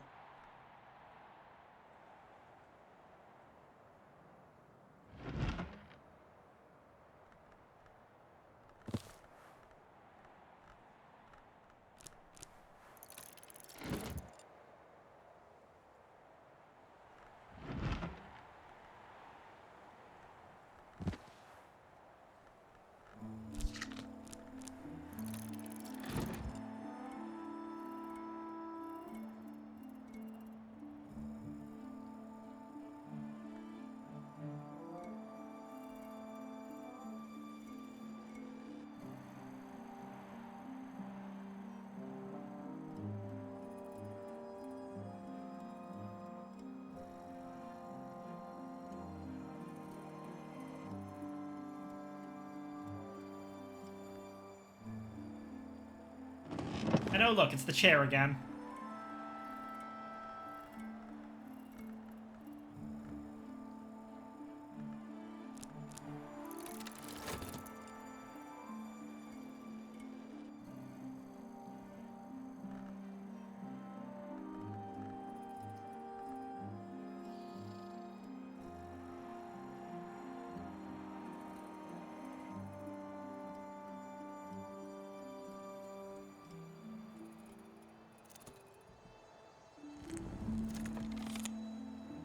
There's our horizon sight.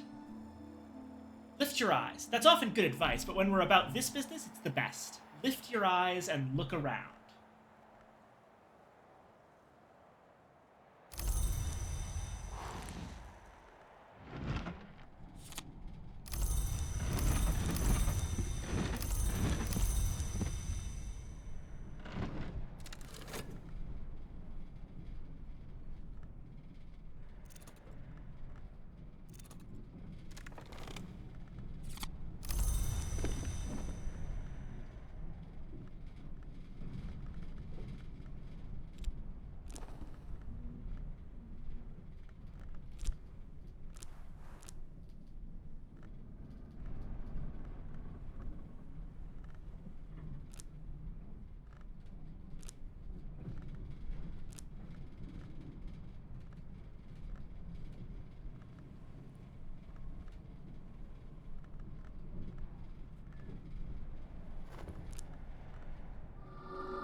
Okay, may have screwed this up. Okay.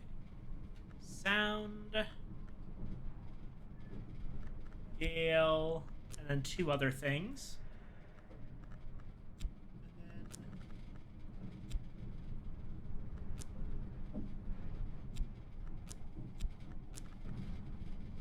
Why did I grab a Savage Hymn?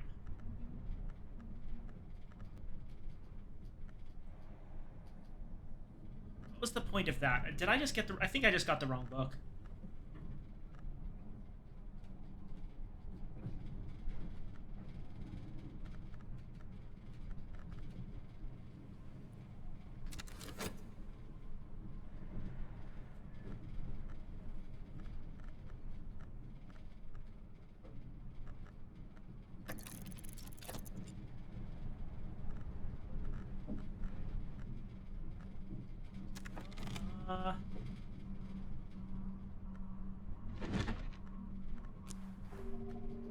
This again.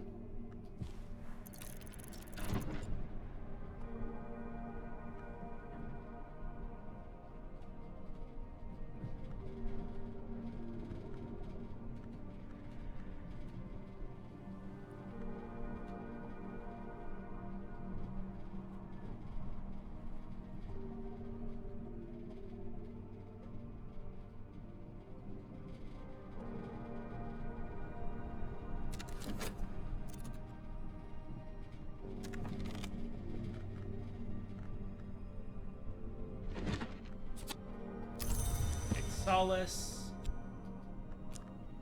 And Cheerful Ditty.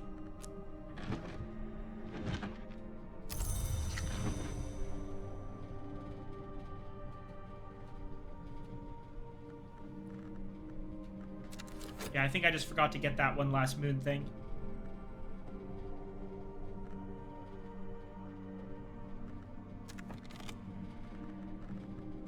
Edict's inviolable. That's all this. Oh, right. I don't have the lesson for it yet.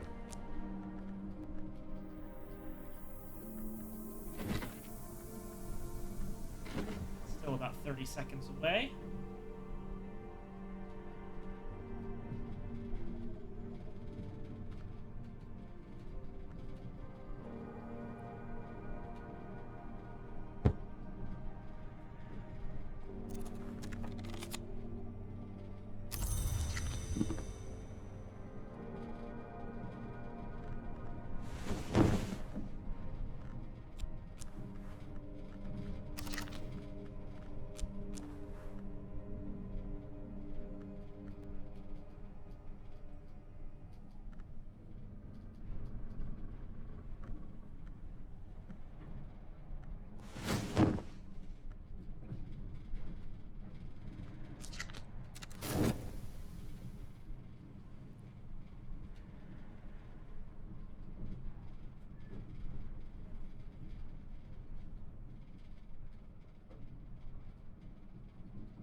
The author outlines the means they had taken to sabotage the place. Or wait, what is this about? Subtitled The Hammer's Sundering, the work of an anonymous adept who violently despised the invisible Serapeum, the library of the Watchman's Tree in Alexandria. The author outlines the means they had taken to sabotage the place and its collection, which increasingly seem more poetic than effective, to the point where the whole business may in fact be some kind of allegory. The author gloats that with the techniques of putrefaction and calcination, they have transformed the library's stocks of Asimel to a seduction of black sapphire, which will ensure the texts therein contain only moon truths. Okay, putrefaction and calcination, plus Asimel.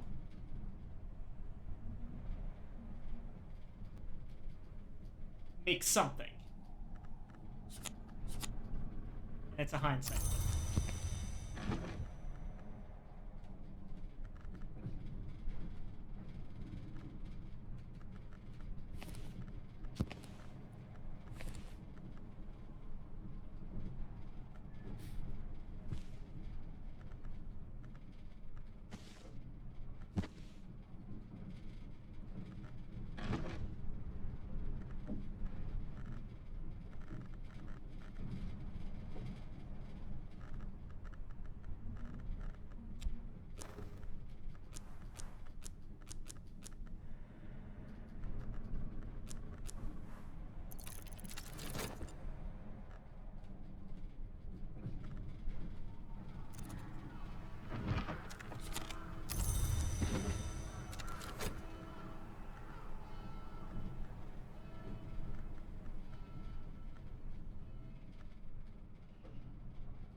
Yeah.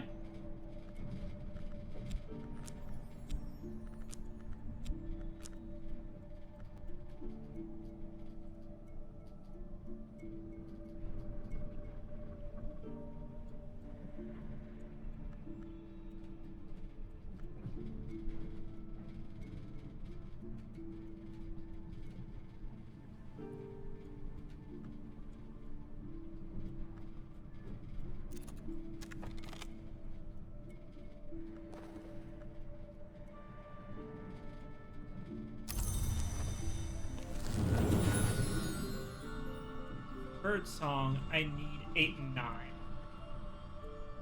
So I really only need one more level of sand stories.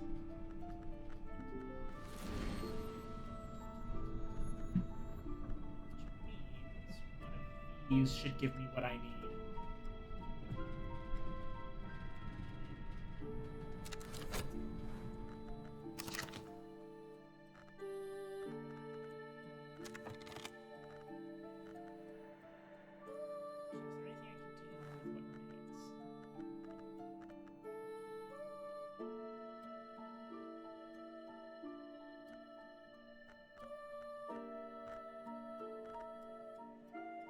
I can at least get this started.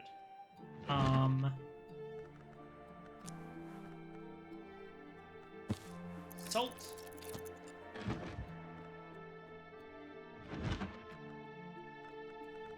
Contradiction.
save hindsight.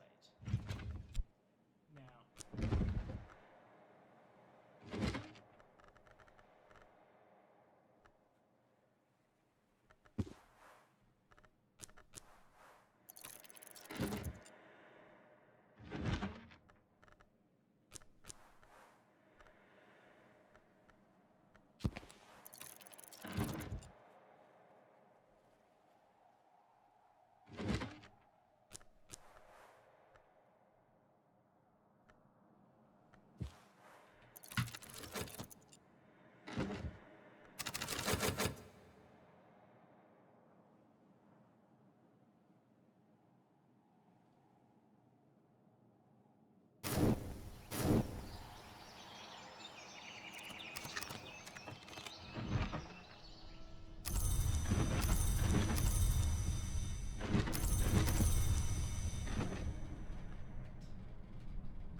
Take putrefactions and calcinations.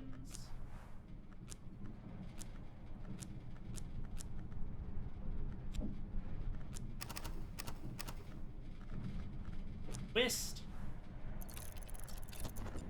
Go.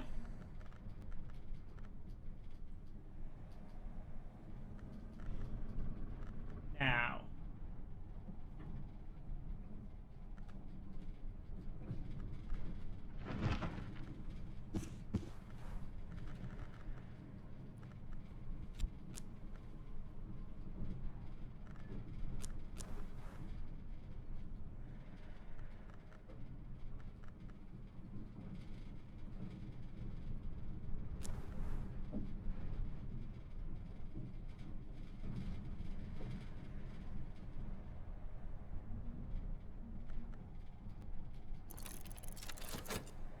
Isaac of Karth, History of the Shadowless Kings. Oh, and it's a cloudy day, which means that we are in a good spot.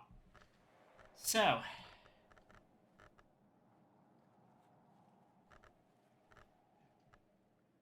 we only need 6 rose things. Somewhere between rose and moon. Right. We can just redo the 2 moon things we did before.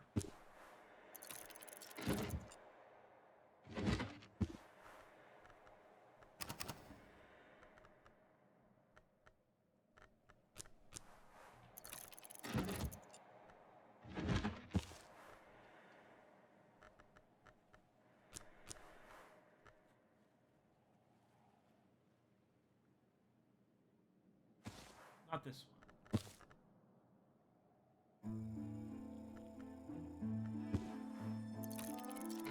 Eight.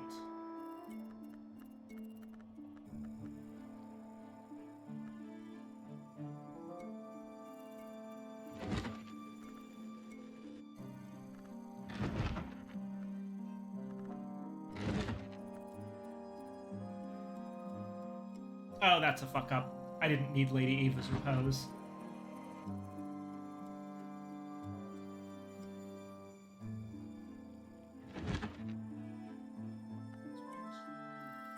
Four.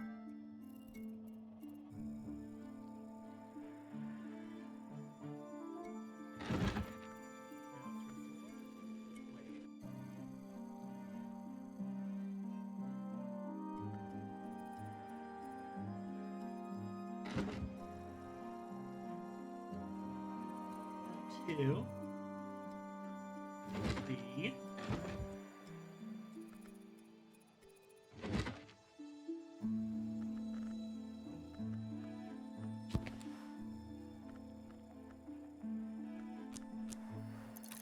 4.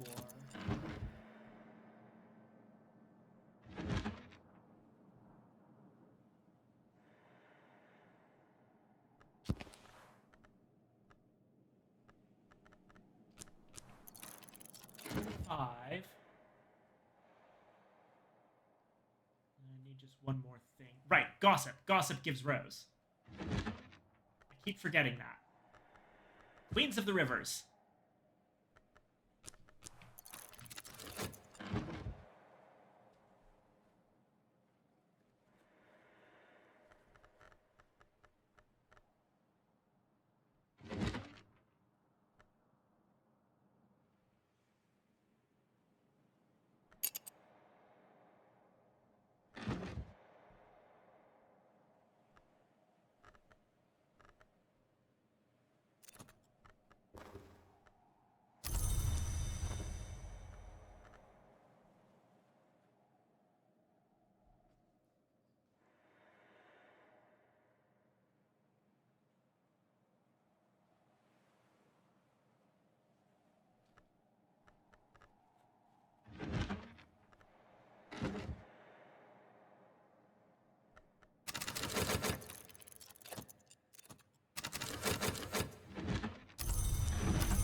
Oh shit, this is probably the last day of autumn. I need to think about... Wait, no, I don't need to think about next salon. I already know what's happening next salon. Let me just brew another pot of that blue crown. And we should be good.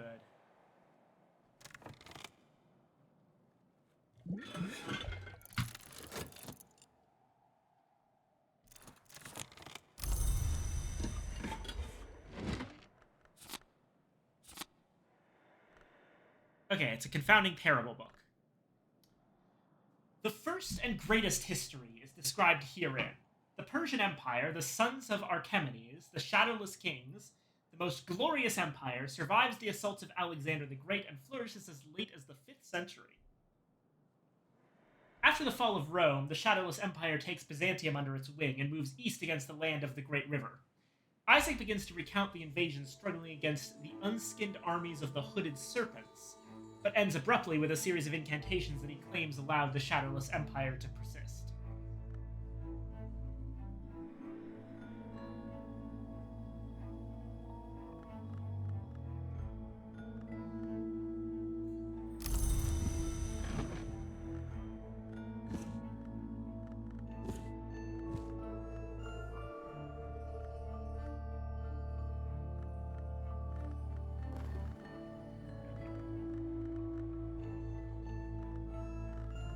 Stories? Confounding parable, contradiction, intuition, stolen secret, gossip, salt, and a cloudy day. Slot in my fet. And bingo. As for the other sand stories, we can put that into Inks of Power. We'll need that later.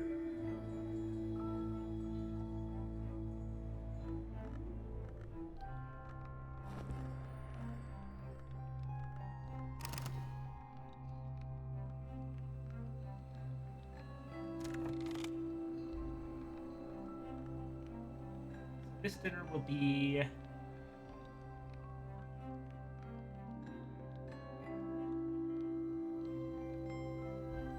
Let me check to see if something works.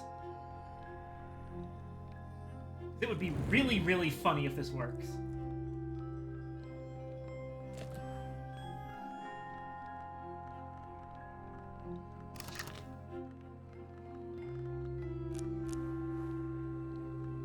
No, that just hatches it.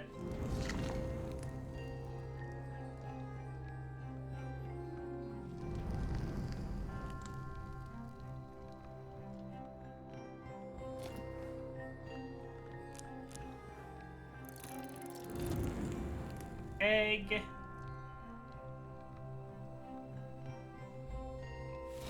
Barbelelen.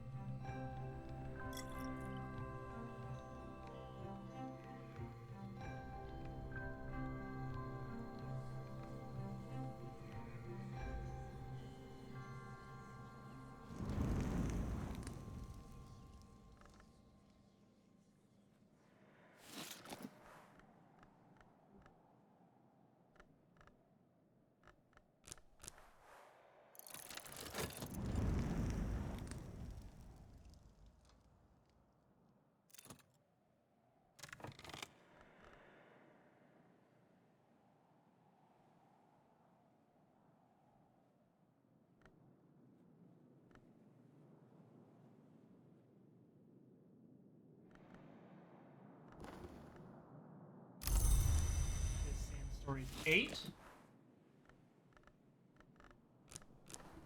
me take a moment to make sure this is a narrow.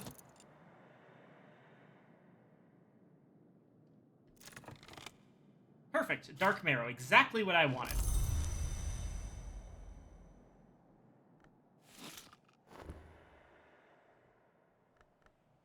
Now...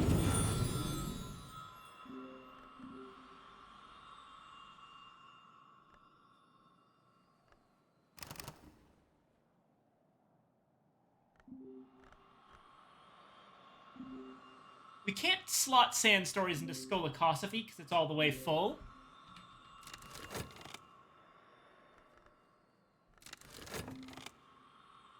So...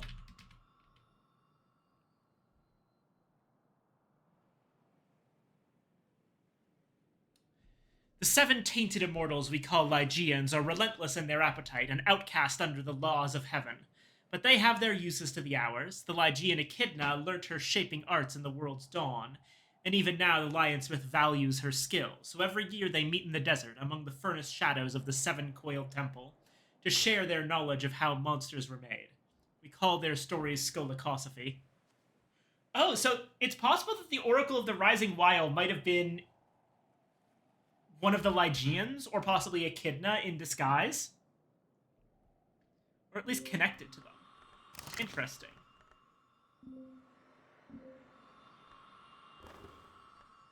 But...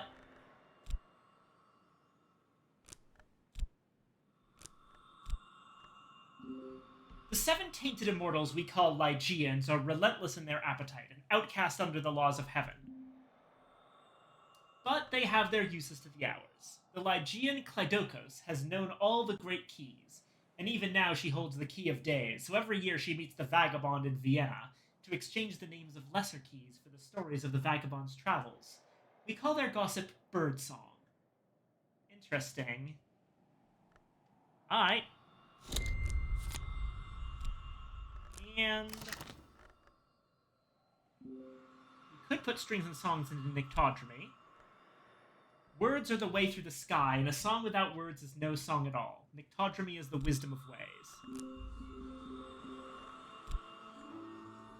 There are no words in the Song of Birds, so Birdsong has no beginning and will have no end. I mastered the wisdom of music, riddles, and miscellanea.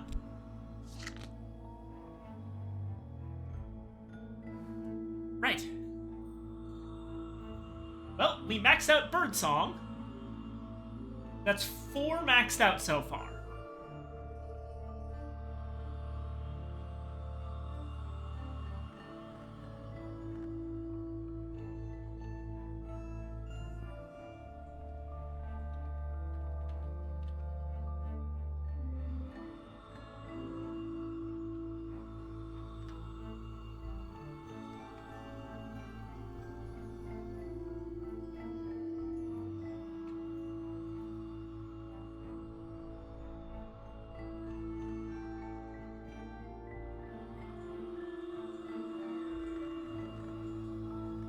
Furs and Feathers is the main thing currently holding back Nyctodromy, so that's going to be the next bit.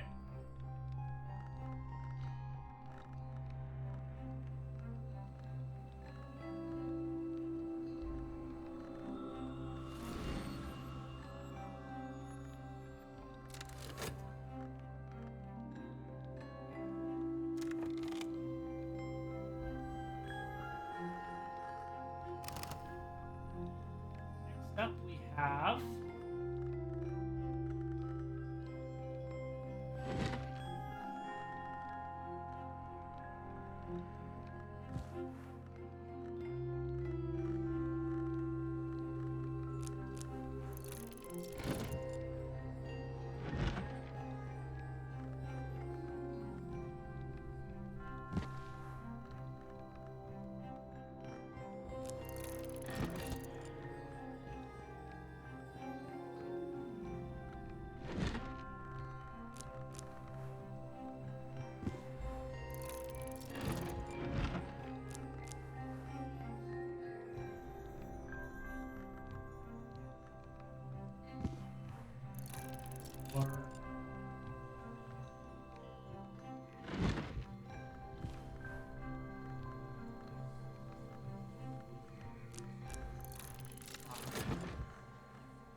And I am going to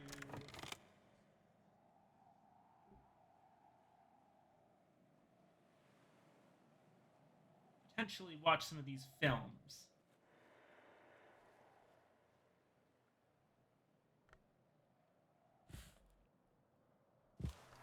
Experiment Beyond Sight.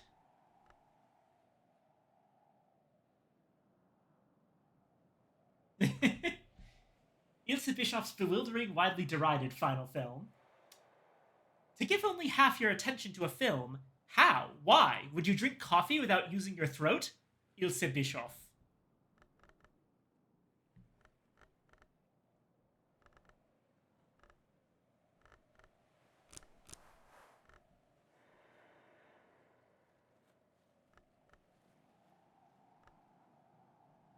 I can no longer think what I want to think. My thoughts have been replaced by moving images. Dumo. Okay, so this is Moon. Oh, this one's challenging. Okay. How to get Moon here?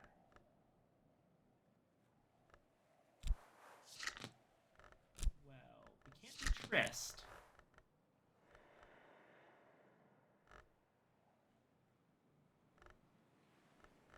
Okay. Moon.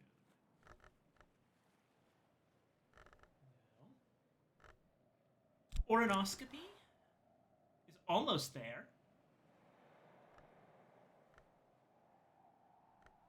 Oh, good lord.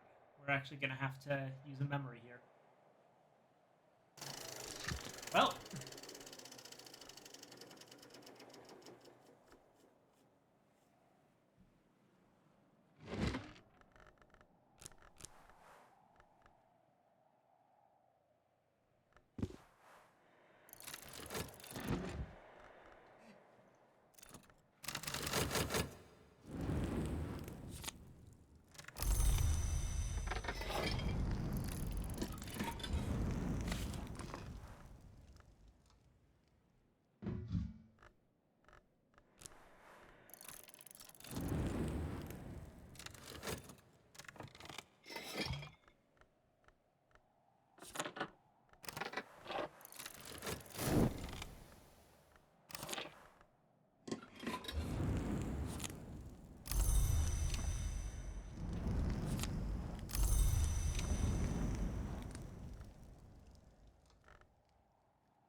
Someone's stuck in an elevator at my job. Oh no! Oh god, that's a nightmare. That's always... I'm a little bit scared of that idea when I get into an elevator.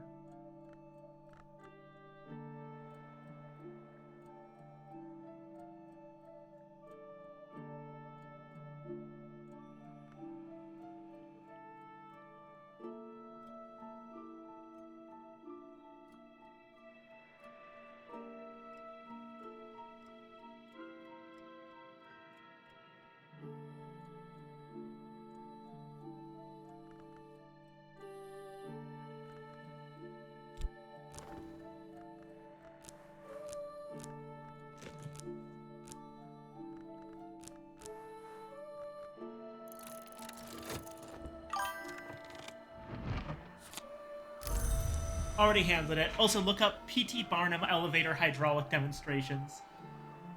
Do I want to? Is that going to be something that makes me feel better about elevators or worse? Tell me the truth, Base.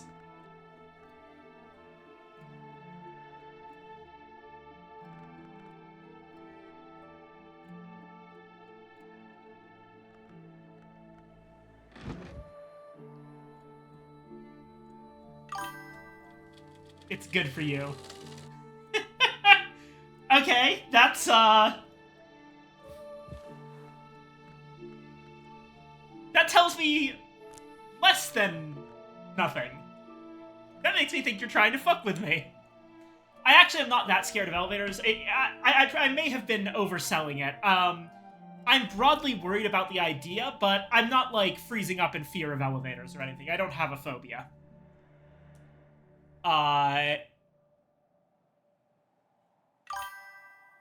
really neat, and the whole reason the New York skyline could be built. Oh, cool. I'll have to check that out then. My only actual thing, the only actual thing I would call a phobia is that I have a extremely strong fear of wasps and similar stinging insects. I have managed to get over it in regards to bees because bees are generally friendly and don't really like want to do anything. Because the fact that they die when they sting, you have to really piss them off to get them to use it. But I had some traumatic experiences when I was much younger involving wasps, and I can't stand them. I know the elevator doesn't just drop you to the bottom. There's a complicated system of like waiting and counter waiting and stuff like that, but yeah. I don't know whether I should talk much about the bee trauma or the wasp trauma, because there's bits of it that are very, very nasty. I mean, it was 2 incidents. The first was when I was really, really young, like we're talking 4 or 5 young, where I got just randomly stung by a wasp out of nowhere while being carried by my parents at the beach. And it was so unbelievably painful that I had to go home. And the second happened in... Fuck it, I'm just going to tell it. The second happened in high school. This, thank God, did not happen to me.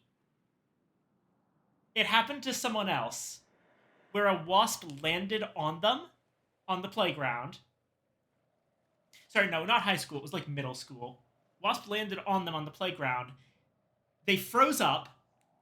Everyone was waiting for the wasp to go away, and it crawled onto their open eye. Now, thankfully, nothing happened. It then flew away when the person jerked out of reflex. But that made me not to ever want to get near those fucking things.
The film is an unrelenting fusillade of apparently unrelated images. Birth, mirrors, grain threshers, animal attacks, crowds at stations.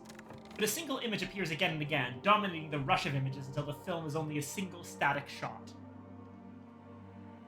I have watched films like this. I mentioned it in the Lorelei the Laser Eyes playthrough, but I actually did minor in film studies. And I've seen a couple of surrealist films that were a lot like this kind of concept, where it's just seemingly unrelated images.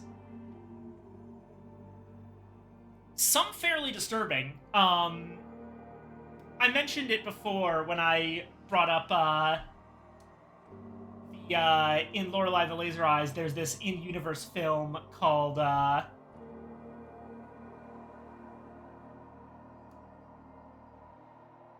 God, what was it? It was Un Animal Terrible.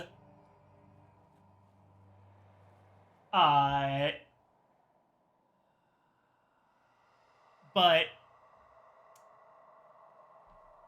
and like that was a silly over the top film that involved like a hypothetically horrible violence or basically it's a film about a dead cat, but in a very weird way where the cat's still walking around and people were like disgusted and horrified by it. And like I'm just like, oh yeah, that's clearly a bit of on Un Chien Andalou, or The Andalusian Dog, which is a Salvador Dali's works, I think it was. That has a bit in the opening where we cut it's a very shocking opening sequence because you shoot like there's a woman sitting there and like someone's coming close to her eye with a scalpel, and then we cut away and it's implied that something's happening. And then we cut back and it's an extreme close-up of an eye getting sliced open. Now, obviously they didn't actually do that to a person. It was like the eye of a dead cow, I think it was. But that's one where a lot of people have trouble with it, me included. I have a thing about eye trauma for probably stemming from the same place as the wasp trauma. But at this point, I'm distanced enough from it that Un Chien Andalou doesn't bother me to talk about, just to watch. There's some weird films out there, is what I'm saying. So honestly, I kind of want to watch Experiment Beyond Sight. The repeating image is a view through a grimy window pane of a nearby tower. There's a vague impression of flickering light around the tower top. Just as the film ends, smoke plumes from the tower. That's it. Nothing of note at all. Unless one happens to recognize the view of the Crucible Tower from the window of the librarian's quarters, and unless one happens to know that Ilse Bischoff never visited Bran Krug or even Britain before her untimely death.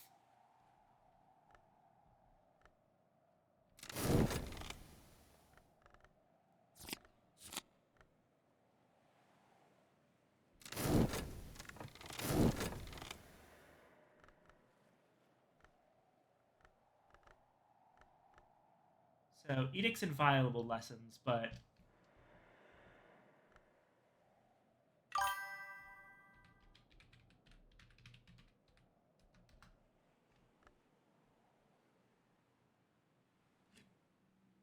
Oh, it's apparently Revelation.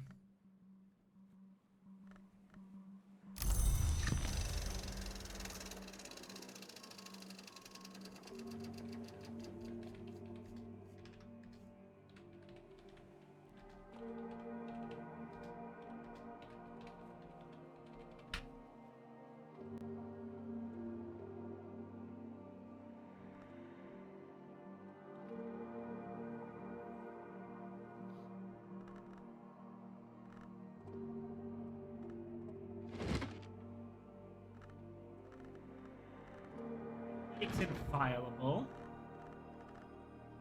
You can put into itself.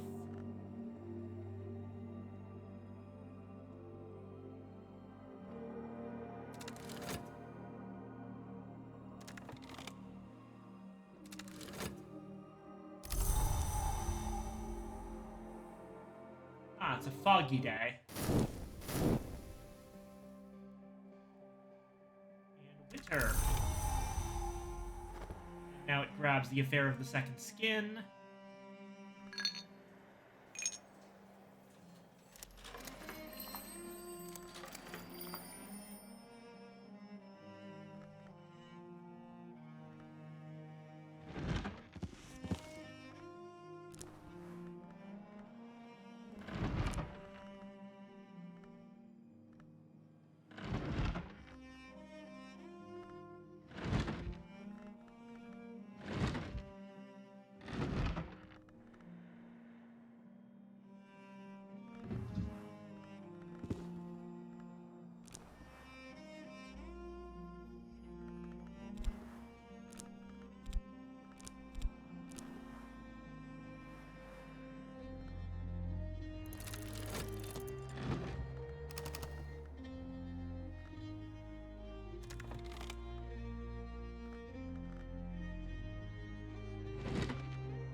since I already have Zach's invitation, can't I just...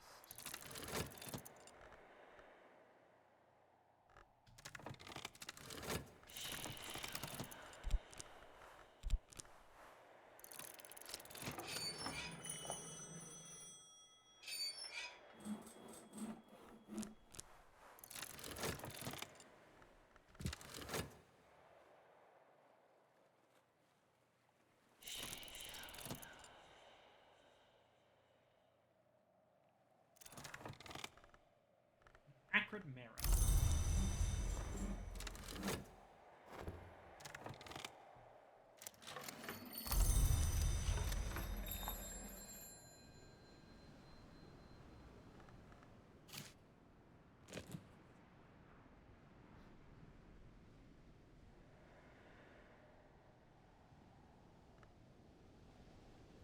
So, this time we're getting the keels.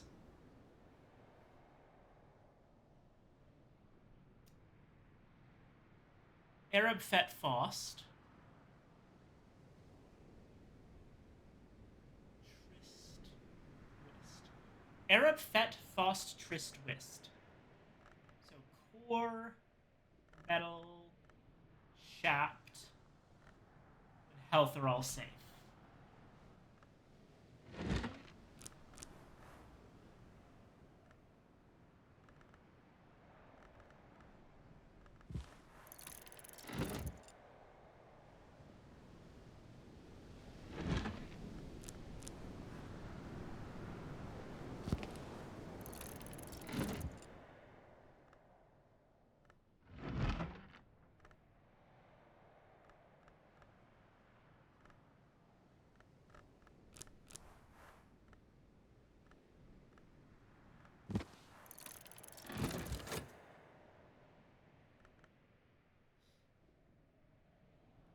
Bet Mrs. Keel is also fine.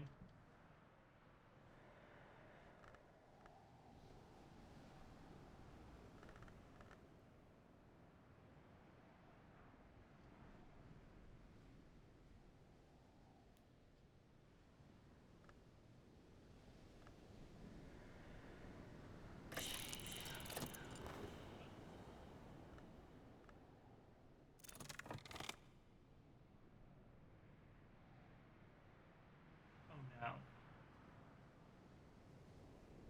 I could have sworn we had already...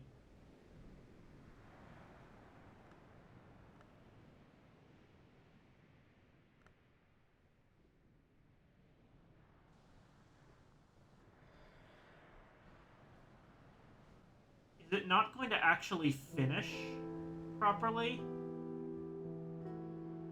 Oh god, we're going to be dealing with the affair of the second skin for ages.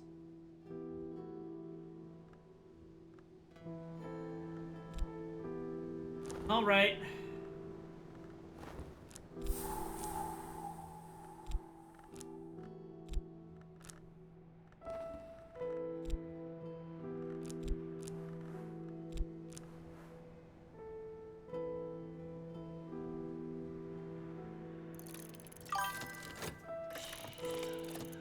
I probably can give a bad book.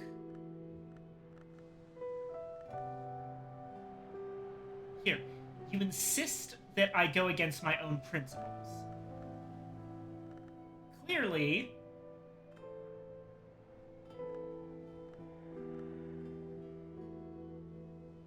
you need some basic grounding in politeness. Here's some children's stories.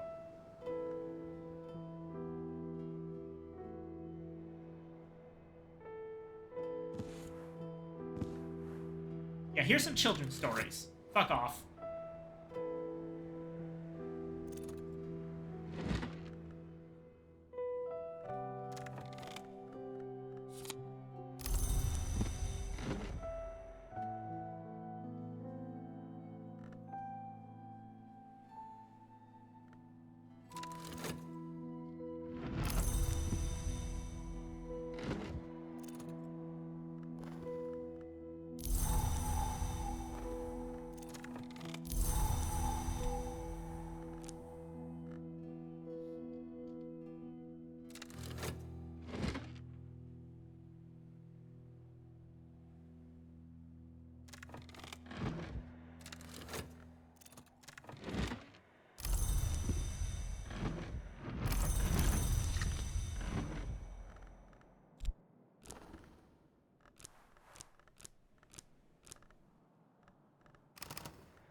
fiction.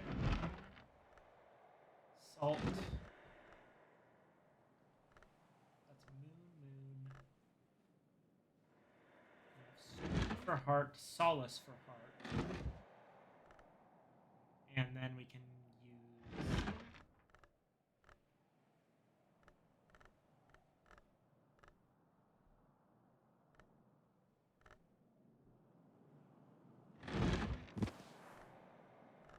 metal for another. And then just use the fog. Okay.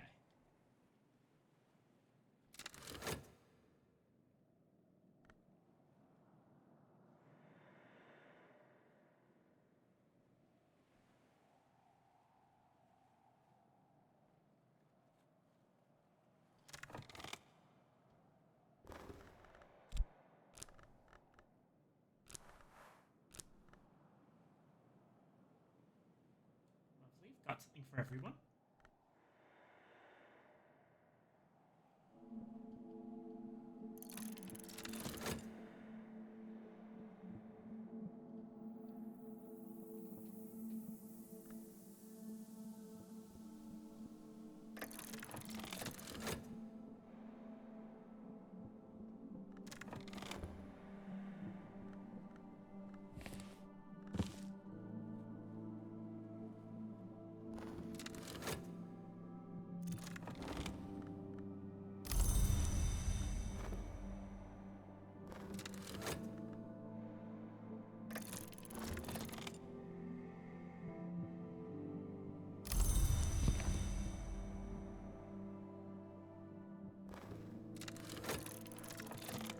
Cost.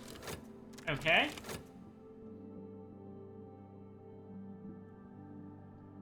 see here. Yvette has heard from Corso of Mr. Keel's tendency to poetry. She asks him about his inspirations, and he shares them, albeit cautiously.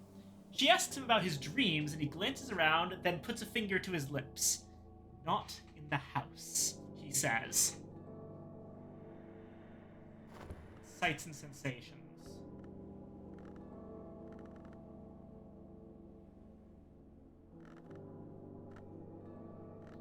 We can start working on Sky, probably.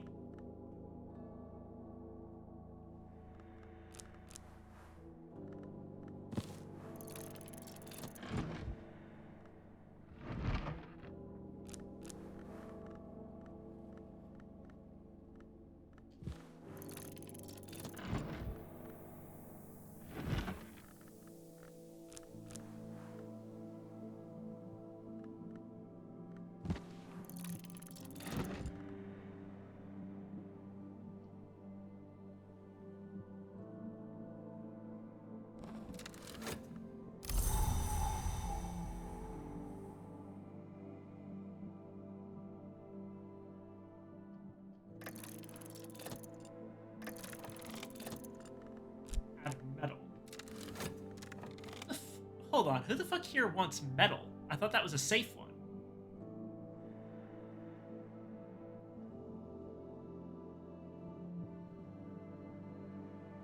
What the fuck? According to the chart, nobody here uses metal.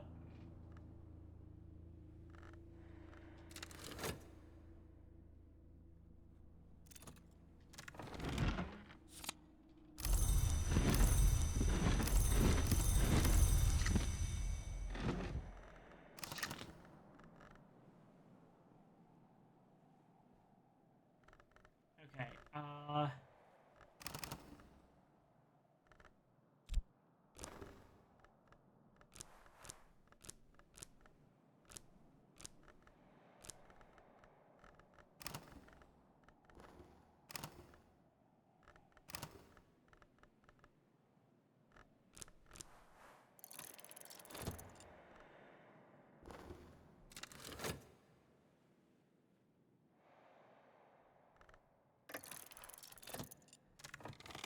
Zachary asks if Mr. Keel might make a coffin for him. I don't need it yet, he says, but we all might be grateful. Mr. Keel shakes his head slowly. Not his kind of work. But he suggests that Zachary speak of his troubles, and Zachary does so, albeit elliptically, in terms of mirrors, snow, wings, and the twist in the heart.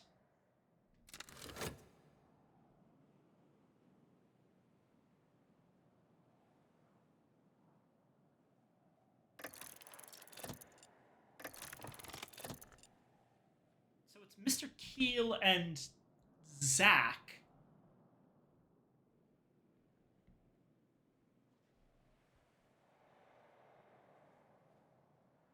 Arab, Fat Faust, Trist Wist. It really should not be any of them.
Zachary confides to Mrs. Keel that he thinks he will eventually be delivered of a kind of child. He asks if she can help. She scrutinizes him and says quietly that she cannot. He asks if she thinks he will live through the birth. She considers for a long time and then says more quietly that she thinks that he will. He asks last when she thinks the child might be born. She leans in close and whispers, "I think on a midsummer's day." Snow stories.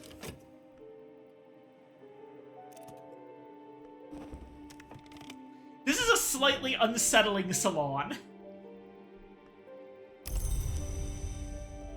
But at least everyone here is on the same vague wavelength.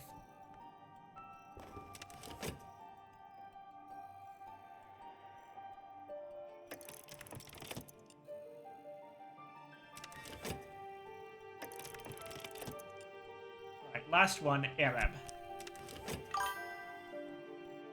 Lots of winter occult talk.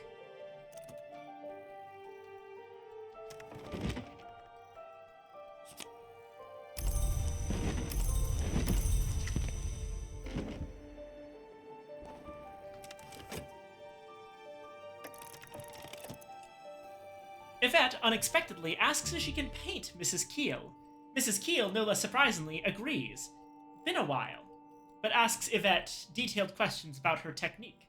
Mr. Keel pays close, albeit unobtrusive, attention. Also, Canon Zack will give birth to a most likely heart-aspected child. That makes sense. We know that heart actually comes from winter. The way that the aspects affect each other is that heart follows winter because stillness cannot keep forever. There's always spring.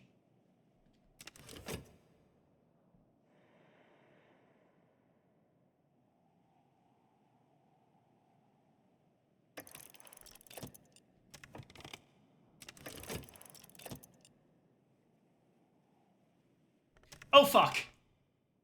I did it again. Curious Hunch. Okay.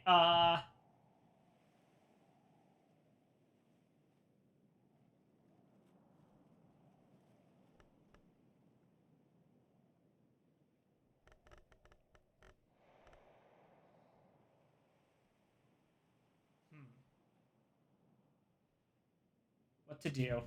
I have about 5 seconds.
Waste. Is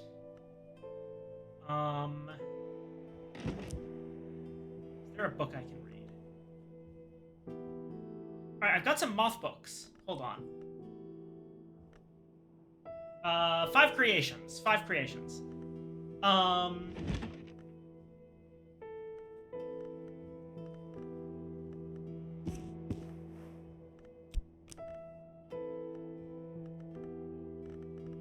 That.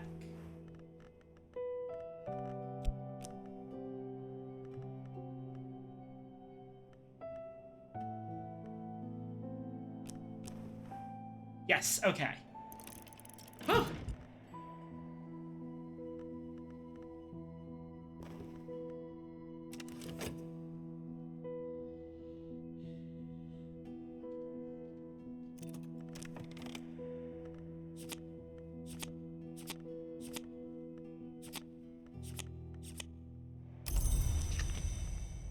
Sights and Sensations, 2 snow stories.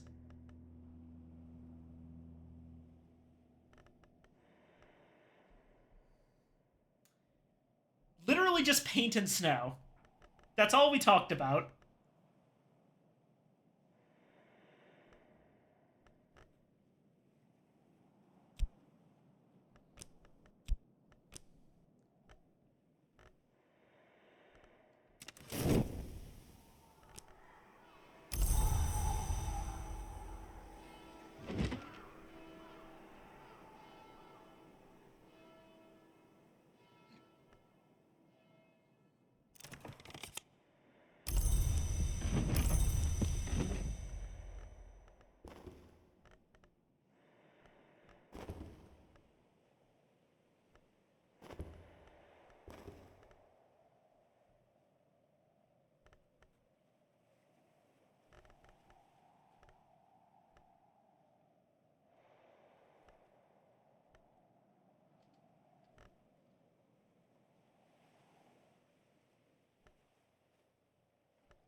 What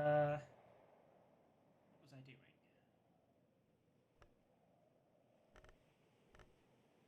Sky Stories, right. No, not these in it. These 3. 4, 5. Sights and Sensations. With Faust. Okay.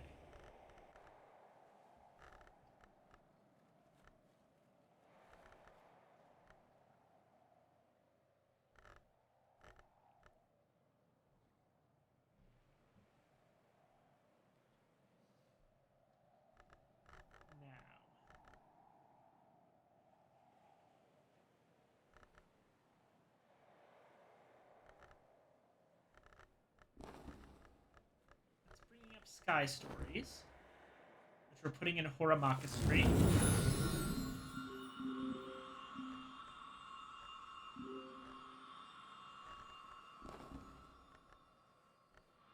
It's currently at 5.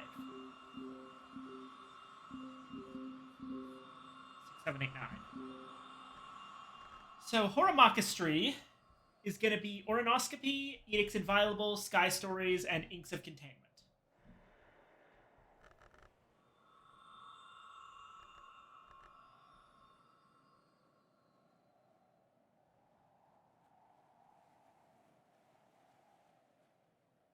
I think at this point,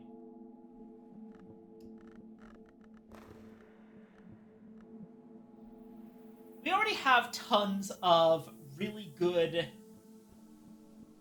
rose, and sky in our top level. Glacierian Lightsmithing has 9 sky. Path and Pilgrim has 10 rose.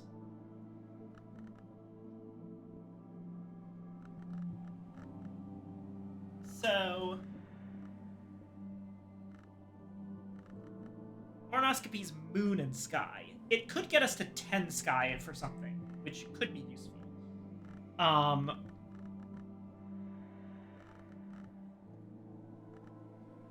Whereas Sky Stories... Well, Sky Stories is also Sky First. The other ones are Heart Moon and Moon Winter. We already have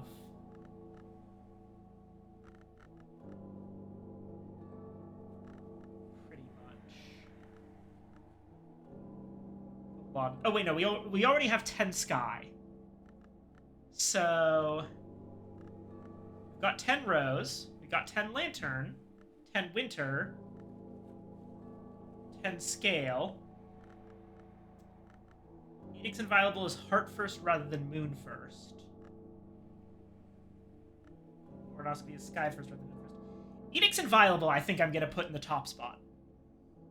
We're going to know a lot about the Calyptra, which feels appropriate.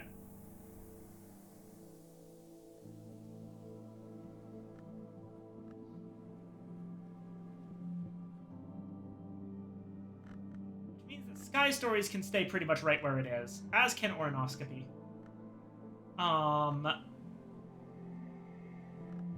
We just have to pump up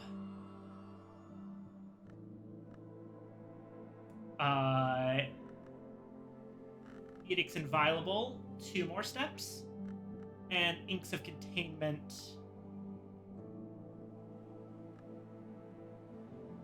3 more steps. Maybe Inks of Containment just 1 more step, and then one of the other things 1 more step.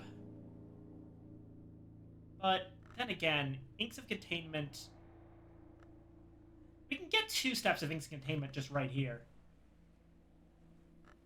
So Inks of Containment's going to be at 7. Sky Stories is going to be at 6. Probably Ornoscopy 8, Edict's Inviolable 9.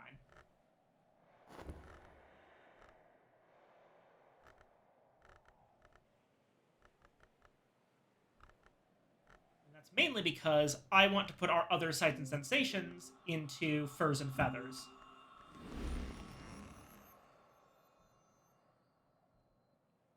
So let's do that.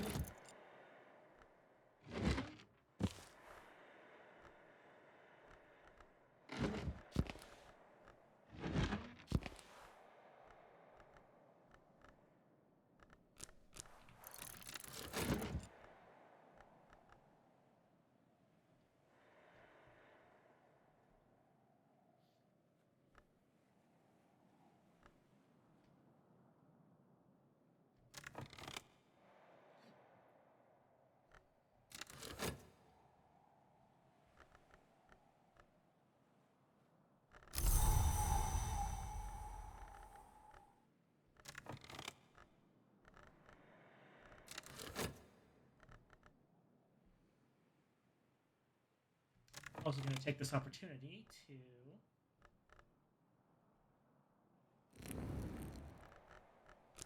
set Pilgrim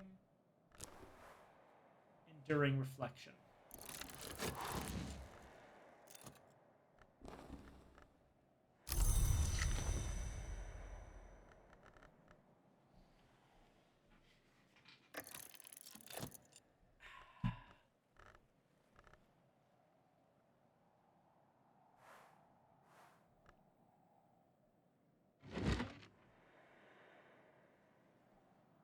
Right.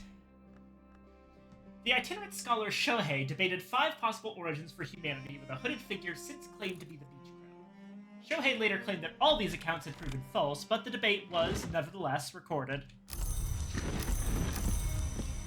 Proven false is interesting. I'm guessing that... I wonder if by proven false they mean that a new history pasted over them.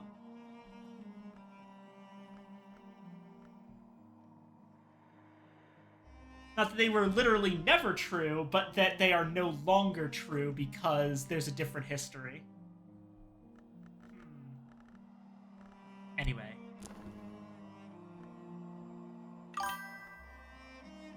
That is how Lantern paints over things. Yep.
Alright.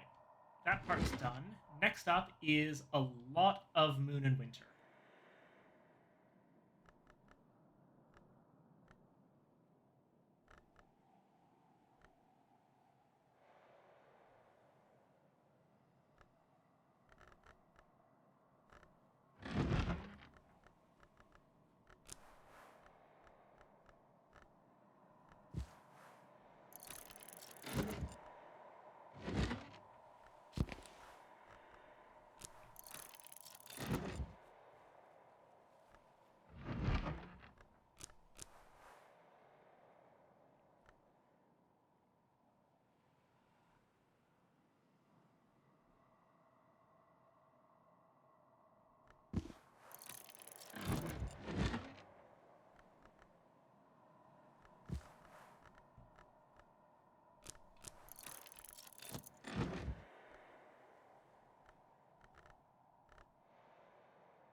Hitch. And almost forgot.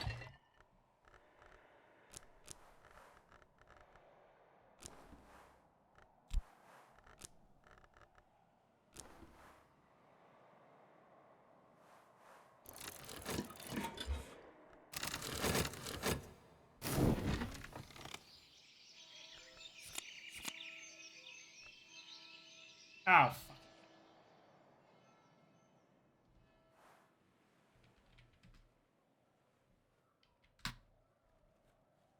Gossip. That's what it was. The Carapace origin. We were born from shell like the children of the wasp from the spider. The glorious origin. Our life modes descended from light. The origin befouled. We were found naked and smeared with muck in the roots of the wood.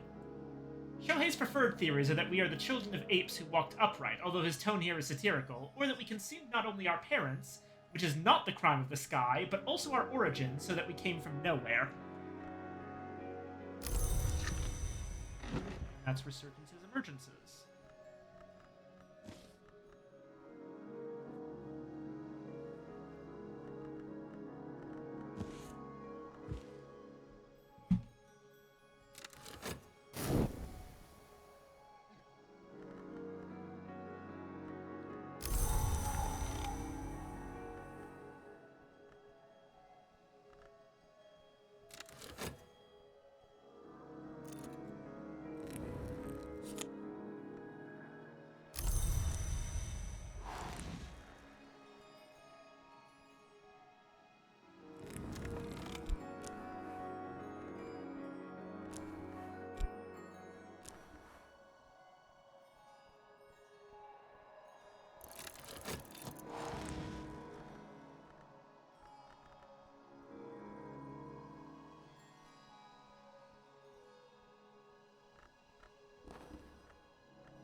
hallowed anthropoderm in that traveling case. Who the fuck was carrying around human skin in their traveling case?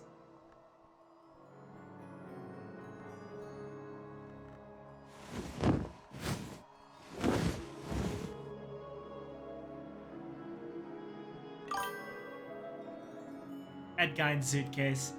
Okay, 1, 2, 3, 4, 5, 6, 7, 8.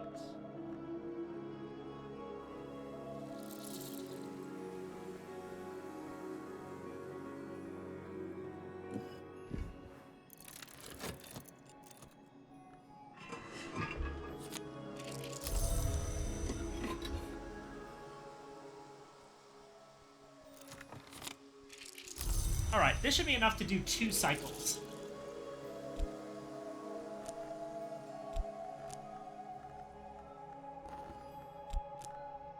As long as I put loss in the first cycle.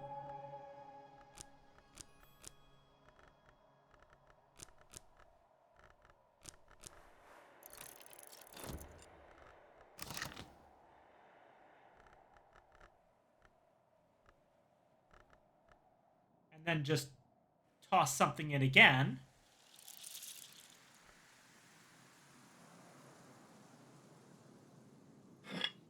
Do not need this much gorse. Okay. Then we have Grail and Moth.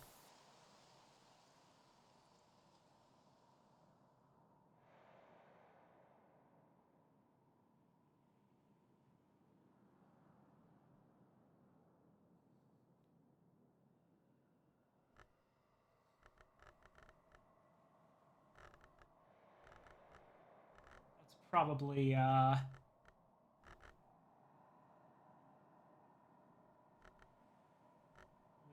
can't use it for insects and nectars. Orchids and narcotics, then.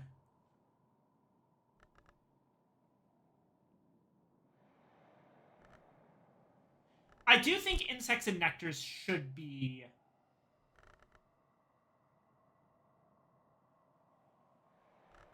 at the top of our boss. So that's going to be something I work on soon. I want that to be the number 10.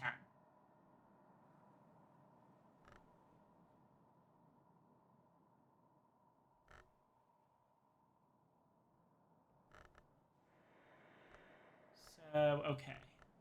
That's going to be...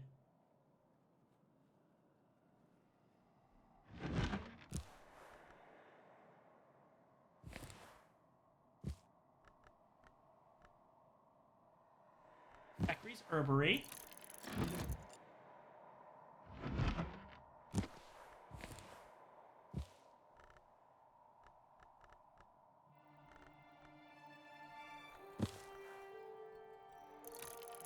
Ends.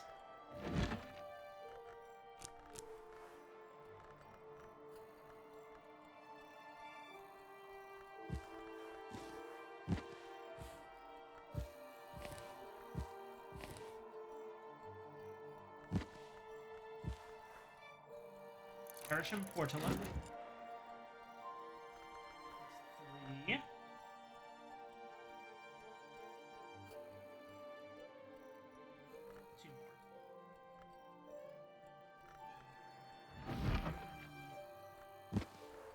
Skeleton songs.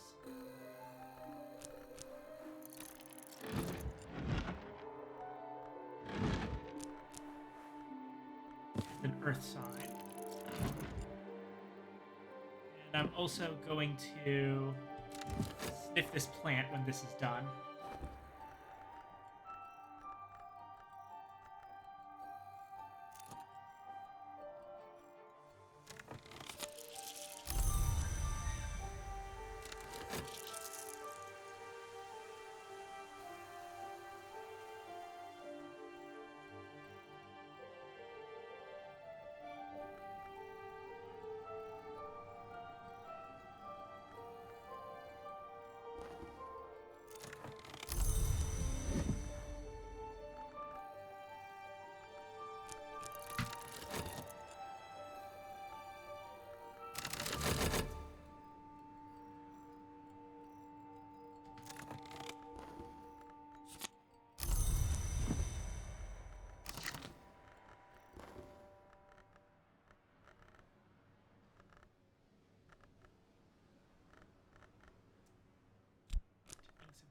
Refinement again.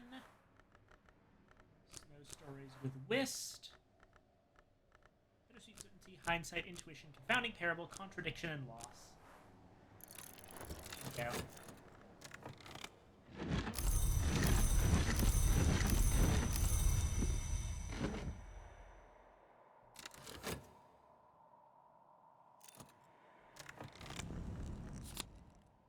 There's a Horizon Sight.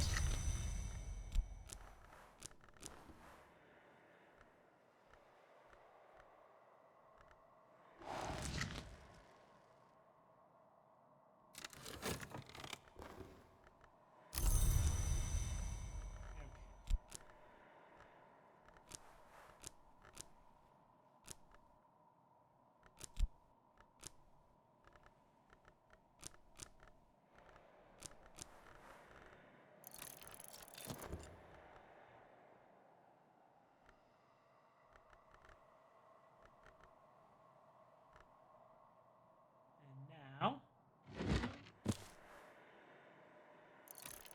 Burglary, Beekeepers.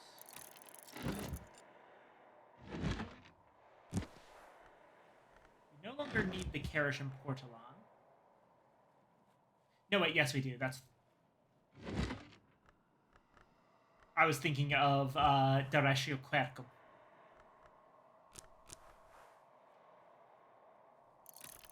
The quirky ratio.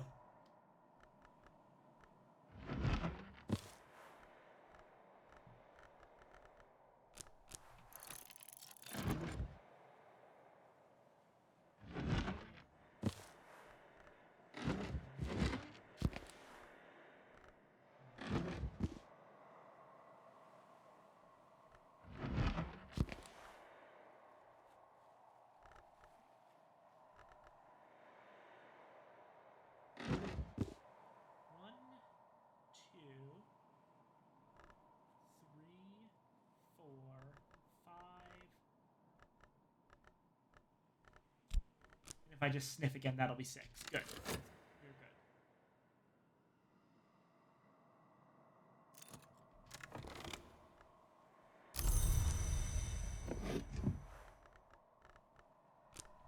Sniff the plant.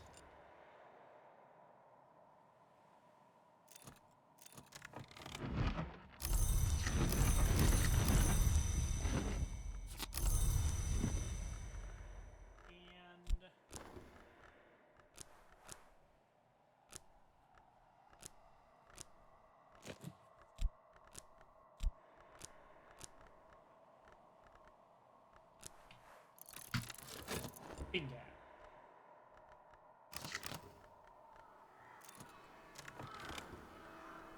Orchids and Narcotics, 7.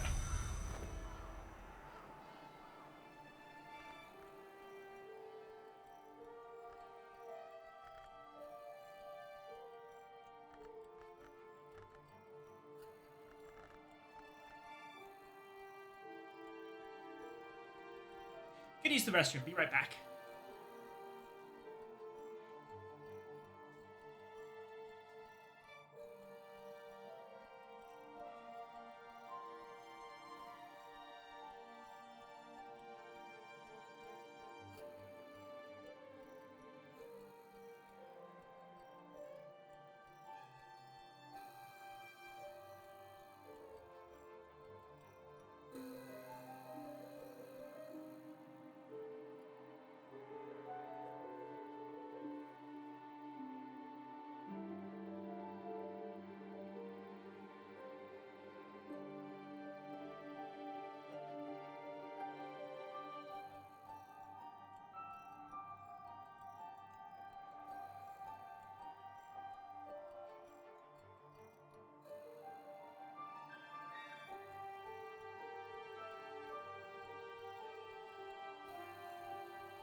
All right, I'm back.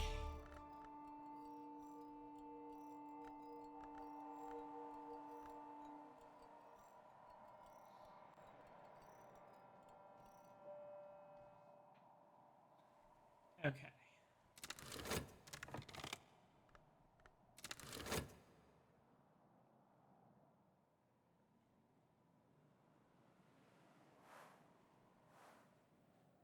What next? Oh, right. Oh. Do you think if humans pupated, they would be satisfied as having seen the afterlife? Oh, that's an interesting question. I think there would be some who did, but there would be some people who insist there's something even more beyond that.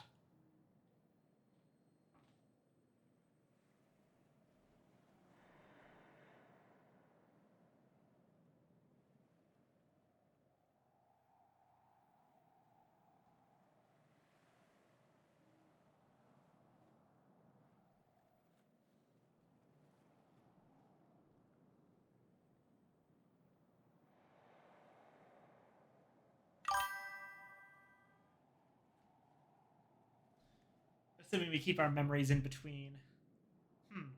I really think there's going to be some people who never think that they've seen all there is to see, you know? And broadly speaking, I'm sympathetic to that.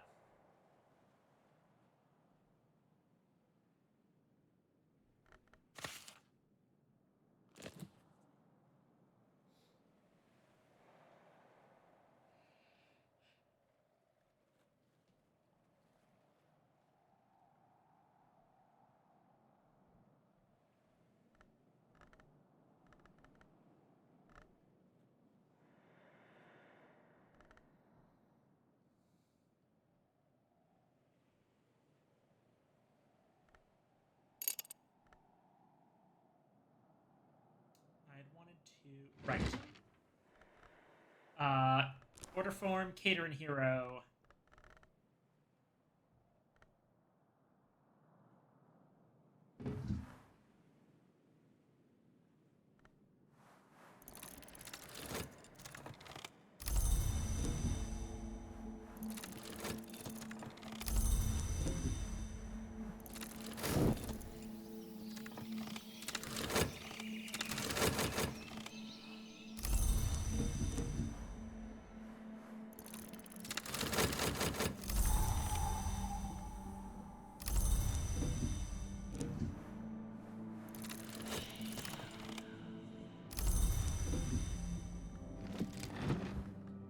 It's an investigation of a foundered country.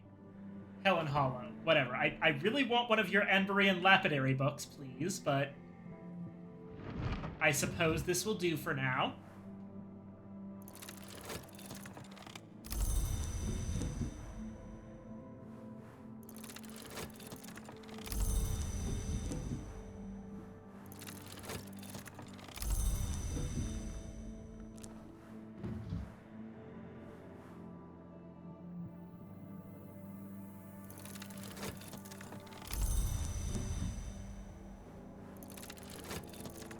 Let's spend enough all at once to give the Curie give Saint Ronwin's Trust a panic attack, thinking that we're going to be pulling a Thyrza again.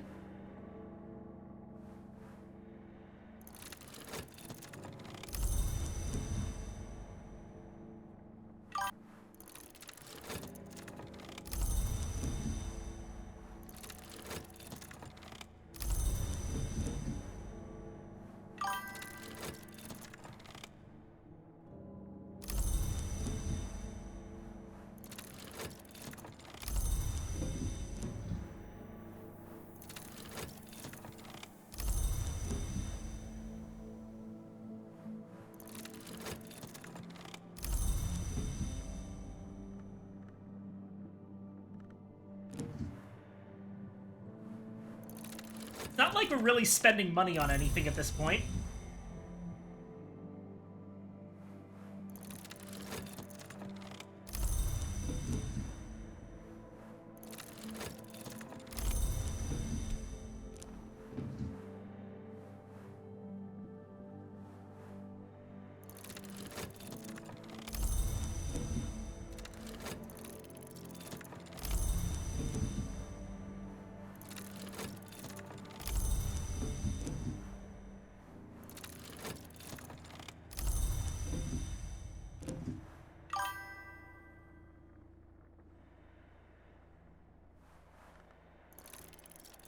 Thyrza hunched over the order forms like a goblin buying another of her own art pieces for egregious amounts. Was that what she was doing? Because I think technically that's embezzlement. If you're like, okay, if you were to... That probably is what she was doing. If you were to be the leader of an organization, and you make a piece of artwork, and then you use the organization's funds to pay yourself for your own art. Yeah, that's just you moving the organization's money to your own pocket.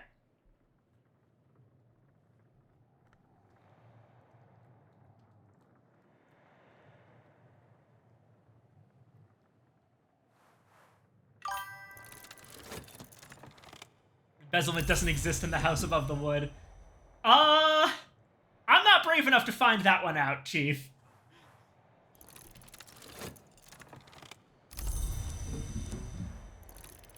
Oh, fuck, another dripping. Oh well. I forgot that it defaults to drippings.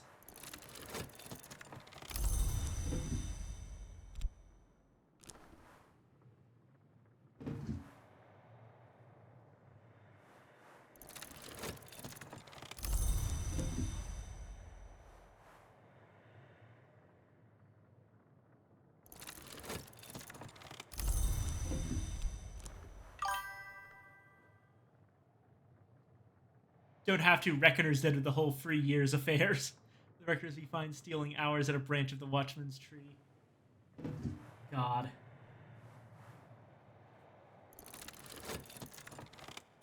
Okay.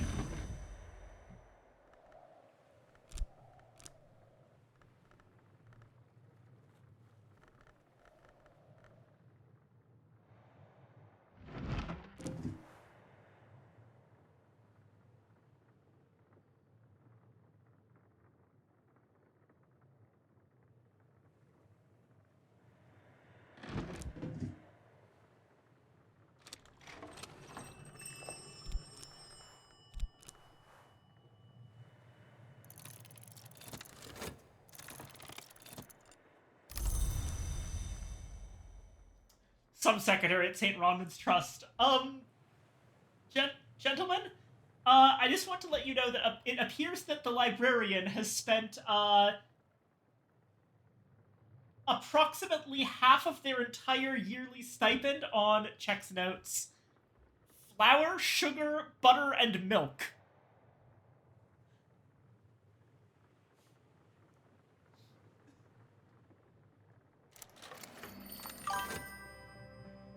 A second Thyrza has hit the library.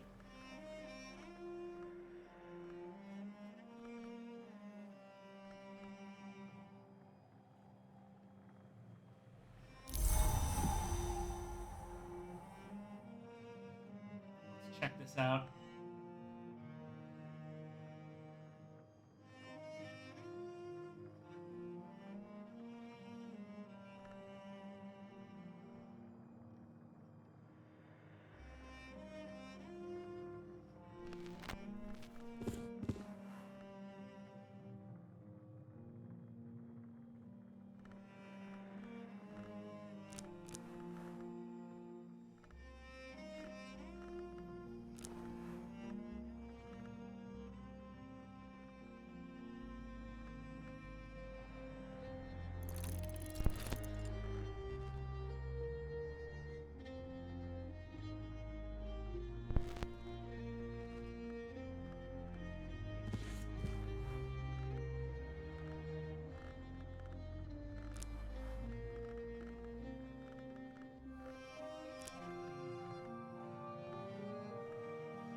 weather doesn't super concern us. Plus, it's like snowy days every day here. I'm not gonna bother with it.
Right. Recordings from the Atlantic coast. The phonograph initially seems to consist entirely of wave sounds and the cries of gulls, but attention to the cries suggests they are not gulls at all, perhaps not even birds. The bird cries resolve to possibly human voices half lost in the sound of waves. They lament the absence of a city unborn. They hymn the ice behind the wave, the amber cobbles, or perhaps amber corals? The tenor of their song is melancholy, but also increasingly menacing, as they promise the city irresistible. As the voices fade, distant bells are clearly to be heard among the surf sounds. Stolen Secret, Hill and Hollow.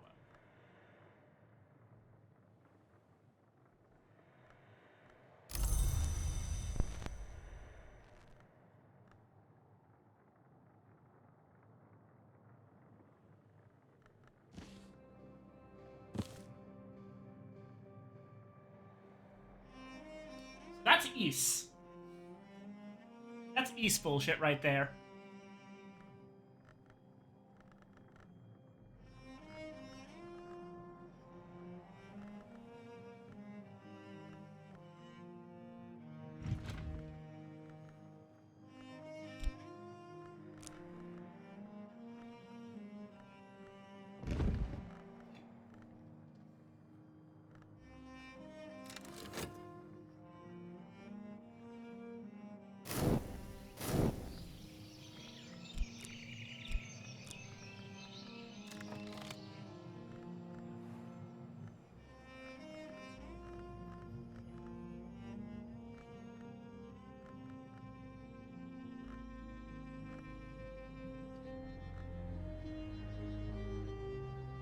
Have this now.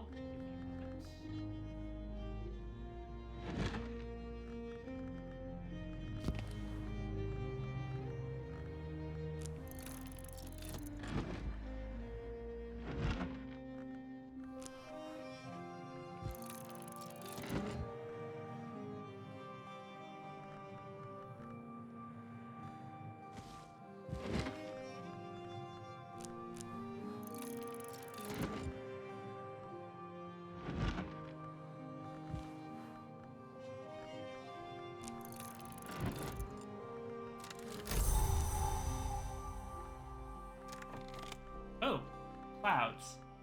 It's actually quite useful. Let me think.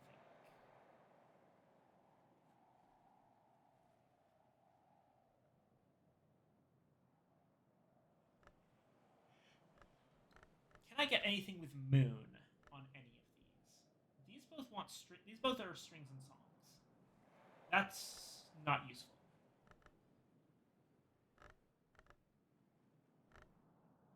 But Malachite supplications give me 3 days Mahiera, which that's moon. So let's go ahead and read that.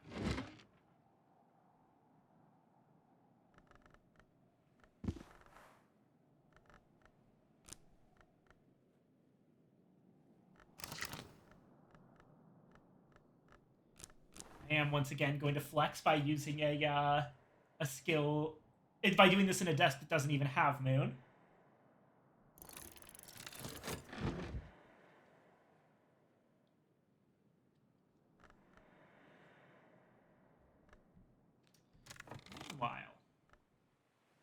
These do have sky, which is useful for furs and feathers. You know what? Let's listen to that Unvisible Opera unfinished recording.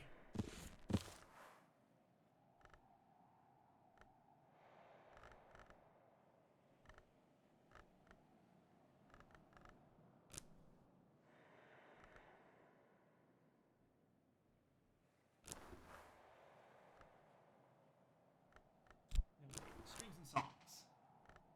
That should be enough. Yep.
Okay.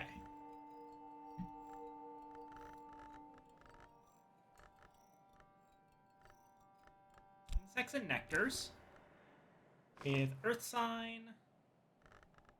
Impulse.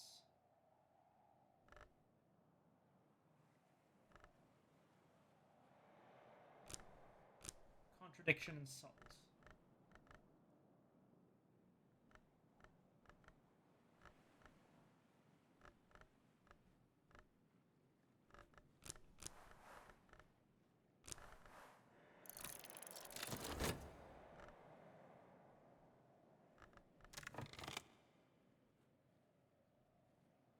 We're also going to want at least one setup for Sky.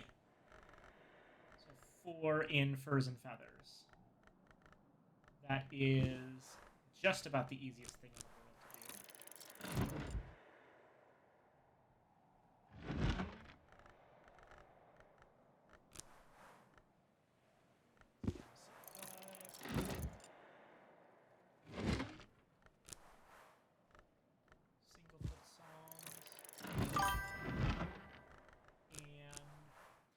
Wonder the postmaster gives you a look. I missed that.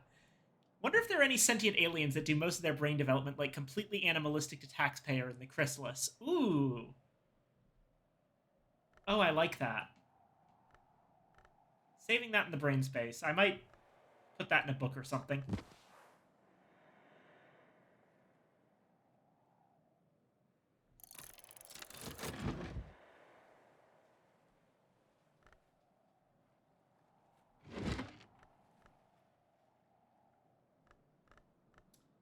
Prayers addressed to the Malachite by the Sisterhood of the Triple Knot. If we should flourish not, let our enemies flourish in that time when we are no more.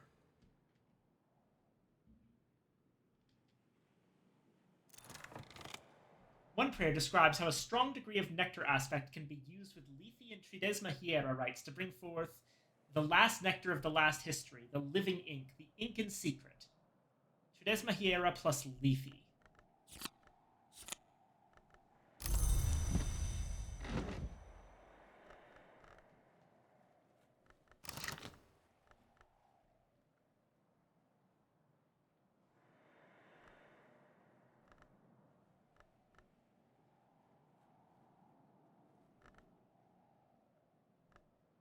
That's probably over here at the Nocturnery. Tridesma Hiera. Add. Well, you've got plenty of Lethe to pick from.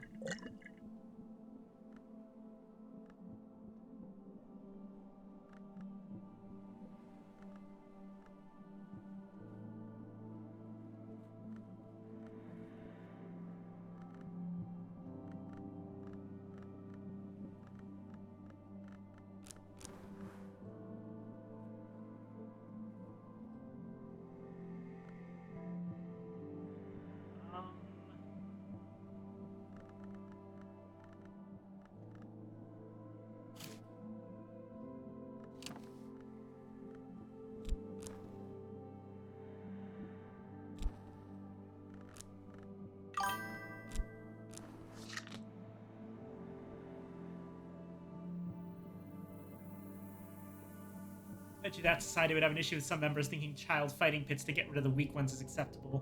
Anywho, I gotta drive home. Ah, that's a really, really good idea. Okay.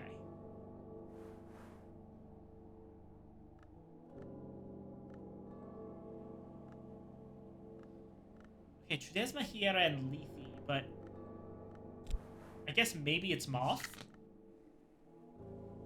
Can I get that much Moth?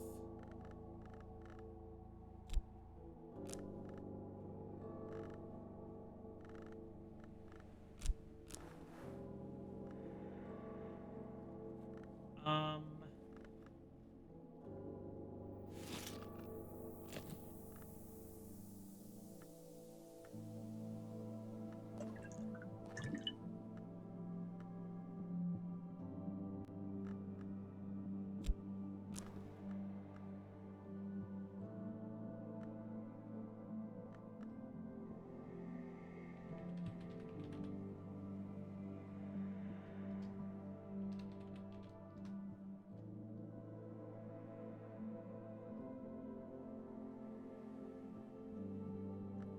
Nectar. Apparently it's nectar. How the fuck?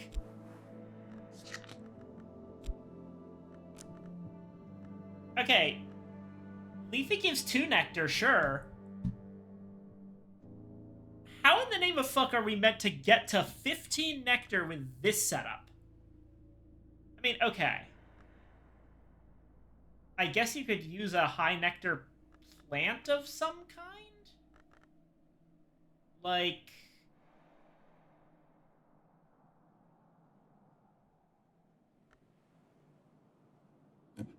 Lignum vitae.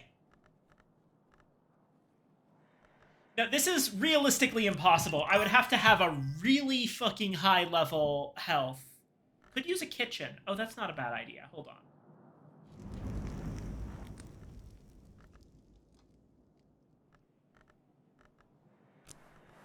Plus health.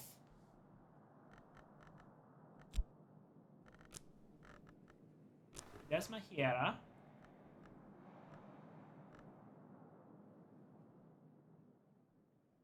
The kitchen would allow me to use a knife.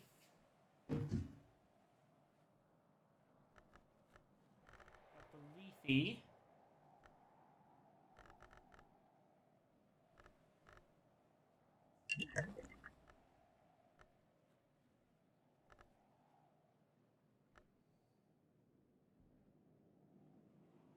And now I would need something that has 4 nectar. A beverage, flour, fuel, root, sustenance, leaf, or cooking ingredient. With 4 nectar. And then I can use a Newman for the last one. This still seems basically impossible. I would have to upgrade my health again to do it.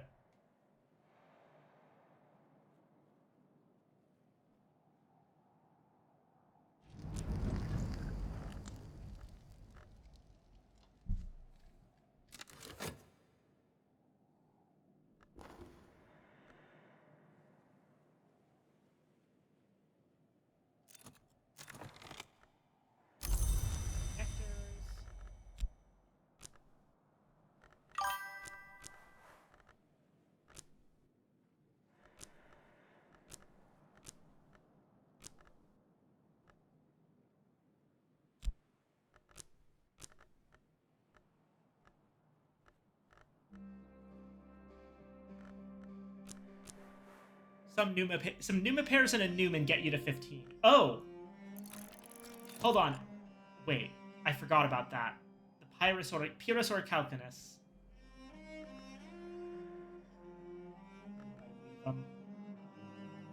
Yep, okay, therefore, it's the fucking Numa pairs. Ah. That is a hell of a recipe.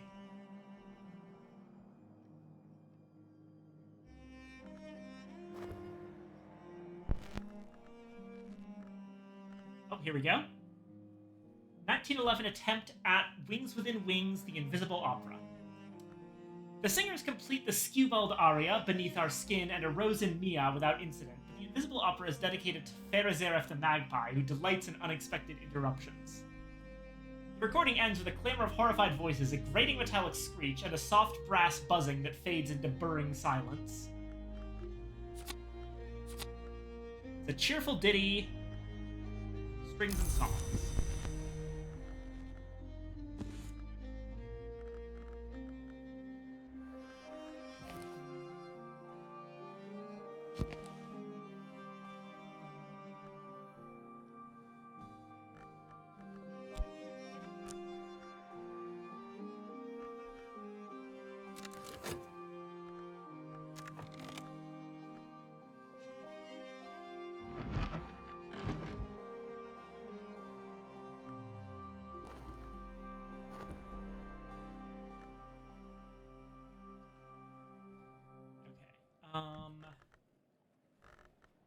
Clouds, and it potentially got the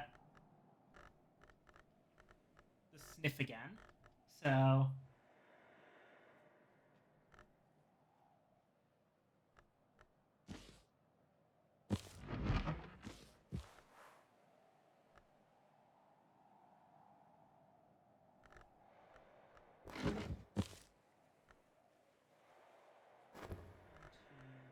just need 4. Ratio Quercum.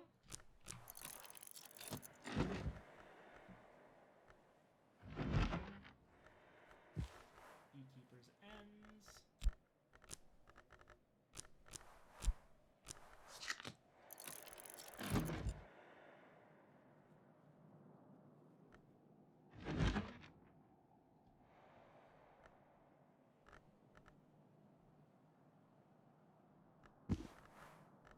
Count of Kanishka at the Spider's Door. And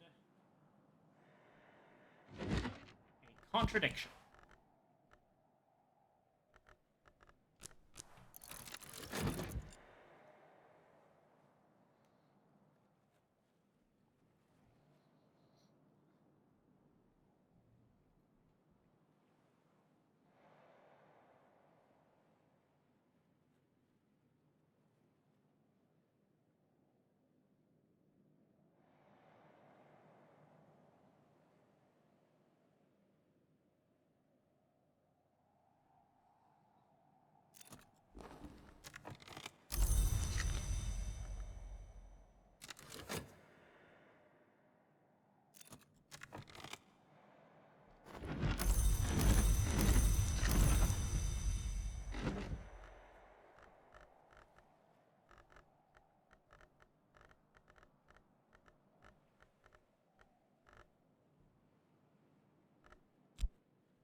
is up there.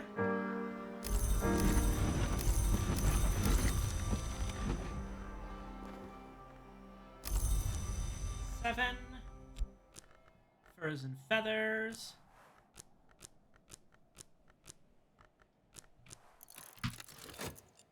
Should be at 6.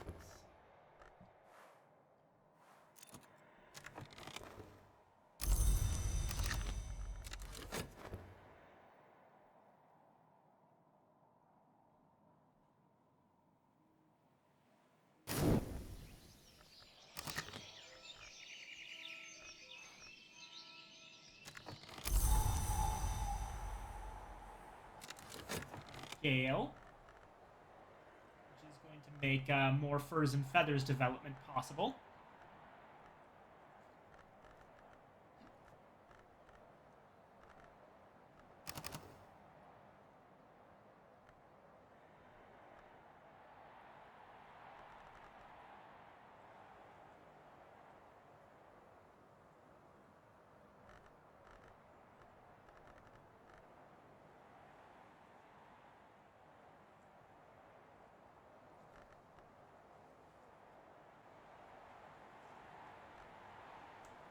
First, we gotta open the sky.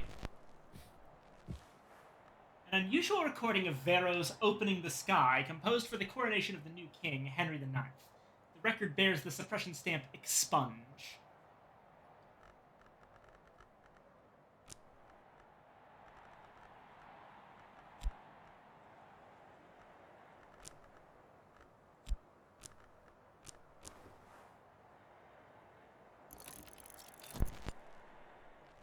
Let's listen to that.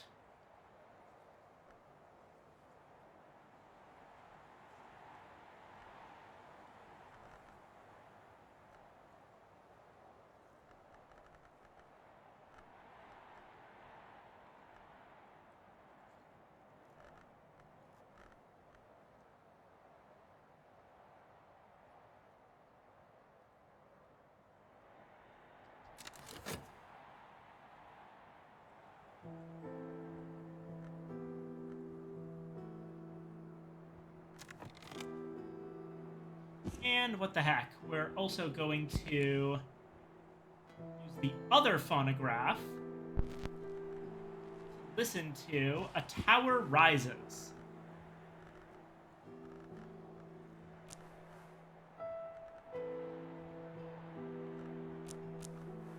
Fete, Path and Pilgrim. Needs one more. That does have to be a memory.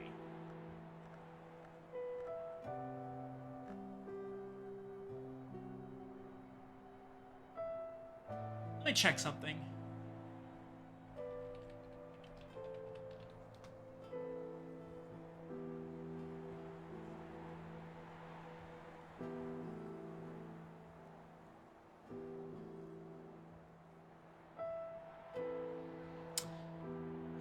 I'm torn because the occult scrap is honestly pretty good. There are ways to get it, but they're all really weird and dumb. We either have to get it from get a yellowing newspaper from a cache,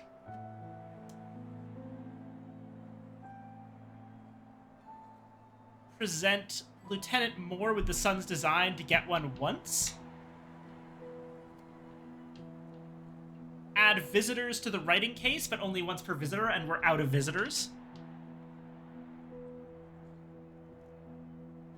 And we can host a salon with Dagmar and the Keels, or with Dr. Peel and Princess Coquille to get one. But that's like a maybe. We can only try once per season. So, as the omens go, it's a little bit tricky to get, but also it goes away during Numa, so...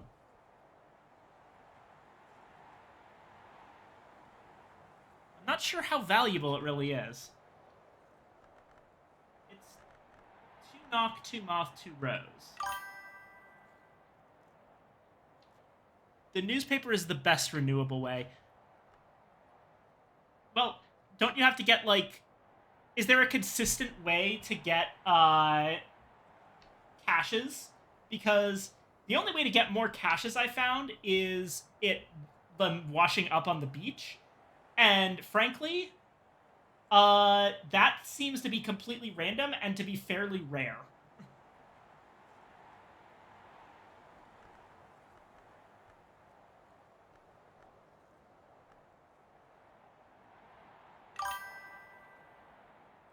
It's just beach coming, I'm so sorry. You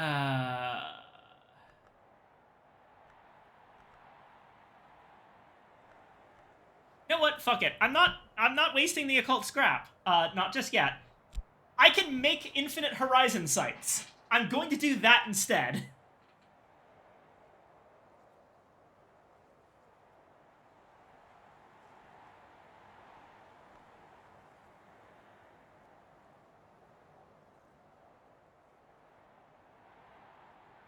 Wait, okay, important question actually though. Does the newspaper get used up in order to make that occult scrap? Because I just realized it doesn't say it does. Hold on. What do I have one?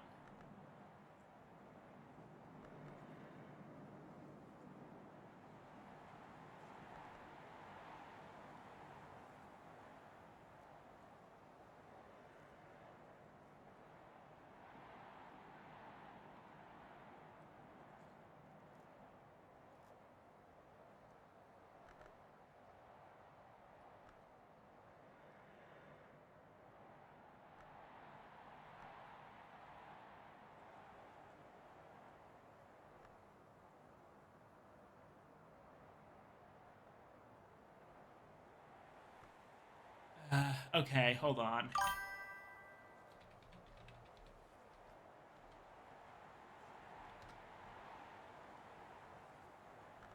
You can read the newspaper as many times as any book. Okay.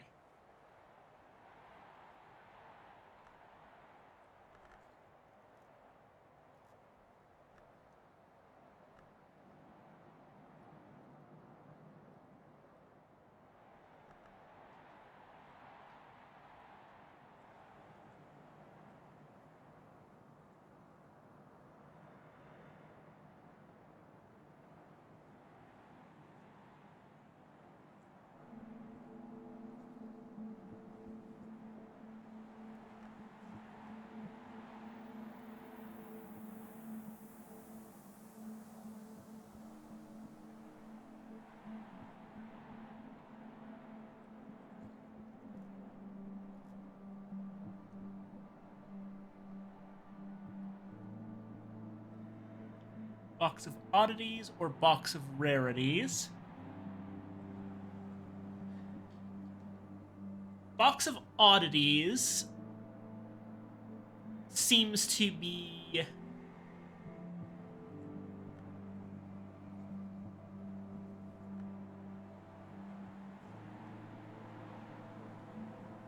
None left in the jail cellar. None left in here.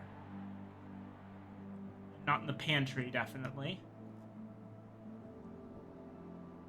That one you don't seem to be able to get from anywhere. Box of rarities can be found in contraband jetsam.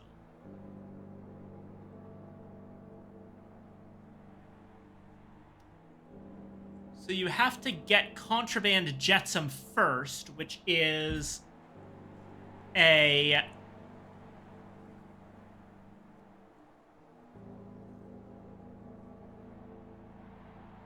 6 to 7% chance in any season except summer.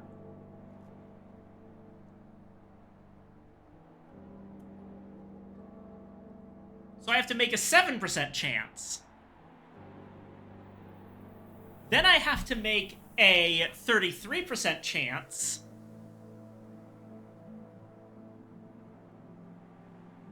And then I have to make a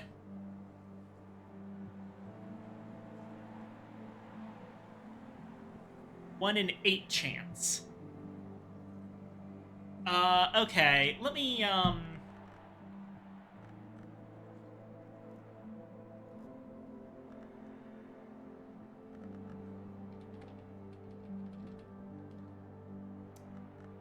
let me just, math that out slightly.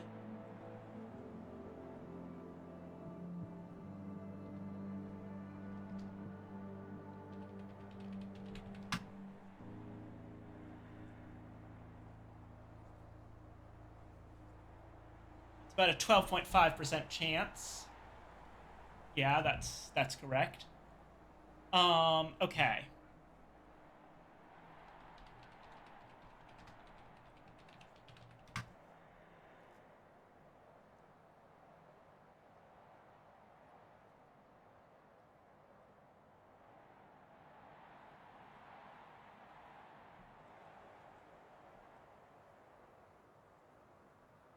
Okay, so it's gonna be 0.07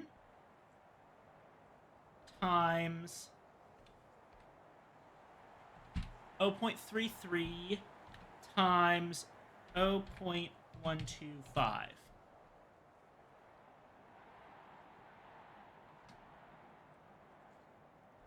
That is a approximately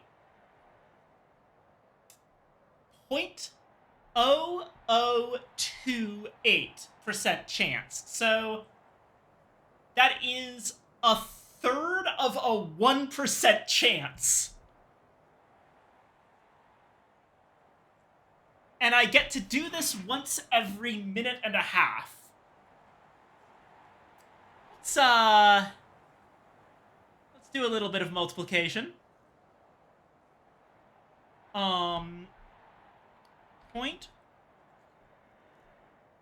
100 divided by 0.003.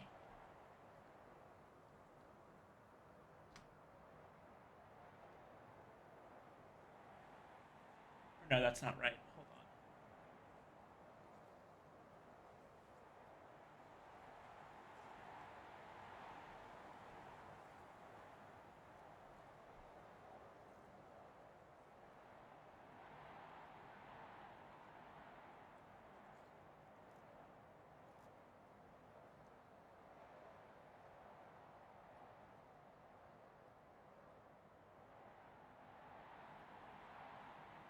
Well, it's about 3 per 1%. So that's about a 1 in 300 chance, I think.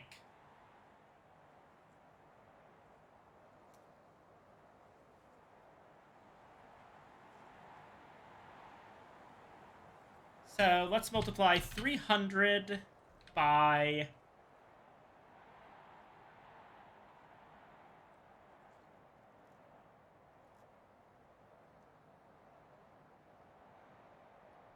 90 seconds. 27,000. Now, that's 27,000 seconds. Divide that back to 60. That's 450 minutes. Divide by 60 again. That would be 7.5 hours of absolutely nothing but beachcombing.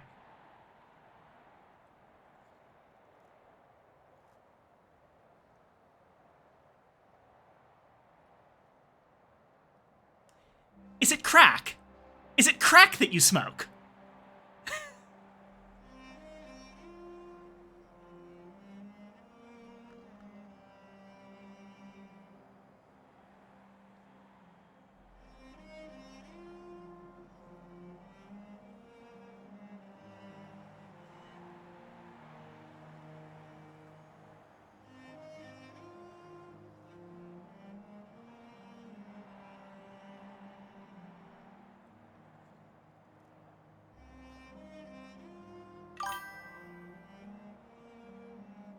Thanks for putting that into perspective because I have done it.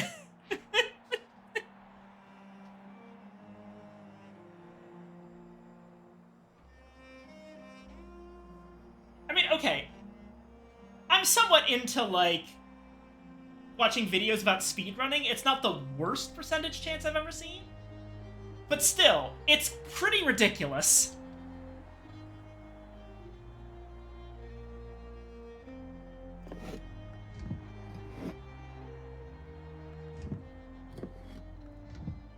And for the record, that doesn't even necessarily mean that 7.5 hours is actually enough. Anytime you have that, like, oh, it's a 1 in 300. First off, it's even a little bit less, so it'll probably take actually around 8 hours when you determine, when you account for, like, the 0.1% that, or the 0.001% that I just kind of left out because it would make the math too complicated. But also, you can absolutely go that long and come up dry because chance is fucking weird.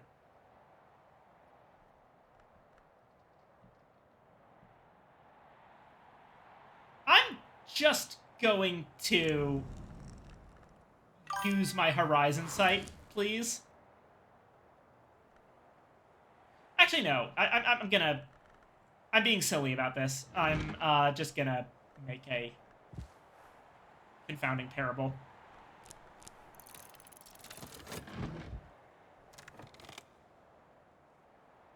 Okay. Better odds than a shiny Pokemon, and people hunt those all the time. Well, here's the thing, though, right? The important part is that we're multiplying this by 1:30. Getting into a battle with a Pokemon, like, into and out of, basically from get into battle and then flee, I estimate takes a total of about 30 seconds. So that means that despite having worse odds, you get to do it 3 times as fast. And that's just my basic estimation, you know?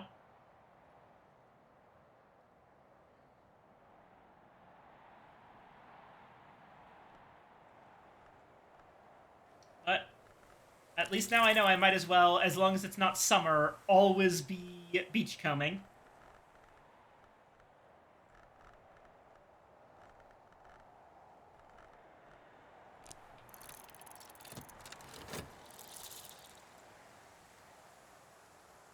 Can you imagine if this beachcombing attempt gave me the yellowing newspaper?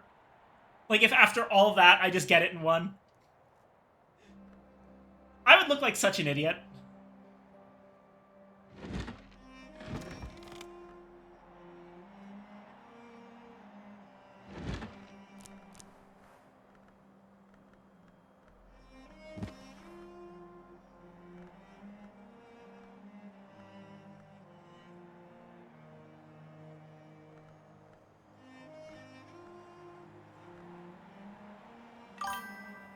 Yeah, but you'd be an idiot with a yellow newspaper. Shh! I'm trying to tempt fate.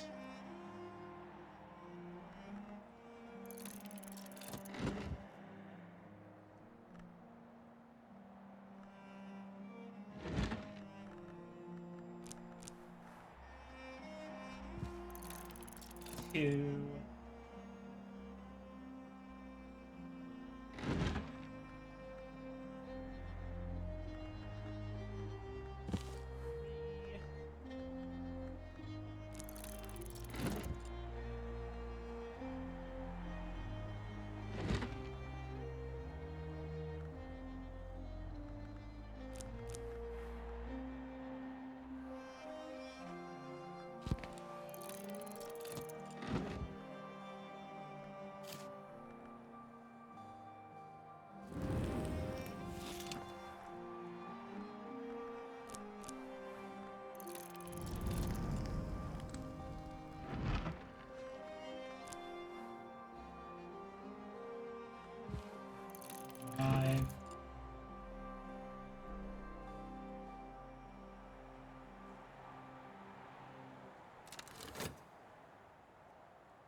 hold on. Pause everything. Stop the stream. I was just checking my Discord real quick while I was waiting for some of these timers to go down.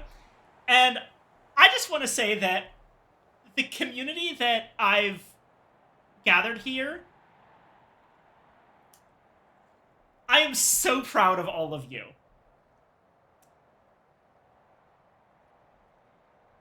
We just had someone have a dream about being a mech in a Hurt Comfort fic. And upon waking up, the person immediately went and built the mech that was dreamed about in Lancer and posted the stats in my gaming channel.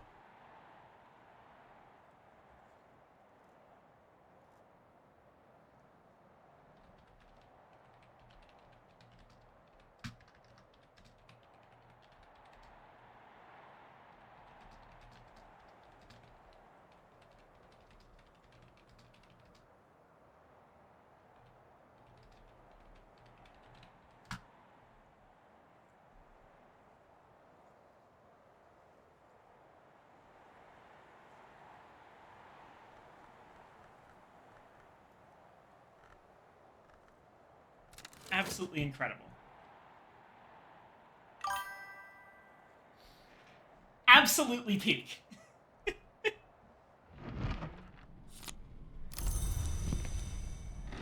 I need to go build that after stream. See what the mech's like.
Tower rises.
The first movement is soft, autumnal. The second unsettling, febrile. The third is bright, soaring, rapturous. The fourth movement is glassy, slithering. A tintinabulous icicle rattle. The fifth returns to the theme of the third, bright and rapturous once again, but this is a choral movement. It becomes apparent, though, that these are much, much too pure and high to be human voices. They recall birdsong. They recall the sweep of the windswept sky, blue turning black at the edge of the higher heaven. And they wrench the heart in a direction the Bureau does not permit. Well, the Bureau can deal with it. It's another cheerful ditty.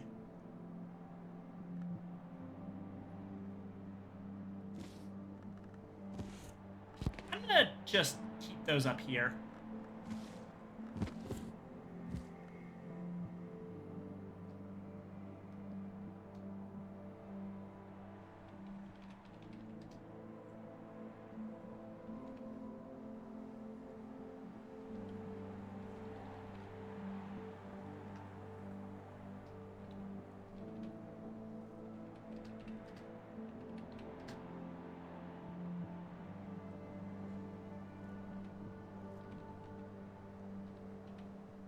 Okay, we can't go beyond that.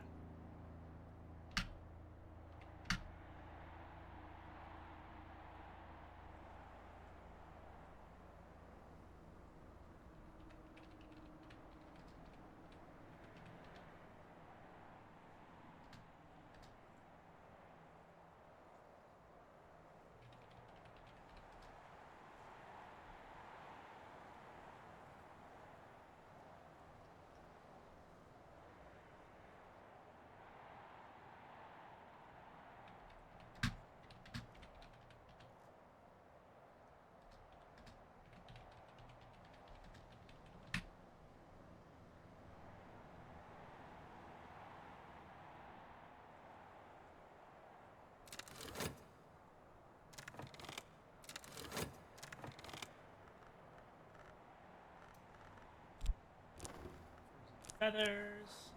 Okay.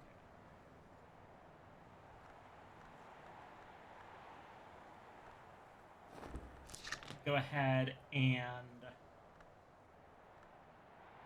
grab one more here.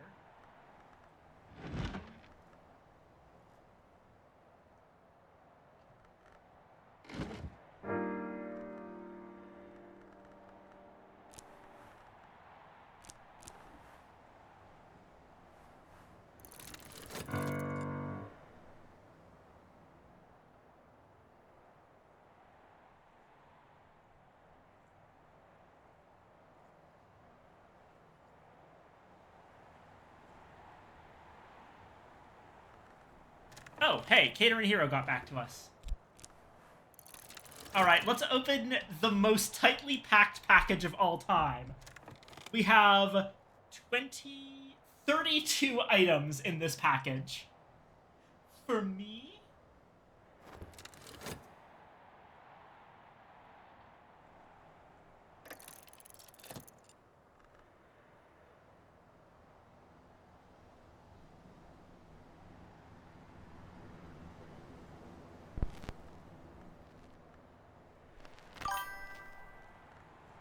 Cater Heroes, you a compression bomb.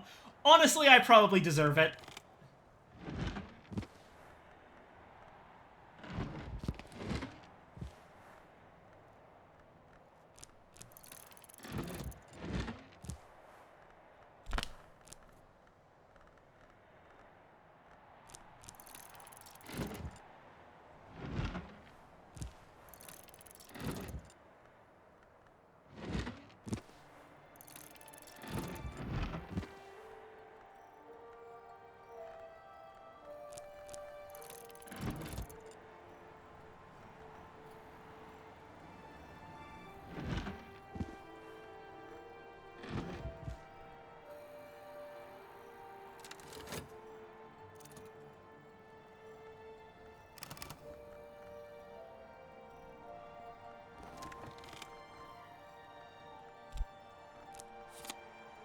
Okay.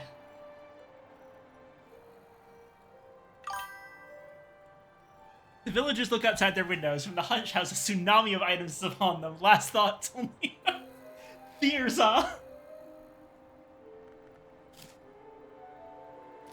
Okay. I think we can do this.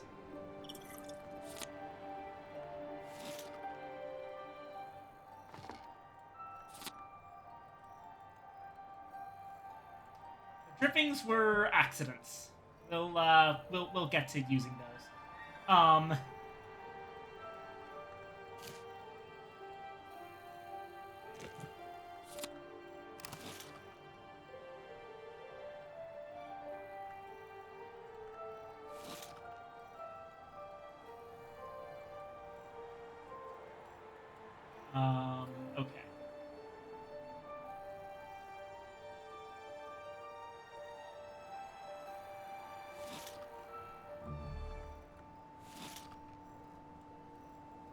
gonna use the butter that was there. Do like a little Indiana Jones swap. I'm good at those. I'm an archaeologist. And hope that no one asks questions.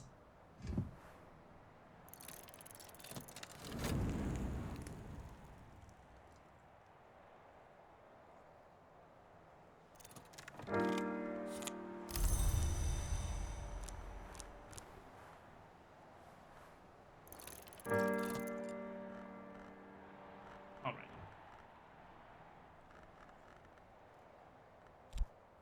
Feathers.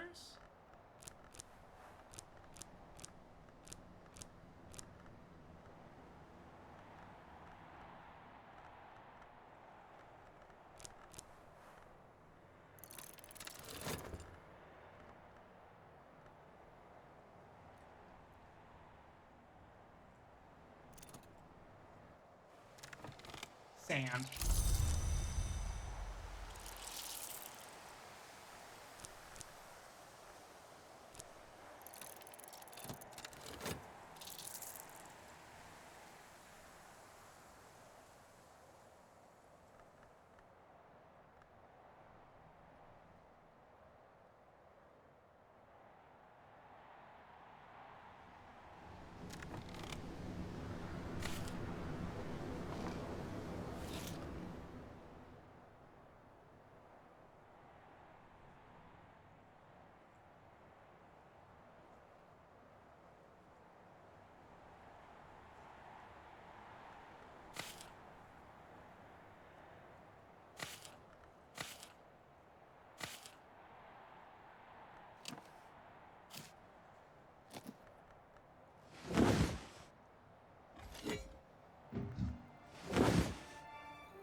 A recording of uncertain origin, inexplicably compelling poetry recorded by a speaker with a high, sweet voice that scales up beyond human hearing, in the language called Vac, which probably isn't spoken by more than a few dozen living scholars.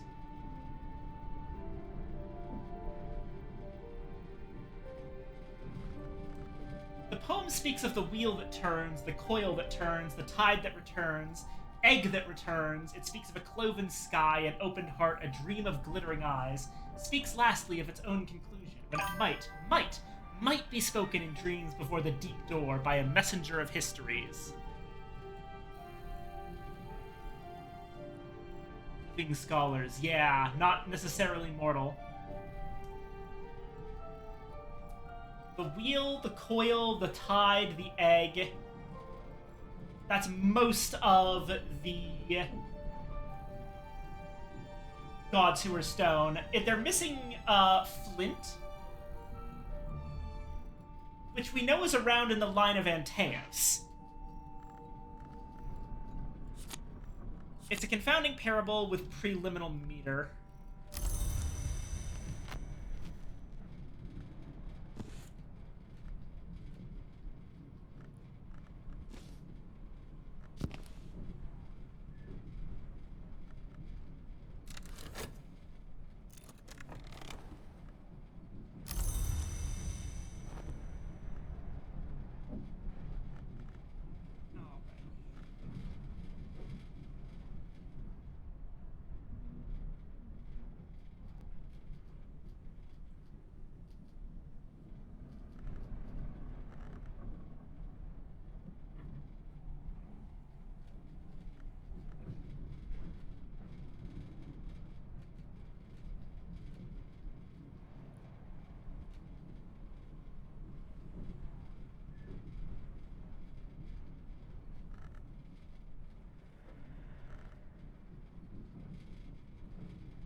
So that means that if I push Inks of Power up to 8, then I can just push Magaphine Mysteries up 1 and be done with it. That sounds good to me.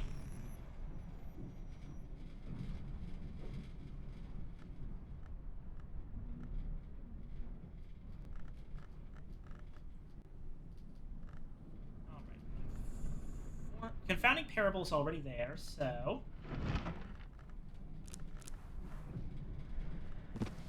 Centipede.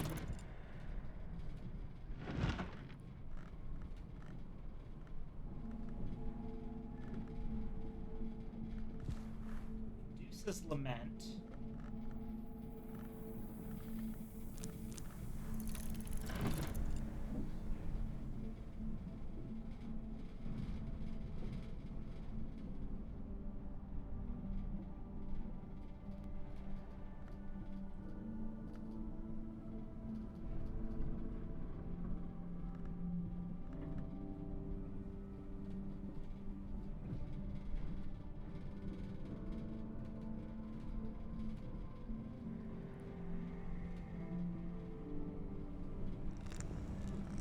You know what? Actually.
Like 4, maybe 5.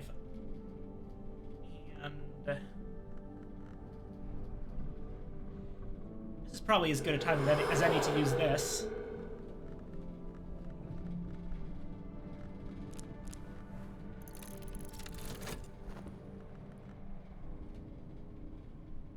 Hello, Mr. Turtle.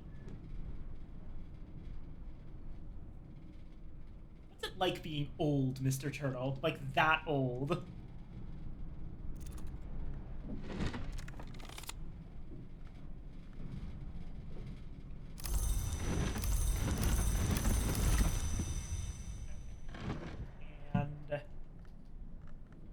And then feathers.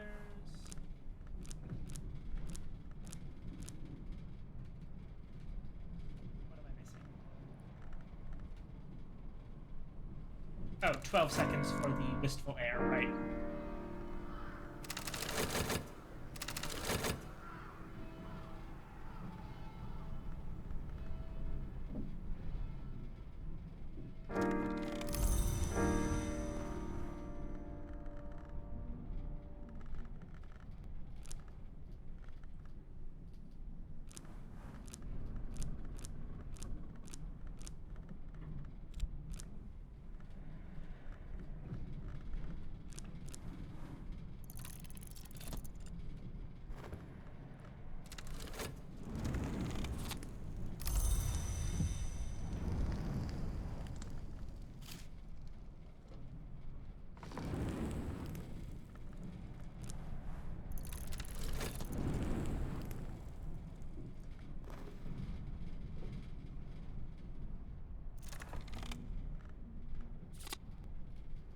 bold moment.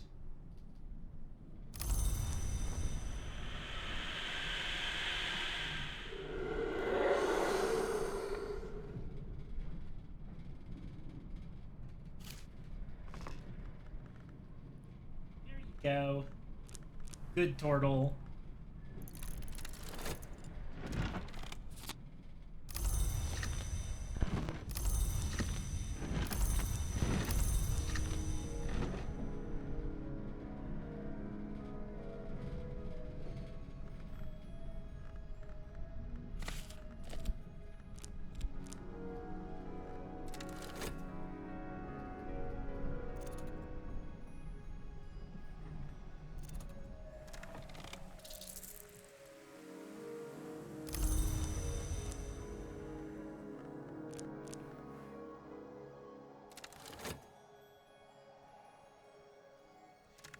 Oh, that's even worse.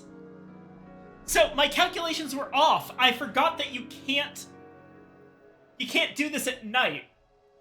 Which means that it takes even fucking longer. Because there's an entire... How much of, the day is taken up by night? Okay, so... A day in Book of Hours is about 6 minutes. This takes a minute and a half, so... Every 90 seconds. That means you should be able to do, if you are perfect, 4 instances of this a day. However, if you are more than 30 seconds off, then you will only be able to do 3 total because you will be prevented from the 4th.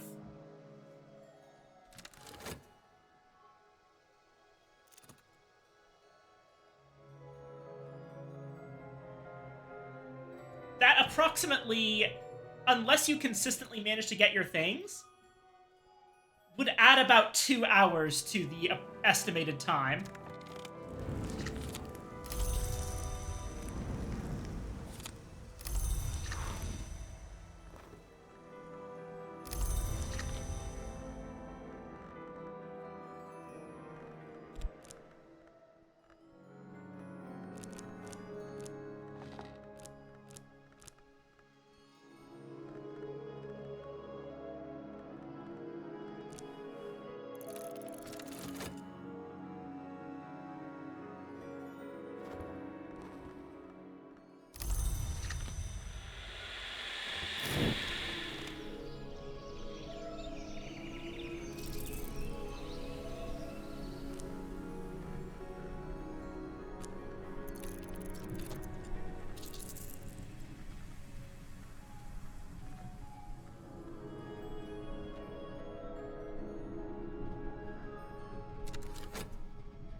Power 7.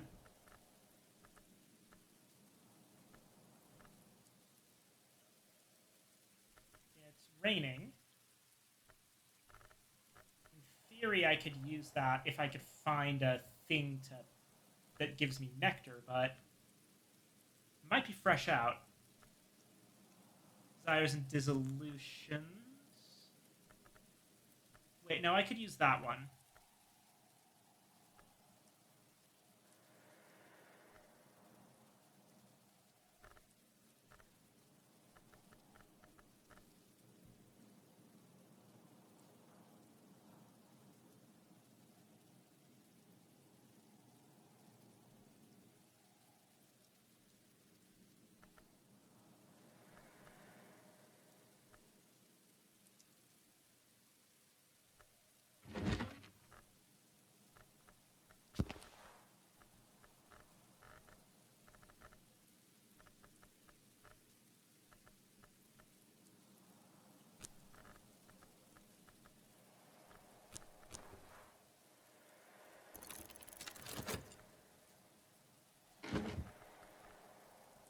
Intimations of skin real quick. And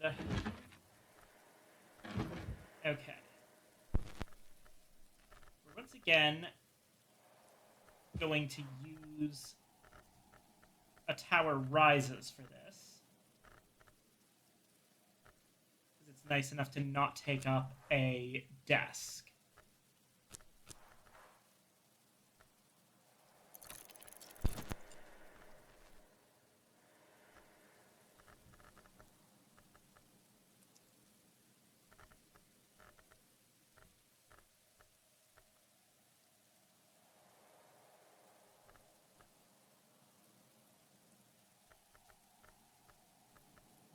Also use the governor's phonograph along with the recordings from the Alphaban Abyss. Altheban?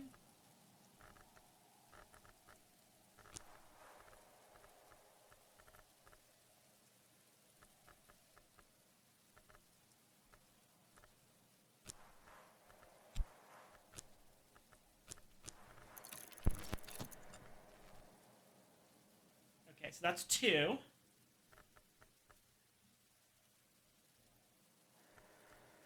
I need 5 more in Roser scale. So.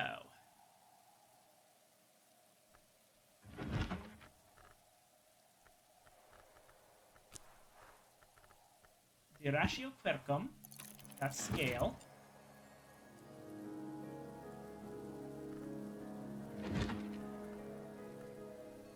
Book of the Centipede will give Rose. 4. I need 3 more. Singlefoot Songs give scale.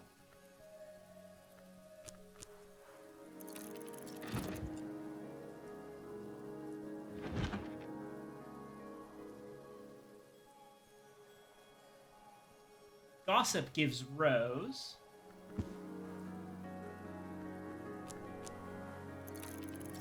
And I'll talk to the turtle again.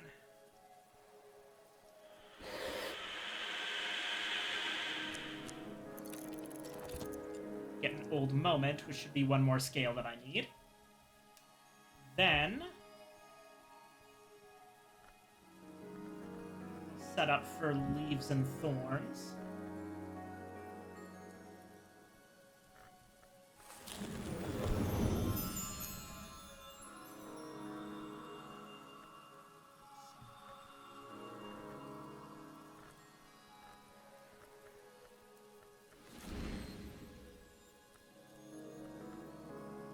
Where I'll need 6 between Grail and Nectar. Rain's covering 1 of them. So Skeleton Songs should give us Grail just fine.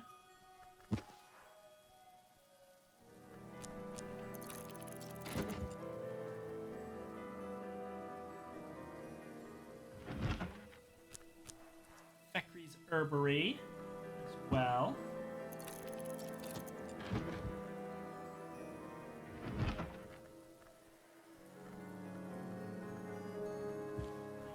Ends for Nectar.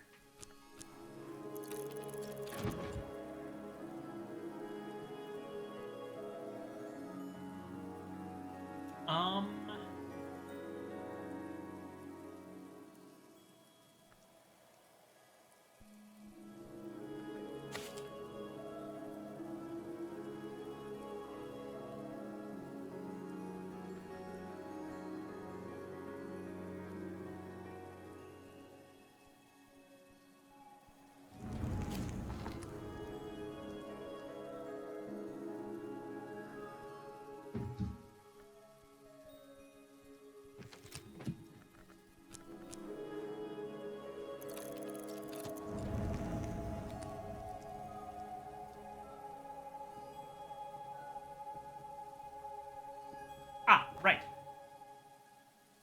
I keep forgetting about the plant.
ham and cheese toasty.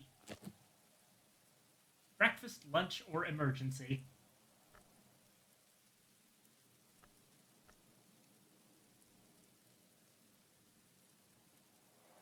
Why are there phosphorescent scrapings in the kitchen? Get that out of here. You can go,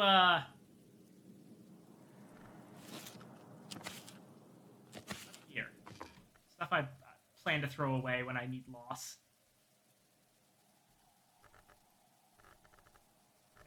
Okay. Inks of Power.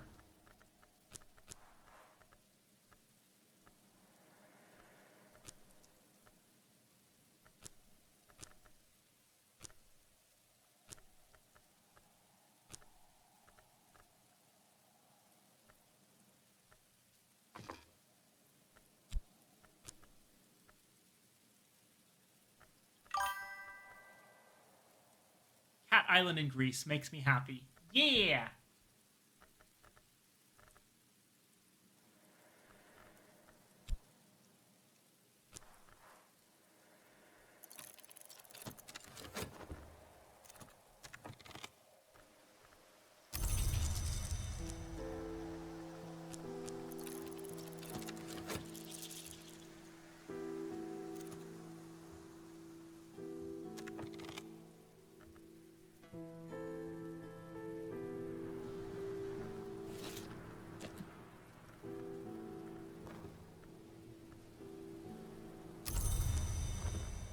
Power is at 8.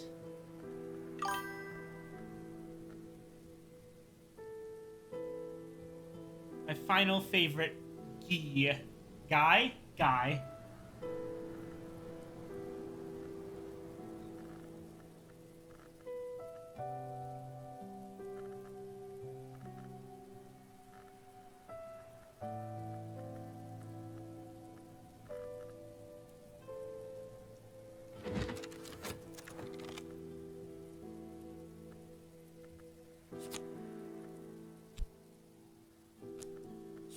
Ah, it was a beguiling melody book.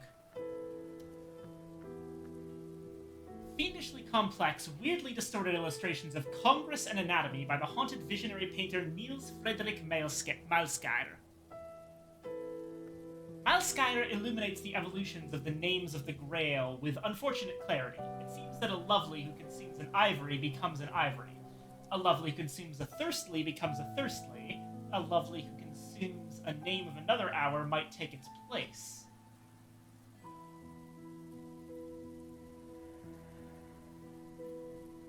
So, it seems like lovelies just take on the roles of whatever they eat.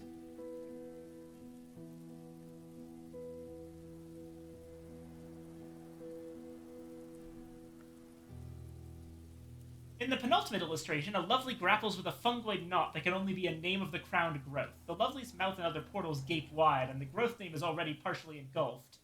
But it seems that Malskar couldn't bring himself to illustrate the result, and the final illustration is only a scrawled, bloated obscurity. That's fucked up.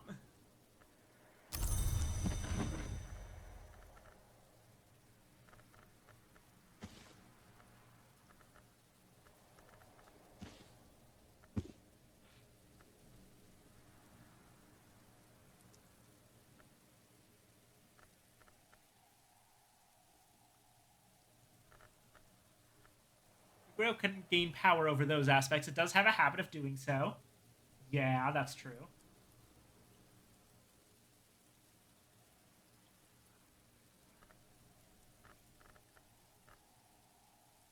What did I miss here?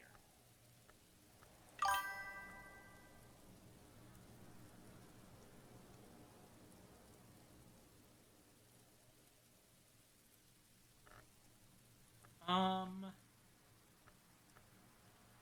I guess I will just grab another Earth sign.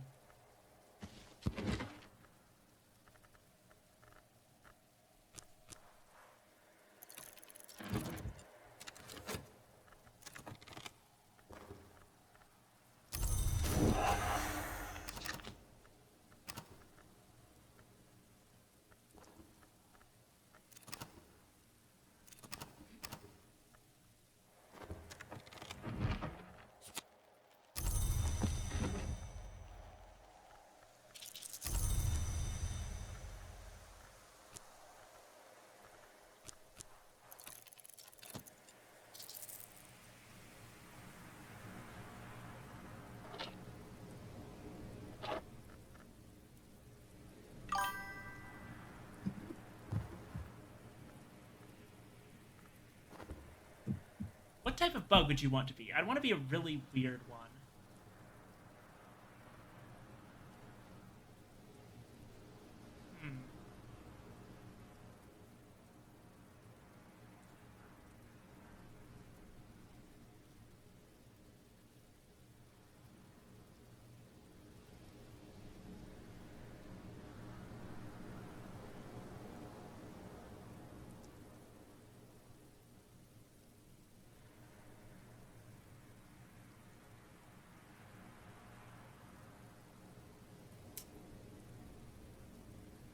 See, the thing is, I'm not really a bug person in general, but I do broadly like spiders.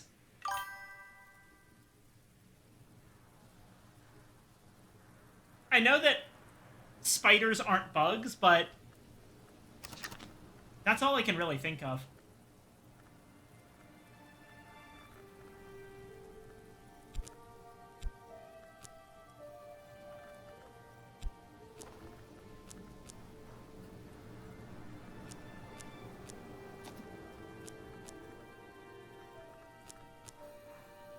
They are a valid response. Yay!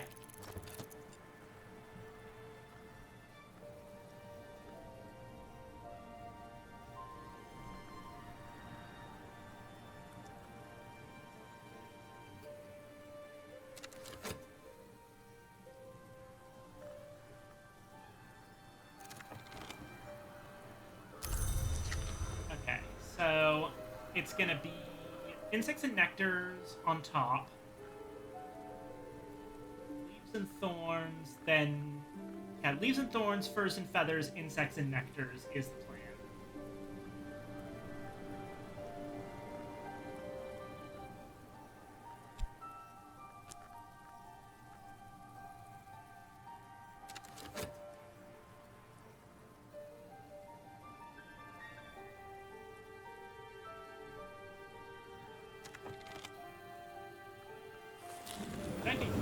I can probably start up at least right now.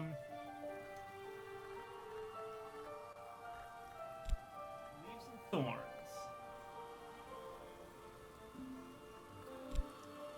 The gardener's first lesson is this. Look up. What starts as weather ends in the world. What starts as sky ends in the soil. This is what the birds know, and the birds know most things first.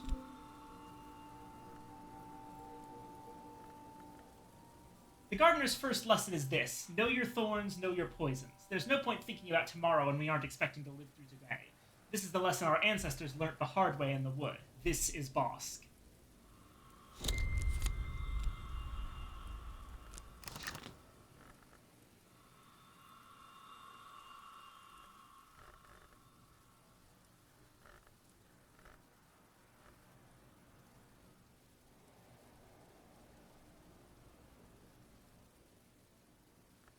Oh, wait, no, it's not furs and feathers. It's orchids and narcotics. Which, yeah, I need to do desires and disillusions to get that up. Glad I double-checked. Holy shit. Oh, no, it's contraband flotsam.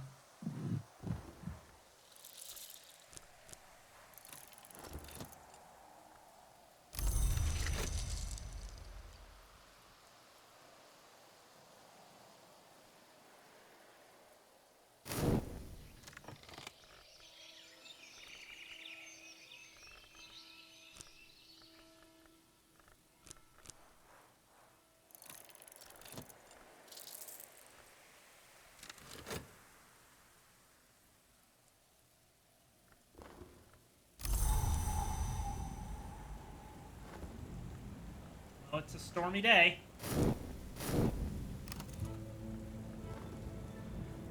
Yearly stipend from St. Ronwin's. Note. Please do not spend more than half of the stipend on food items at once again. You nearly gave us a heart attack.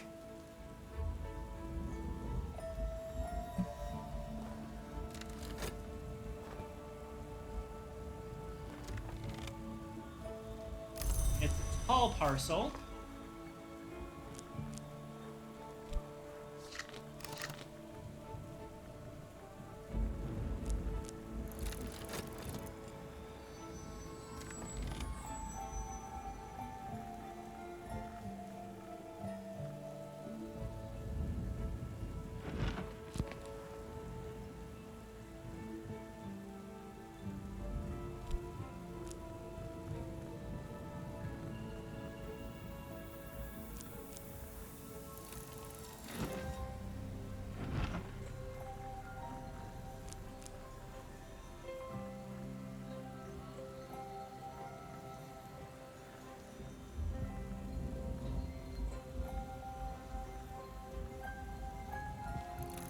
her brain.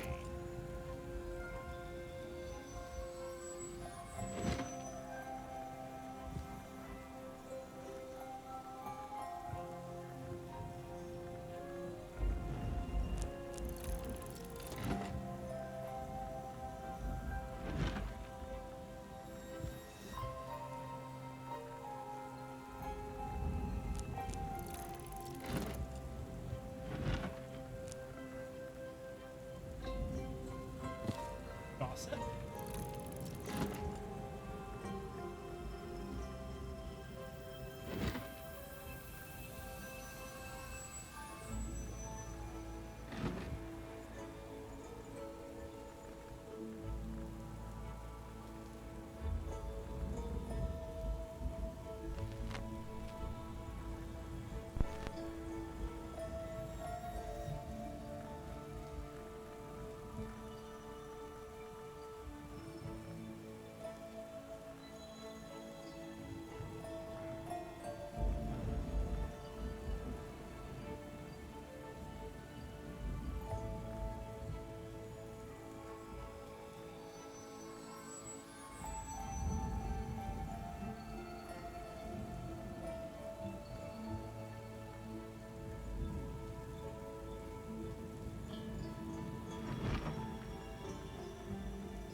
Yeah, okay. We're doing this again, huh?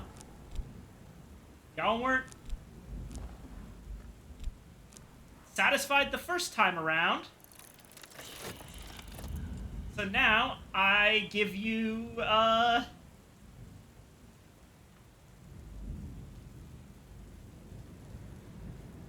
give you pornography. I no longer give a shit.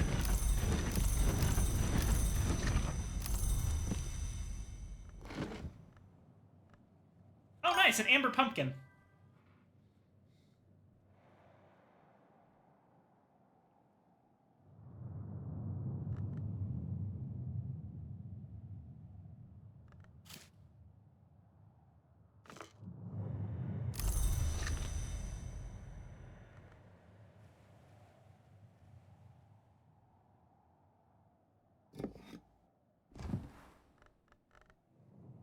Forget to sniff the plant.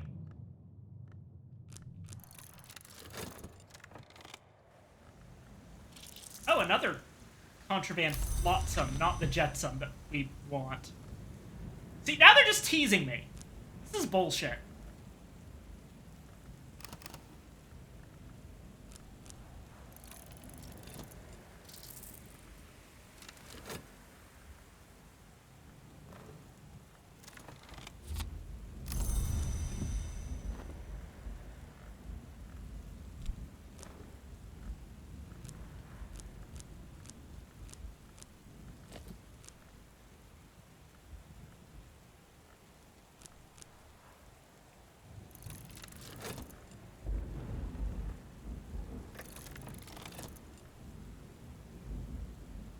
And your weather. Your weather is also a disappointment.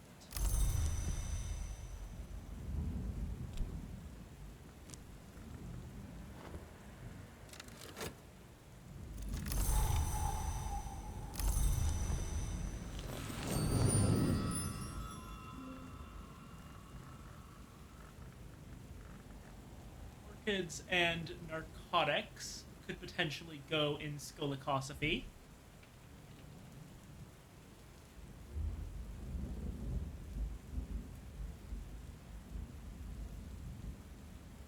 If flowers are flame, the earth is their fuel. The hour-named flower maker cannot harm us, and he cannot find us, but he always has what we desire, and the hour-named chandler can bring the spark to light the flame. These are the temptations of scolicosophy. Versus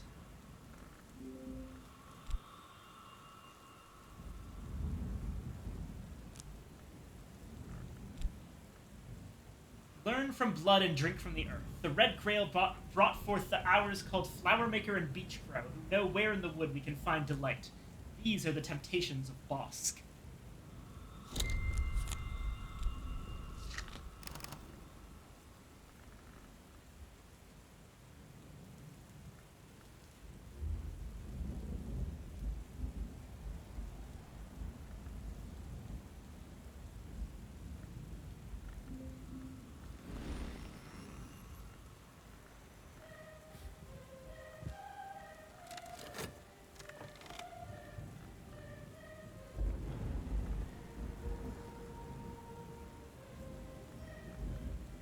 Now, can we do anything for insects and nectars? That's moon or nectar.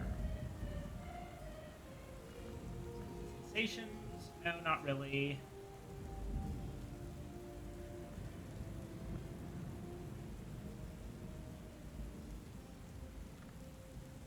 Of revelation? No. Applebright Euphonies. That's promising. No. No, it's not. Dream of the Conspiracy of the Lower Skies. That's, Great Signs and the Great Scars. That's Grail and Knock. No. Rogel gives us spices and savors.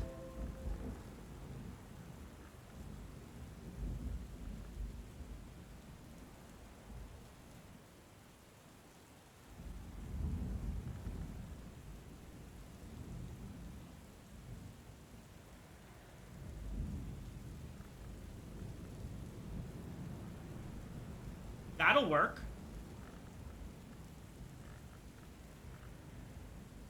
That said, it is pretty late. Oh god, yeah. Okay. I'm gonna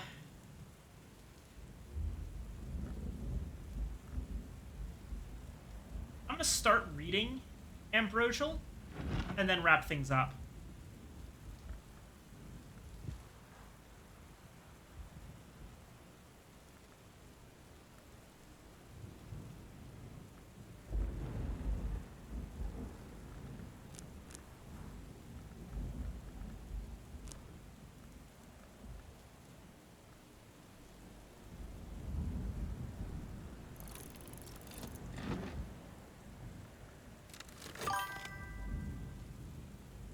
I'm gonna go for a run. I hope you had fun on it. I did, yes. I always have fun.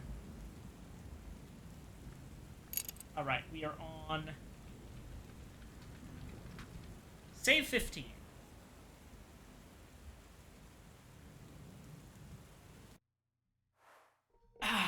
Alrighty. There was someone who was streaming earlier that I had wanted to raid because I haven't seen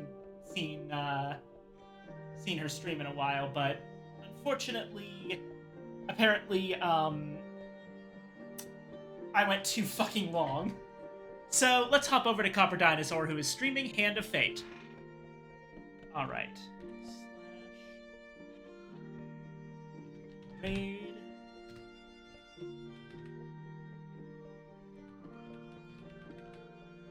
Copper Dinosaur. Alrighty. Thank you all so much for coming, everyone.